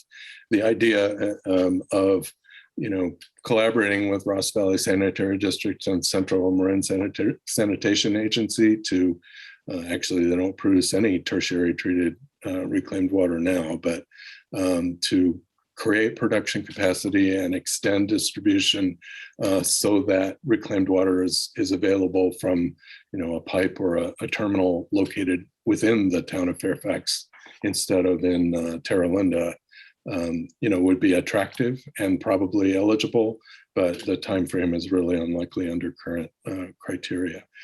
Stormwater conveyance and water quality improvements in collaboration with Marin County Stormwater Pollution Prevention Program. I just really threw a number up there too. This kind of begs another question about whether storm drains are considered sewers under American Rescue Plan.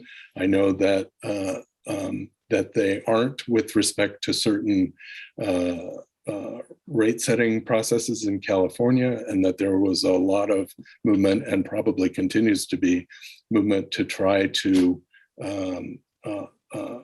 establish dedicated funding streams for stormwater, both infrastructure and the stormwater quality infrastructure. I'll leave that there.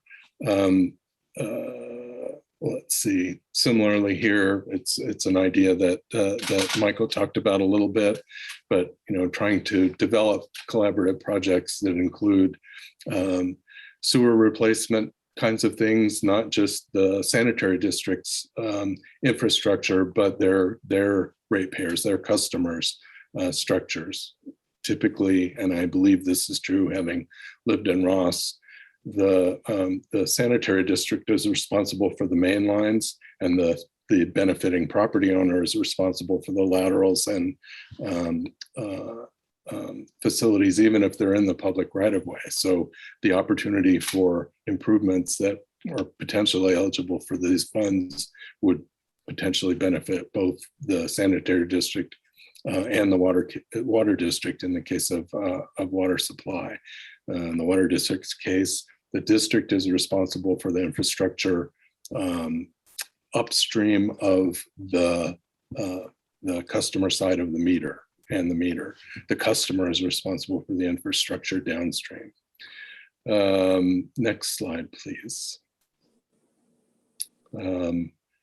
Mike, do you want to run with this? Okay, or Adam, if he's interested. But basically, we've identified, several courses of action that might be possible here. Two of them would be that, one, perhaps the council could continue to accumulate potential projects and programs for potential funding under ARPA, collaborating with the neighboring jurisdictions to identify priorities and better leverage Fairfax's sensibilities and priorities into fiscal year 22-23, with the budget process being more, having more permanent staff in the town manager and public works roles, and more time to adequately look at all of the different projects that we've, got ideas for. Or we could have, the council may wish to appropriate some funds now and build on the momentum of the collaborative and other projects that are stalled or warrant funding in the short term for other reasons. So last slide. So basically we're looking for questions, public comment, and to get some direction and discussion from the council.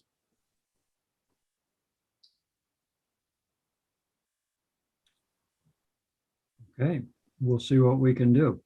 Chance. Yeah, thank you, Michael and Jonathan. This super helpful to get another little comprehensive overview of where we're at with the ARPA funding. My question relates to some of the proposed projects that were attachments in this particular staff report. And I know that you all laid out sort of two different paths. One is the accumulation of projects. The other is, actually allocating some funding to projects that have some sort of, short time horizon or some immediate need. And I'm just curious, like, moving forward, since those weren't formally presented tonight, is there a timeline for how we move forward with those? If there are projects like if council's in agreement about the projects that were attached. I mean, I think about the immediacy of things like climate change and the drought. And so just worried that the longer and longer we push it out and think about it, the more damage that's being done that could be mitigated if we roll out drought mitigation programs or anything like that. So just trying to get a better sense of the the timeline for approval of and distribution of funds. I'll jump in if you don't mind, Michael.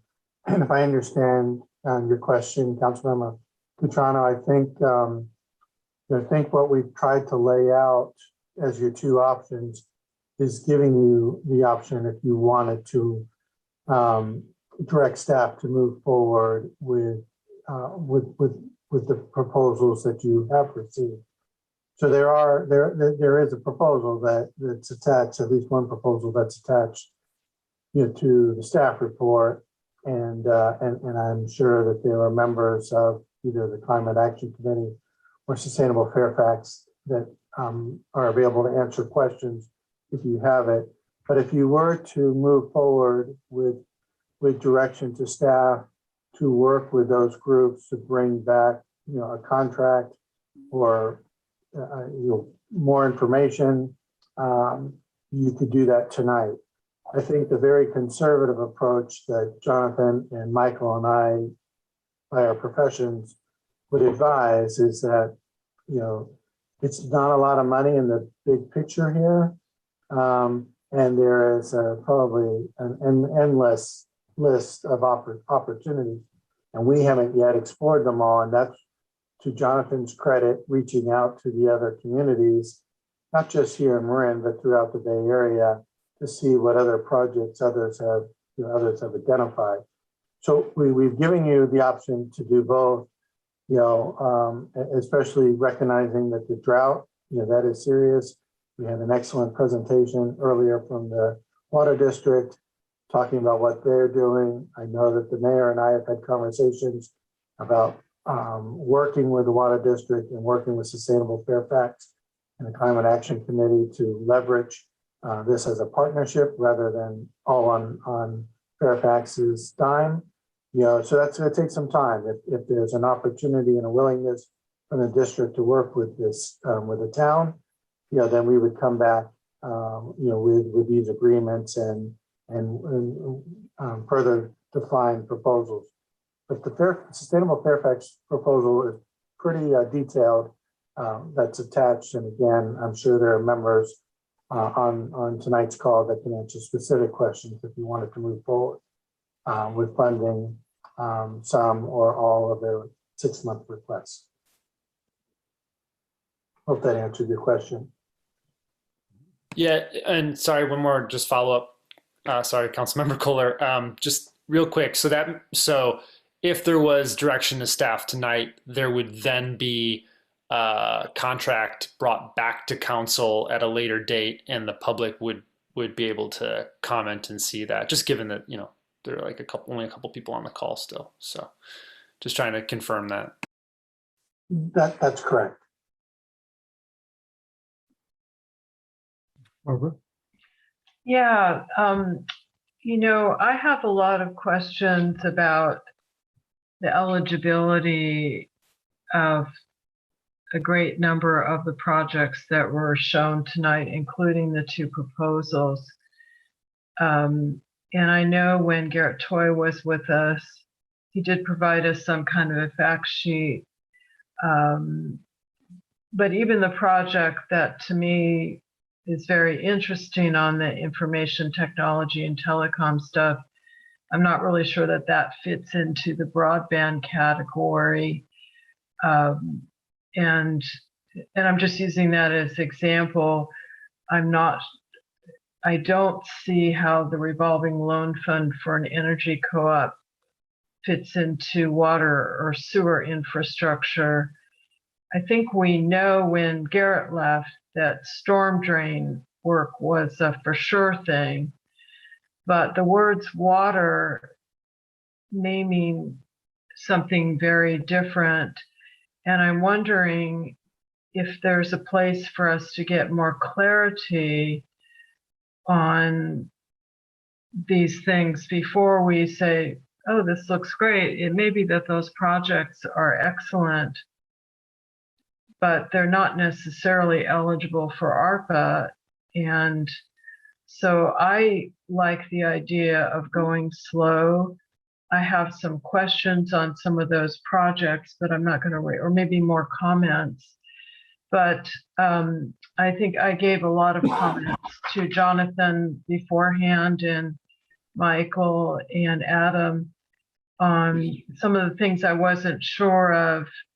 But I'd rather see us go slow, really dig into what is eligible before we start spending this money.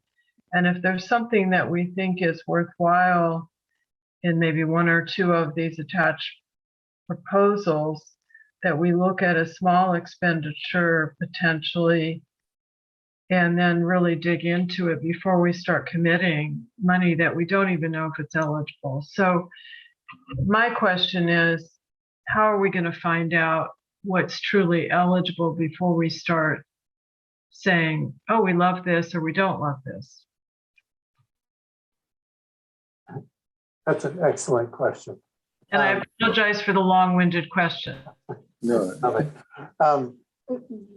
it's an excellent point. But you still can give us direction. It can be a parallel path, right? So give us direction to work with these groups and move forward while we're also clarifying and confirming that they're eligible.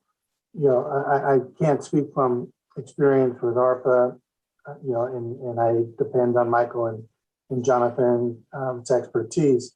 But I'm imagining, that we'll be able to run this down to ground and be confident in the decisions and the recommendations that we make to the council. There is no advantage for us to spend money that's not eligible and then have to reimburse the federal government when we do our reporting. So I know you have confidence in your finance director and your public works director to keep us out of harm's way, and our town attorney, I'm sure, will also be a very valuable resource, as we go through. So I'm recommending, if the council desires, is a parallel path that gives the Climate Action Committee and Sustainable Fairfax at least the confidence that the council supports the project with parameters, and with some conditions, which staff would then work in this parallel process to bring back to council for your final approval. Renee. Thank you. Yeah, thank you all. I do have a question. I was reading the on page 2 of the staff report, the Government Finance Officers Association advice. And what stood out to me was, in light of having these proposals in front of us and having this really massive amount of things that we need to consider, is this considering regional initiatives, including partnering with other ARPA recipients. And it says it's possible that there are many beneficiaries, and such as schools, transportation agencies, local economic development authorities. I'm just wondering, because this is this is about water. I'm wondering if MWD, and I did read the letter of support, and I think that the partnership could be brilliant, but I'm just wondering, are they ARPA recipients? And is there a way for us to leverage some other funds, given that, and we could talk more about the project, but given that this project is really something that's meant to then ultimately serve as a template or a model for other jurisdictions to replicate. If MWD is a ARPA recipient, and I see Larry, it would be great to know that, because I think it goes toward, talking about funding and how we're going to make those types of decisions. So perhaps we should go to public comment at this point, because we might get some clarification on some of these questions. We have people here with us at this late hour who, both from MMWD and from Sustainable Fairfax and the Climate Action Committee and others. So let's go ahead and do that. Michelle, would you open public comment, please? Yes, I would. And I see that Larry Bragman and Walt Vernon have their hands raised. Larry, I've unmuted you. So, yeah, I just popped up my hand on the whether we're ARPA recipients, and we are not ARPA recipients as of this date. Special districts did not receive ARPA funding at this point anyway. We may get some funding on the Infrastructure Act, which is a separate, pool of money. But special districts were not ARPA fund recipients to my knowledge. MMWD is a special district. So I just thought, I'd raise my hand quickly. If you guys have any other questions you want to address to me that I could answer them or try to answer them now, or just wait until the conversation or your questions develop. Anybody? Yeah, if you can, why don't we go ahead and hear the rest of the comments, and then, but if you can stick around for the rest of the conversation, that would be great. And I'll do that. Okay, all right. Unless Renee, you have your hand up. No, actually, thank you, Larry. I appreciate that. That helps. Really, I have a bigger question, and that is, could you give us a little focus for this conversation that we're having at 12:15 in the morning? Just because, I really want to know, this is huge. We have not had a public workshop that relates to this, so the public doesn't know what we're talking about here. And so I just want to see what it is that you vision here, either Adam or Bruce, so that, we can focus. No, and oh, Larry, you're there. I was actually asking Bruce or Adam, but I'm happy. Oh, okay. I'm happy to hear from you too, and what you hope to get out of this. Okay. Kind of a quick summary is we have expanded our conservation budget, I think, by about 300 or 400% this year, and that's even in light of pretty drastic revenue reductions because of the drought, because a lot of our operating revenue comes from the sale of water by volume, and we're trying to discourage water sales. So we're kind of in a bind, and that happens with every drought. But what I see as the synergy of this program that goes beyond what a centralized district like MMWD can do is in the implementation of programs on the ground. So MMWD is a great central planning authority for operations and, taking care of the watershed. But when it comes to grassroots education and implementation of programs, including conservation programs, we're not meeting our goals. And I actually can email you guys a PowerPoint presentation that we got a couple of weeks ago, which discussed our goals for conservation programs. And it lays it out: gray water, rainwater, turf removal. And what you'll see is that we're not meeting our goals. And in order to do that, those goals will save the district water, but it's really not about the water district. It's about the watershed and the whole environment, what we're dealing with climate change, and creating a resilient community.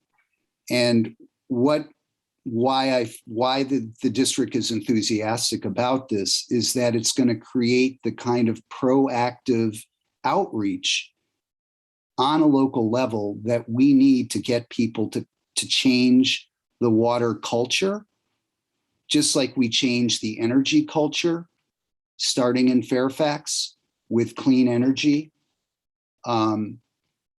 That's what this project can do. And I think as this drought, whether this drought deepens, climate change is not going to go away. And I think the future of water may be a lot like almost solar, where we're going to have different technologies deployed in order to reuse and capture and save water.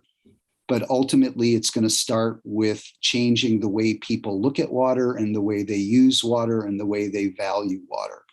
And we can't do that without grassroots activism and organizers. And that's what I see the sort of, I see this as being sort of an indispensable part of that, because it just can't be a top-down project. It's gotta come from local community-based organizing. So that's, that to me is my vision for this. And, I know my staff is really enthusiastic about it, because in spite of, hiring extra people to take phone calls, it goes much deeper than that, what we have to do. So, and that's what I see this project trying to capture and activate. Mhm. If I can just raise a question, and I don't know whether this is the time to answer it or whether we should hear comment from others who worked on this proposal.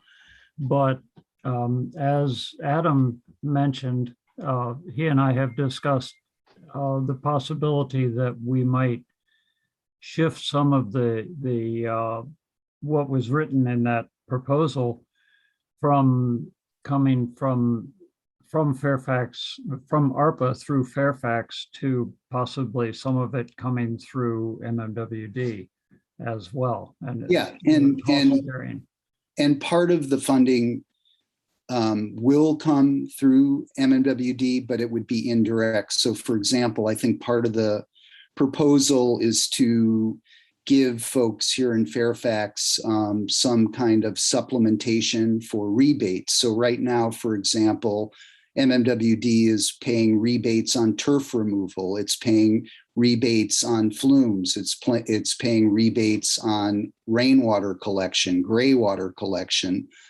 toilets, washing machines. It doesn't cover the entire cost, but the money is there. So MMWD is funding on rebates, for example. We would be funding most of that rebate. Maybe this project would pick up some of that.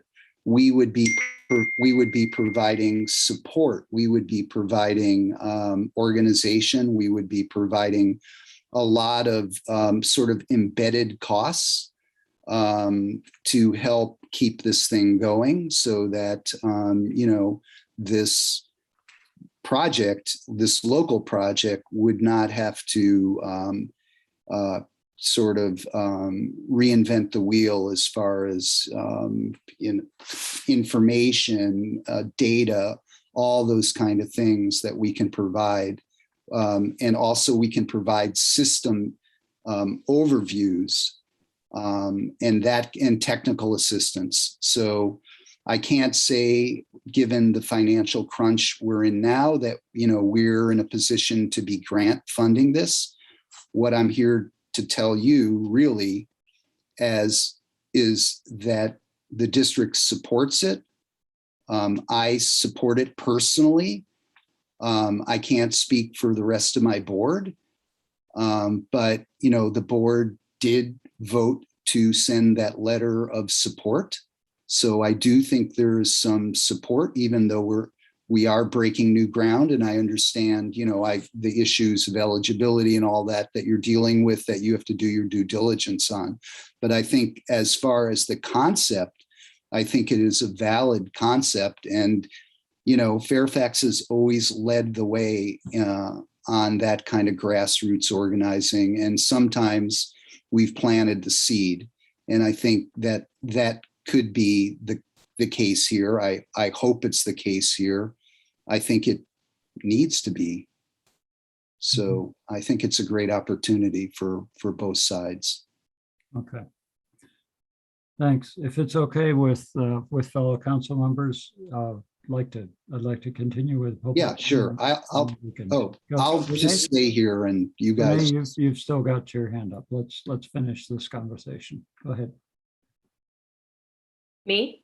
Yeah, it looked like. Yeah, you I had just, one. before we go to public comment though, Bruce, could you frame the conversation that, because I think, are we talking about a project or are we talking about this whole ARPA Well, yeah, situation and how to that's a move good forward? question. It sounds. Because otherwise we're going to spend another, Yeah, it sounds to me that within what Jonathan put on his slide, this sort of what direction does the council want to go with the ARPA funding?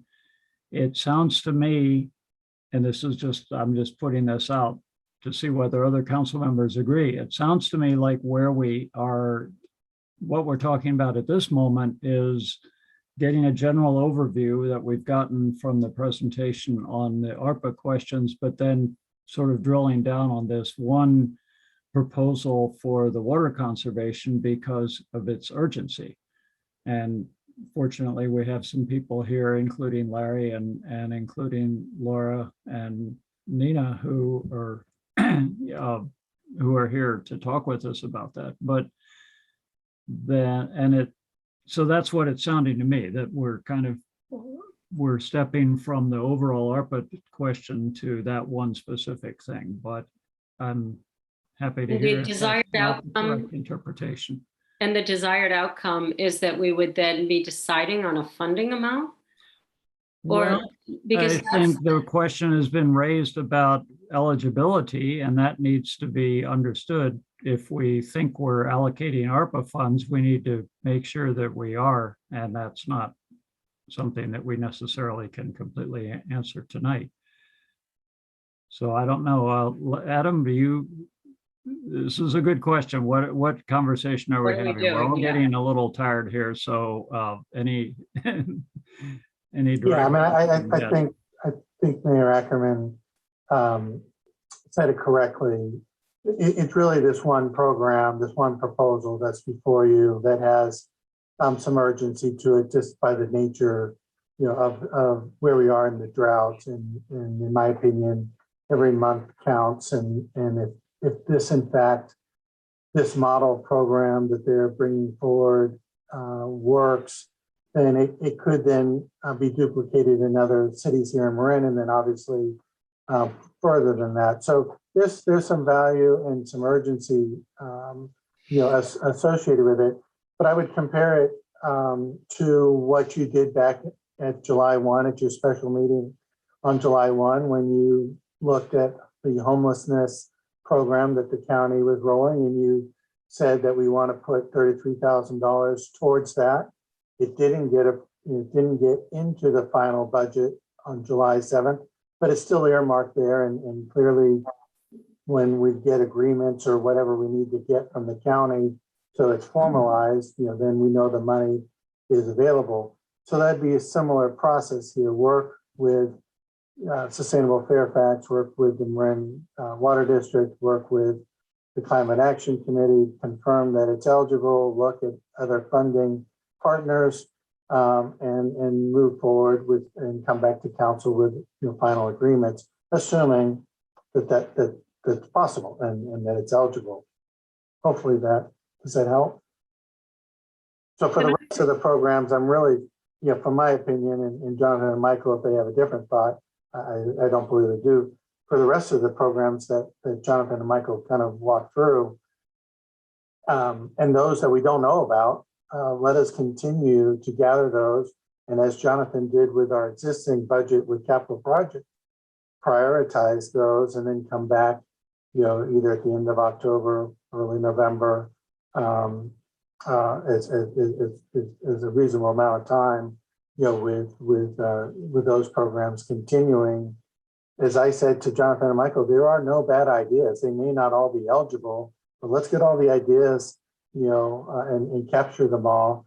And, to the council's earlier comments, community workshops, that'd be another good opportunity, because Fairfax, like all the other Marin towns here in our county, have a lot of really smart and engaged residents that we would all benefit from.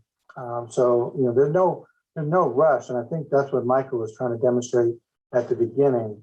We actually have quite a bit of time. We have $900,000 in the bank today, And so if there's eligible projects that the council would like us to pursue, then the council can push the gas pedal down harder or push the brakes on. That's your discretion. Can I add something before? I thought we were really going to be talking about process rather than the details of, for example, this project at 12:30 at night.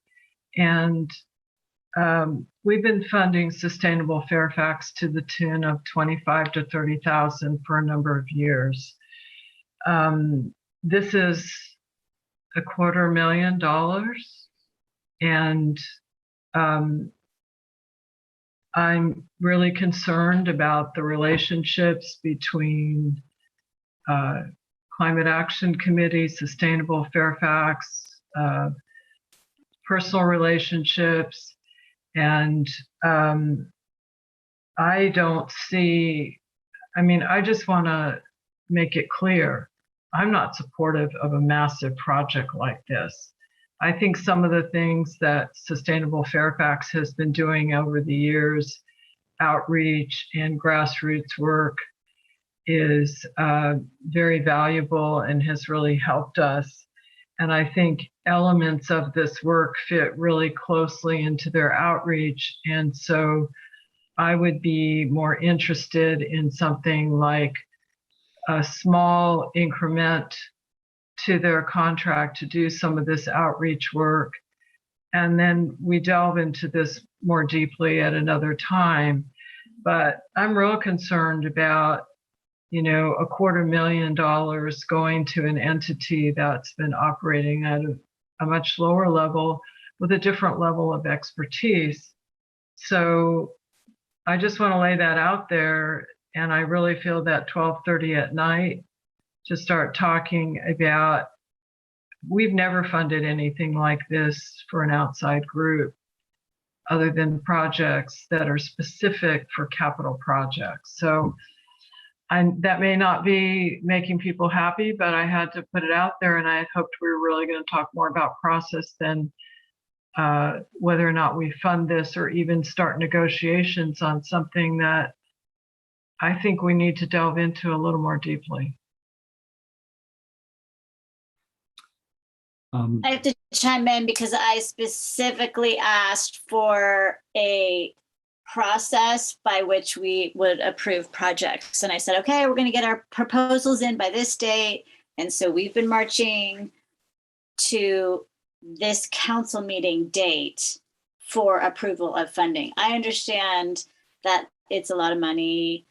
The 1.8 is a lot of money. And I understand that we don't have all the opportunities fleshed out, nor do we have clarity on eligibility. I appreciate all those things. I also appreciate, before I say that, let me tell you that the Water Conservation Program proposal has been presented to San Rafael. The mayor is completely on board. She is proposing an MCCMC water ad hoc committee. They're looking to Fairfax. They're embedding this program document in the proposal for that ad hoc committee. They are hoping Fairfax will take the lead, as is the Marin Water District, for the whole county. And as the proposal states, for this to be replicated. Barbara, I want to be very clear that the proposal, I'm not sure if you saw the line or in the deck, that we're asking for 100,000 to get started. And there is a notion to go to the water district and ask for matching. I don't know if that's available. Sounds like they're very stretched as well, but I feel like this is an all hands on deck situation where we're not, saying, well, it's not really our job to do this. Like, we are going to run out of water by next June. We are not on track right now to hit the 40% reduction in consumption. And we've heard nothing but good things about this program. Well, I just want to I'm not done talking. I'm not done.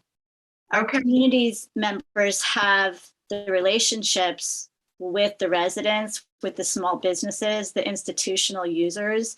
There's so much opportunity, and we have the relationships. The Marin Water District doesn't. So I just hope that we consider the urgency of this problem and act, because we have $100,000, whether it comes out of ARPA or not. Well, I just want to say this, that maybe that these are great projects, but as far as I know, this council never discussed this and gave you authority to go present to San Rafael.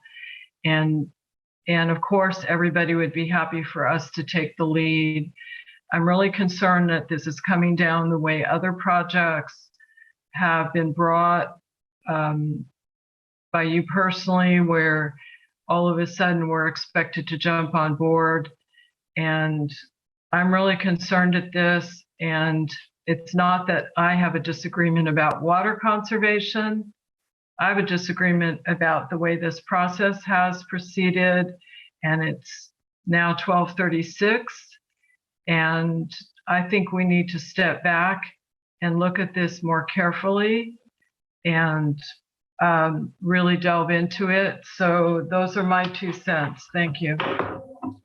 But we do need to get to public comment or continue with it. So I'm just going to go ahead and do that right now before we continue with this conversation, which is an interesting one. So let's go back to that.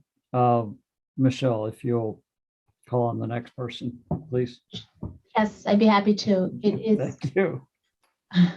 Walt Vernon, you're unmuted now. Okay, well, thank you. And thank you again for all of your service and your stamina. I did want to just speak to the 2 proposals that were submitted by the Climate Action Committee.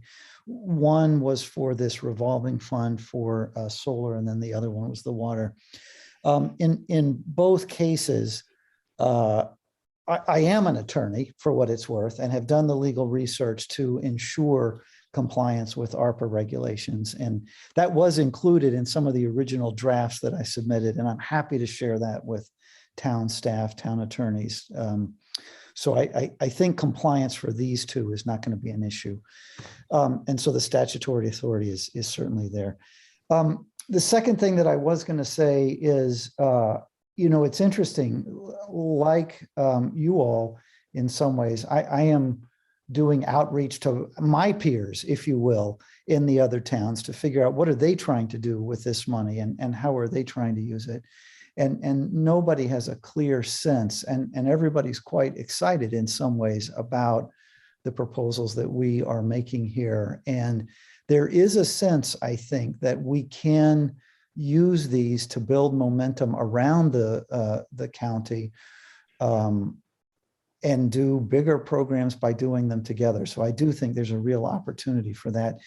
And I guess the last thing that I would say, and I understand all of the issues that you guys are dealing with, and I don't want to push you one way or the other, I suppose, but I will say this, when we did our climate action plan last year, which you guys recently approved, one of and we went for public comment, we got a lot of comments from people in our town saying, you know what, these are all great ideas, but we are on fixed incomes. We don't have the money to do the things that we need to do. And this ARPA money, in a way, because of the statutory authority, the way that it's written as economic assistance for certain kinds of classes of people, it allows us to have a tool to really put money into helping the least advantaged people in our community and let them be a part of solving this climate problem. And so I just will tell you that I will work with you, with staff, with attorneys, with whoever, to help find the right answers, because I think this is a really, really rare opportunity for us to do something meaningful, and meaningful for our people and meaningful for this planet. And so whatever I can do to help, please, please use me. Thanks, Walt. Well put. The next speaker is Nina Luttinger. You are unmuted now. Hello, I'm Nina Luttinger, and I worked with Sustainable Fairfax to draft the water conservation proposal. As you know, we're in a water crisis, and with less than a year's supply of water in our reservoirs, I personally feel we should have an all hands on deck attitude about this crisis instead of just hoping Marin Water is going to handle it all by itself. My background is in environmental policy with a special focus on community-based conservation. I firmly believe that creating a community-based approach to saving water is the element missing here. And that echoes exactly what Larry was saying. Marin Water has 60,000 customer accounts, and they offer a menu of conservation options, but they don't have the bandwidth to proactively engage customers across one specific town like we can. We know our neighbors, we can educate them and activate them. And Marin Water knows this approach can be effective, and that's why they wrote their letter of support for this program. Other towns are interested too, and it's possible that they'll create similar programs to ours and further increase water savings across the whole district. One last thing I'd like to add is that this is not a program that affects only a small subsection of our community. Water is something that affects each and every one of us, and not just people, but the entire ecosystem. I really hope the town council sees the urgency of this program and supports it soon so we can move forward in reducing water consumption immediately. Thank you. Thank you, Nina. The next speaker is Laura Vernon. You are unmuted now.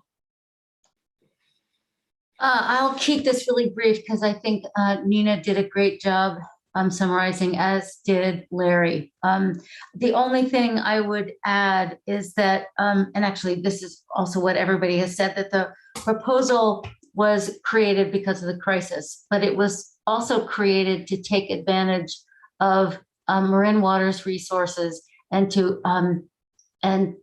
maximize the efficiency and the effectiveness of not only Marin Water's resources, but also where the other towns are looking at creating a program like this. Stephanie said that we did socialize this with San Anselmo and San Rafael and Mill Valley just to find out what they were doing. So the conversations with them were much more about socializing this project. And when we talked to the people in Mill Valley, for example, they were like, wow, you know, besides Marin Water, we're not doing anything. Gosh, we should be doing something too, boots on the ground.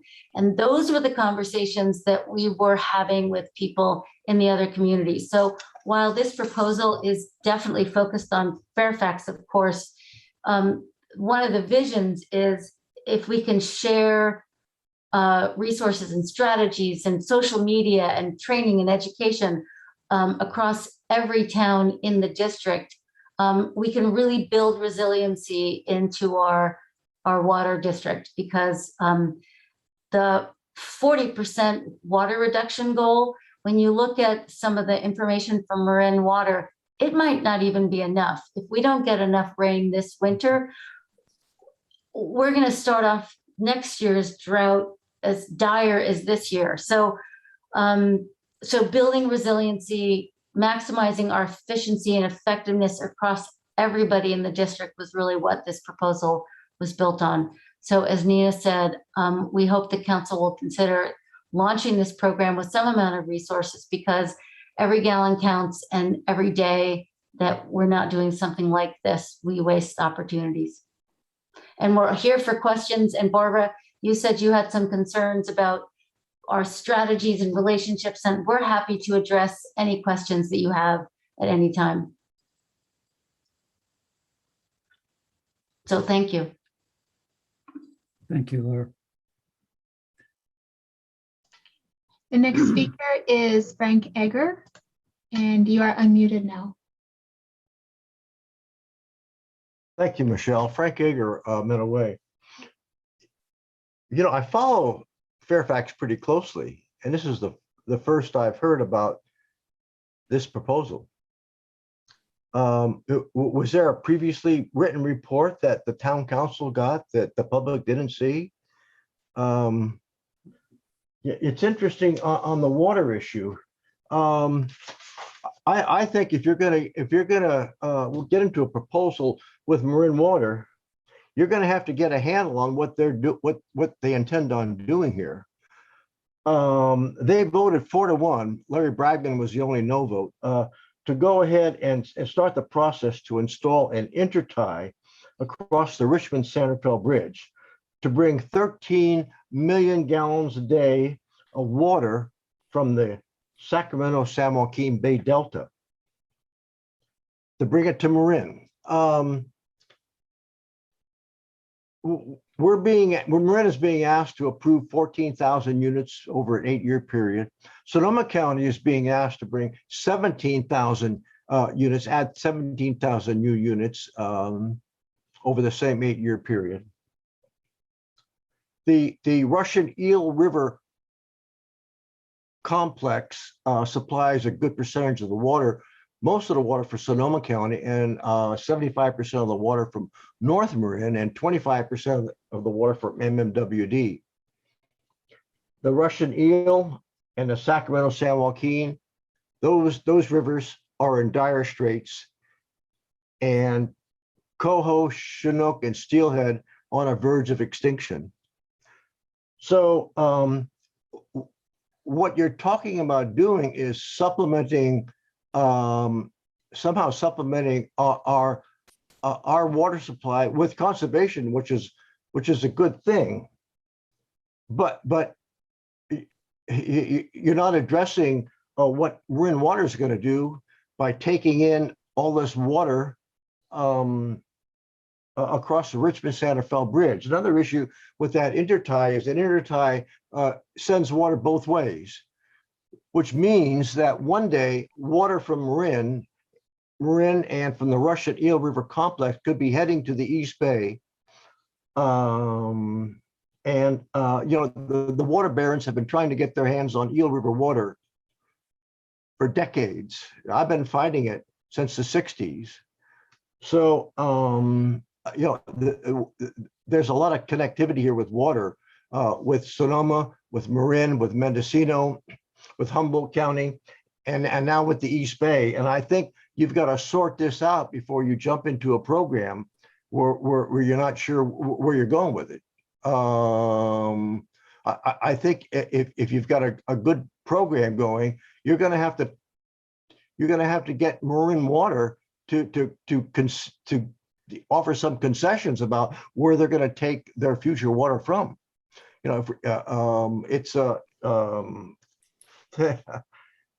This is not just a Marin problem. This is a Northern California problem, and so I think we've really got to talk about where you're going or what's being proposed here.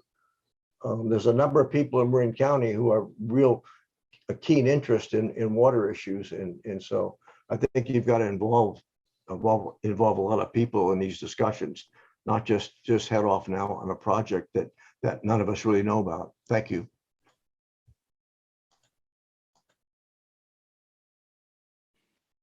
I don't see any other hands raised, Mr. Mayor. Okay. I see Larry's hand back up. Yeah. Larry's just went up. Well, let me hear what Larry has to say, and then we need to decide where we're going on this. And yeah, Larry. Yeah, so just briefly in response to what Frank said, there's a lot of interconnectivity, and I would just say, as far as influencing policy, making conservation work is about the best way you can influence policy, because if we make conservation work, these huge infrastructure projects become uneconomical and unnecessary. So I think there's that connection that you've got to draw. You've got to connect the dots to that. There is a causal connection. If we can make conservation work, it is our most efficient source of supply. We would not have to invest in centralized infrastructure to bring water from hundreds of miles away, but I fully acknowledge the complexity and the environmental challenges that are presented by the other options that may be taken if we can't make conservation work. And that's what this program is about. It's about weaving conservation into the fabric of the community. So I just wanted to make that point. Thank you for allowing me to speak again. Thank you, Larry. So where I'm seeing this, and it is late, so I may not be coherent, but it has been brought up, and I agree with the point that this is pretty quick coming to the council. It's not all the council members were even aware that it was coming until this packet came out. It's kind of come up very quickly. This isn't because anybody's been trying to hide it. It's only because it's a new idea.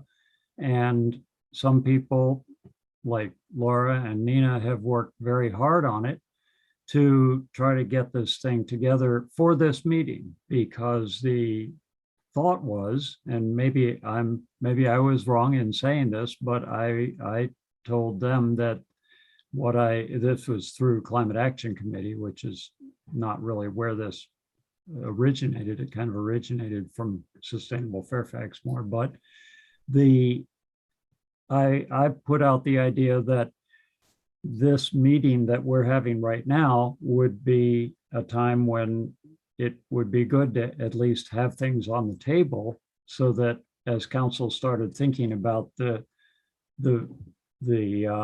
what we're seeing now, which is a more possibilities than we have funding for ARPA, that we at least have any ideas that you want to get on the table tonight, so we can see them. So there was a hurry to get this proposed for that reason, and also because of the inherent nature of the water crisis right now. There's a hurry about that. So that's why we're looking at it tonight, and it hasn't been months that we've been talking about it, because it hasn't been an idea that was thought about for months. It's very recent. That, of course, presents a problem. The public is mostly in bed now. We should be in bed too. And here we are thinking about this project, which is complex and expensive. On the other hand, it's urgent, and we have a good bit of support, some of which we've heard tonight and some of which we've heard indirectly, like Stephanie telling us about people that in other towns that are excited about it. MMWD's board having said they're excited about it, and their manager saying they're excited, he's excited about it. So we've got this. This is the question before us: is do we act now in kind of haste and with not a lot of the public watching, or can we move it forward in any way so that we're ready to act on it fairly soon? Chance. Yeah, thank you, Mayor. Okay, two things. One, it sounded like from Adam that regardless of whether or not we say, the full program, the 6-month ask, whatever it is, there's going to be some coordination as it relates to this particular proposal that was in the packet today, that will still have to come back to council, where the public will then have to, or will be able to have the opportunity to weigh in on it and discuss it and whatnot. So there's that element to it as well. Even if we are being, urgent and taking this as seriously as we need to take it, it's still going to come back. So that's just one thing that, as far as like direction to staff, just for my colleagues here to think about. And then the other thing is, I think it feels like we kind of need to get serious about, like, what is there a public workshop about ARPA funds? Is there, are we laying out a sort of series of proposals to the public and getting feedback like that? I mean, that this was, at the end of the agenda at like 12 a.m. And I don't think that's the appropriate way to be, discussing any of this stuff. So yeah, I think we still need to figure out what that process looks like. But yeah, I'm totally for, directing staff to bring something back to us as it relates to this proposal that y'all have worked on. So. That's my 2 cents right now. Mhm. Yeah, I would say what I would like to see, if I could, just my personal thought about this is, I think this is an exciting idea, this proposal. I think it's very timely. What Larry said right at the end, I think, is a great summary of it, that conservation is really where it meets the road, and all these other things that Frank was talking about are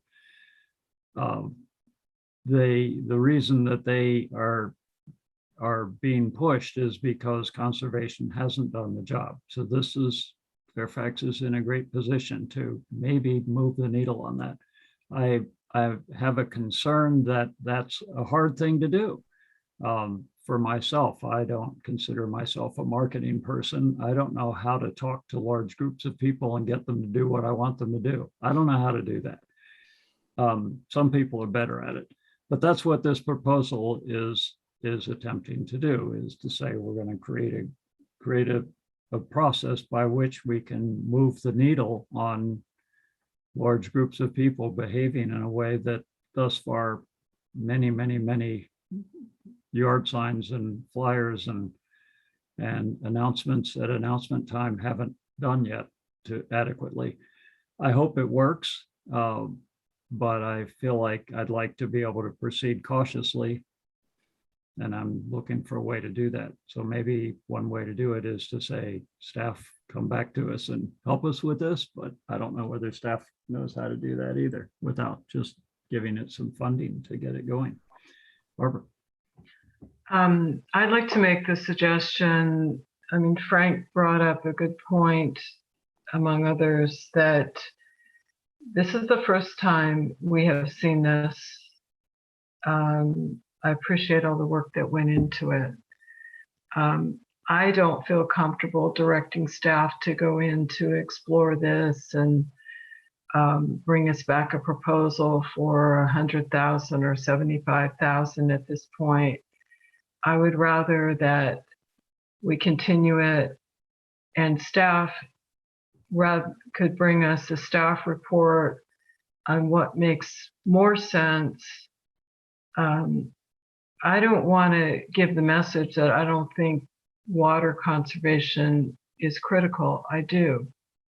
I'm just really concerned at the way this project is presented, the relationships between various parties, and I'd like us to maybe have more of the public actually hear different aspects of how the proposal, and maybe there are different ways this could work.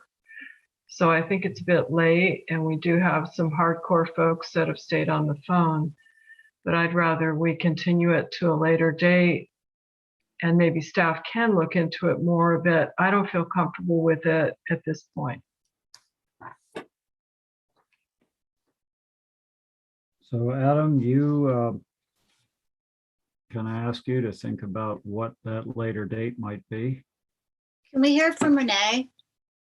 Yeah, You Renee, raised your hand. please. Oh, sorry. I did. You know, I want to thank everyone that I heard about this not long ago, and I did hear about it, full disclosure, at a Sustainable Fairfax board meeting. So I got to learn a little bit more about it and meet Nina. Thank you. It was great to meet you. As I was learning and listening and learning about the project, I kept thinking, you know, who are the partners? Who's out there? All these other jurisdictions think it's a great idea. MWD doesn't have the cash. It doesn't seem to contribute, but all the other important in-kind, substantial foundational pieces of this, organizational and all of those things that don't come with a dollar next to them. And knowing Kate Collin in San Rafael very well, she is one of the biggest believers in community-wide, county-wide contributions to everything effective that is done in this county. And we have those models with MWPA, and we have those models with our myriad JPAs, and probably one of the most efficient and effective ones is the homeless money, which we talked about with our ARPA money from the start, because they know how to use these pools of money. I guess not to go on, but I would feel far more comfortable with this. I think this is an amazing project. This huge amount of work has gone into it, and I do think it would work.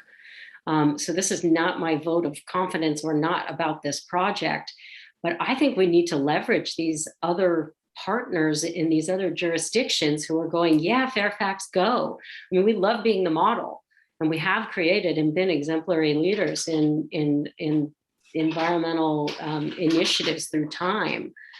Thank you, Frank and Larry and all who came and are before us. But I do think we need some support from these other potential beneficiaries. So in looking at this, one, I think we need to schedule a workshop, even though the advice from our government finance people say adequate time should be taken to carefully consider all alternatives. Oh my gosh, that's my cat, sorry. Take time and careful consideration. I'm looking at that. So I think the community at least deserves to have a workshop soon, because I understand the urgency in this proposal and many of the things that I think are going to come to us, which I'm grateful for. But we do need the community to be together to hear these things. And I would like very much to ask the crew has put this together to go to the folks who are so bought into this and say, where's the money? Because then we can partner in a way, and it's a more robust effort anyway, and we can use and leverage MWD as sort of the mothership of it's the district. So that, I haven't put together my thoughts well on this, but I do believe that has to happen before we allocate a dollar amount to something. And I think we absolutely should put in a substantial contribution or payment toward this. But I don't feel comfortable doing it alone at this time, as of today, without the public knowing what's going on and having some conversation. Chance? Thank you. And thank you, Councilmember Goddard. I think the intention that I had around saying, if we direct staff to come back with something is just acknowledging what Adam had said about further engagement with Marin Water, potentially other municipalities or jurisdictions. I have no idea, but I guess I'm wondering, if folks did go back, the question in my mind is, what are the metrics or what are the milestones that would allow for these groups to come on board with a financial contribution, and that's the sort of conversation I wonder if that could be had between now and whenever we want to reschedule something. But just trying to figure out how do we keep this drumbeat going and not let it stall out, because there's definitely seems to be interest from these partners, and there's definitely a need. So I'm just trying to figure out how do we keep it going, I guess. Yeah, I like the workshop idea. The public, we want obviously to know about it and be engaged. As far as the other jurisdiction, the idea is for this model to extend, and they can fund it themselves in the other jurisdictions. The proposal that you see and all the impact numbers that you see are for Fairfax. And so, if even if we were to get co-funding from other jurisdictions, it would only, how the model was built was to affect and influence our community. There wouldn't be the band, you'd have to completely change it up. Yeah. I don't know if that's clear, but you couldn't say, okay, let's rejigger it and do it all for Marin with the same amount of funds and the same amount of people. It's just, you got to scale it. And so the idea is, if you like this, tweak it to make it your own. But then that was how it was presented. It was not presented as a final proposal or anything. It was like, hey, here's an idea that we've put together. We want to get as many thought leaders and feedback as possible on it, and the response was overwhelming. And so I appreciate Councilmember Catrana's comment to keep the drum beating, or however you about it, but I do like the idea of a workshop, and let's just try to wrap this up. Yeah. Yeah, there's a tension between, as you were saying, Stephanie, between, on the one hand, the very nature of the program is to focus on a small community, and Fairfax is just the right size and just the right kind of community. And we've got passionate people here in Fairfax who want to try to make this happen. But then there's all this other interest in it outside because it could benefit everybody if it works.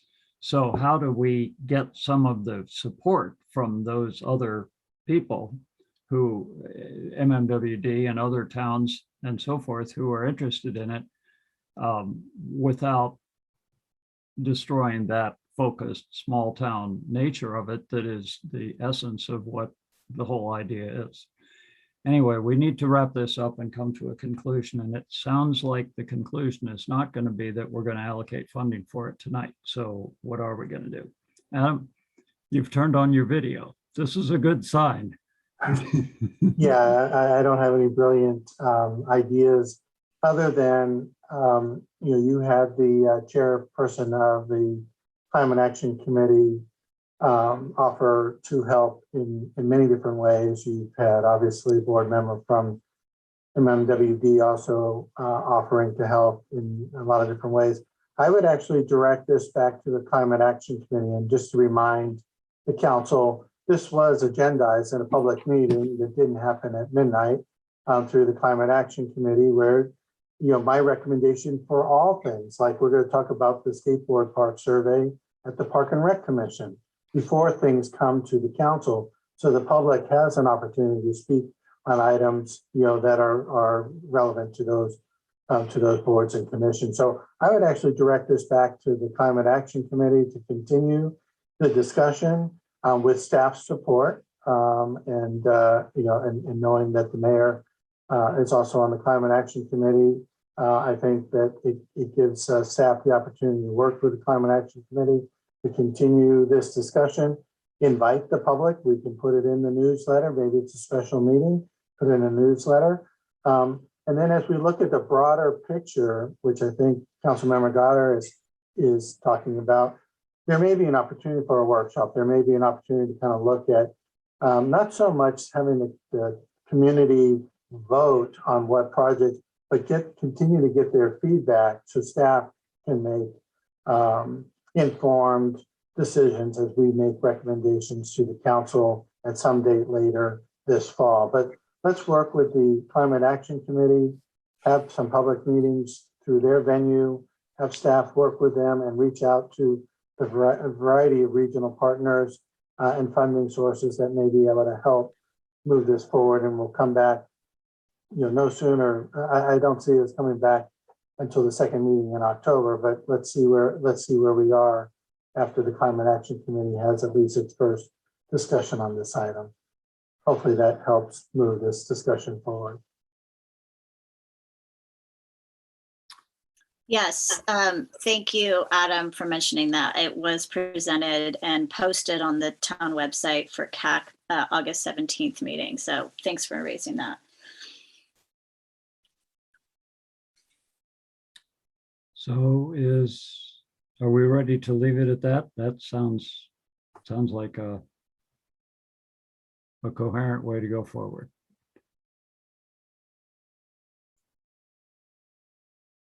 Except I would say that sounds like we've solved direction on the on that particular project, but I still don't have a clear sense of how we're going to be moving forward with the general funding. And I don't know if we gave any direction to Michael or Adam or anyone on that either. So. Yeah.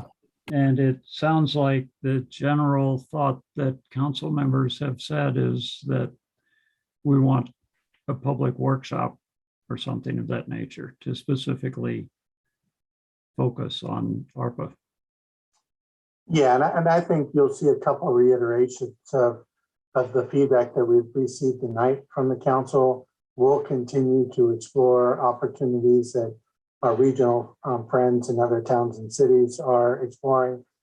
And I think what Michael and Jonathan were really trying to state earlier, there's not a rush, there's not an urgency to spend this money.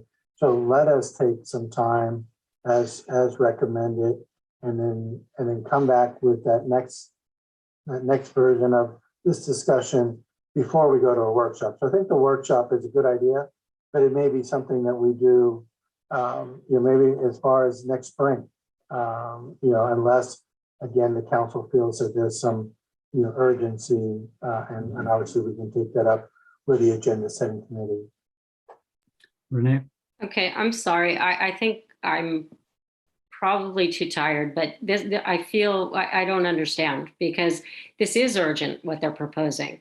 But what's critical here is that the public doesn't know that we're considering even $100,000 going toward one project when we haven't talked comprehensively as a community about ARPA.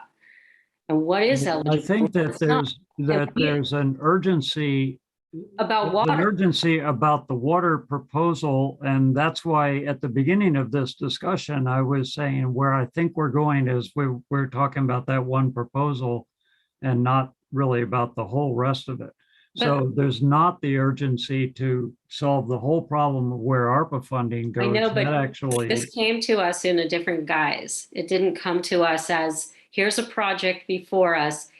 It's urgent. We should fund it with whatever money we can find, because we could find money. This was framed in the context of a report about, receive the report,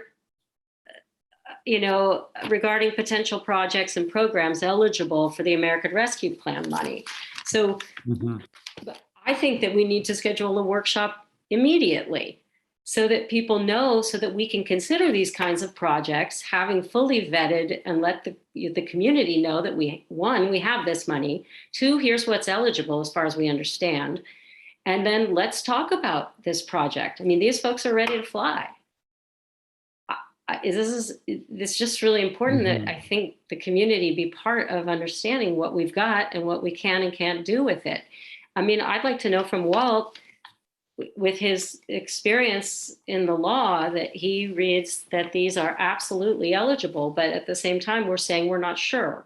So there's a lot for us to figure out before we. okay, but we're not going to figure it out tonight. No, we are not going to figure it out tonight, but I don't want this to be taken as me not thinking this is urgent enough to actually move on it, especially with I wasn't saying what you were saying. I'm just saying that what I think there's an urgency to the water proposal. If it's going to do us any good as far as this drought, we need to get moving on it. And it's also a lot easier to walk around door to door when it's not raining. But there's not the urgency to figure out the whole puzzle of what we're going to spend the ARPA money on. Now, in terms of the public would probably appreciate a context for the whole ARPA picture, as opposed to, well, we just want to spend this part of it. But that is still a possibility, is to say, to come to the public with an initial workshop and just presenting like we presented to ourselves tonight, here's a bunch of ideas, and get some thoughts on them, but then say this one idea stands out as something that has a great deal of urgency and is fairly fleshed out. And, it sounds to me like this goes back to more discussions with staff and with the Climate Action Committee, as Adam suggested, in a meeting that's more publicized, maybe not the regular Climate Action Committee meeting at 7 o'clock at night, but maybe a Saturday meeting. I don't know how we do that, but we can think about that. I can't think about it right now. It's just too late. Mayor, overall, if I could just interject, I feel like we've done what we have now intended to do in terms of giving direction to staff, and we probably just wrap it. Yeah, that's what I'm thinking too. Well said. Are we ready to wrap it? I think so, yes. Okay, all right, that's good. Okay, so thank you all for that. It was, yeah, that was a tough one. So we've I'm just going to go ahead and ask now. Is there anybody who wants to speak at open time for public comment on items not on the agenda who didn't speak in the first 30 minutes of open time? Michelle, if you would check on that. I do see one hand up. I see one hand up, and I believe she spoke at open time. That's Deborah Benson. I have to go back and check my notes. This is just a continuation of open time. So if you already spoke at open time. Sorry. Yes, she did. Oh, no. Oh. Sorry, I'm tired too. There's open time. Yeah. Yes, Deborah Benson did speak at open time. Okay. Sorry, Deborah, but this is. Okay, so that is, we're nearing the end of our agenda. We've got council reports and comments. There's nothing else anybody needs to add to the written comments that we have in the packet. I don't have anything to add. And town manager's report. Adam, is there anything you wanted to bring up? Nothing to add. I'm happy to answer any questions of council. Nothing to add at this hour. Questions for Adam at this point? So talk with Adam. And future agenda items, we've got a nice sheet at the end of the packet that gets us, yes, we've got hands up. Renee. Yeah, I wanted to request that at the soonest time possible, although I'm looking at very full meetings, that we bring Shelley Hamilton back with the amended language for the general plan. She's got it all redlined and it can actually be pretty much plopped right in. But that got interrupted with the with our situation with the ResJ. So I would like to see that completed. If that could come to council soon, that would be terrific. Okay. Barbara. Yes, I've already asked Adam if we could bring the urgency ordinance to extend the eviction moratorium for COVID until December 31st, 2021. And that expires September 30th. You all may remember we did that in middle of June when we thought that COVID was ending. And we did talk about the extension possibility through December 31st. And so I've asked that we do that on September 22nd. I know we're trying to keep that meeting pretty tight, but that's pretty critical and I think it would be very short. Thank you. Thank you. Adam, how you doing? It's only 1:20. I'm a late night person. I'm just getting started. So I'm all Oh, good. good. Well, you were hoping that this. Don't would call be me a at 5 shorter though. meeting than this. Okay, I think we're about ready to call it a wrap and adjourn in memory of James DeMartini and John Roberts Barrett. If I'm pronouncing that right, I hope I am. Okay.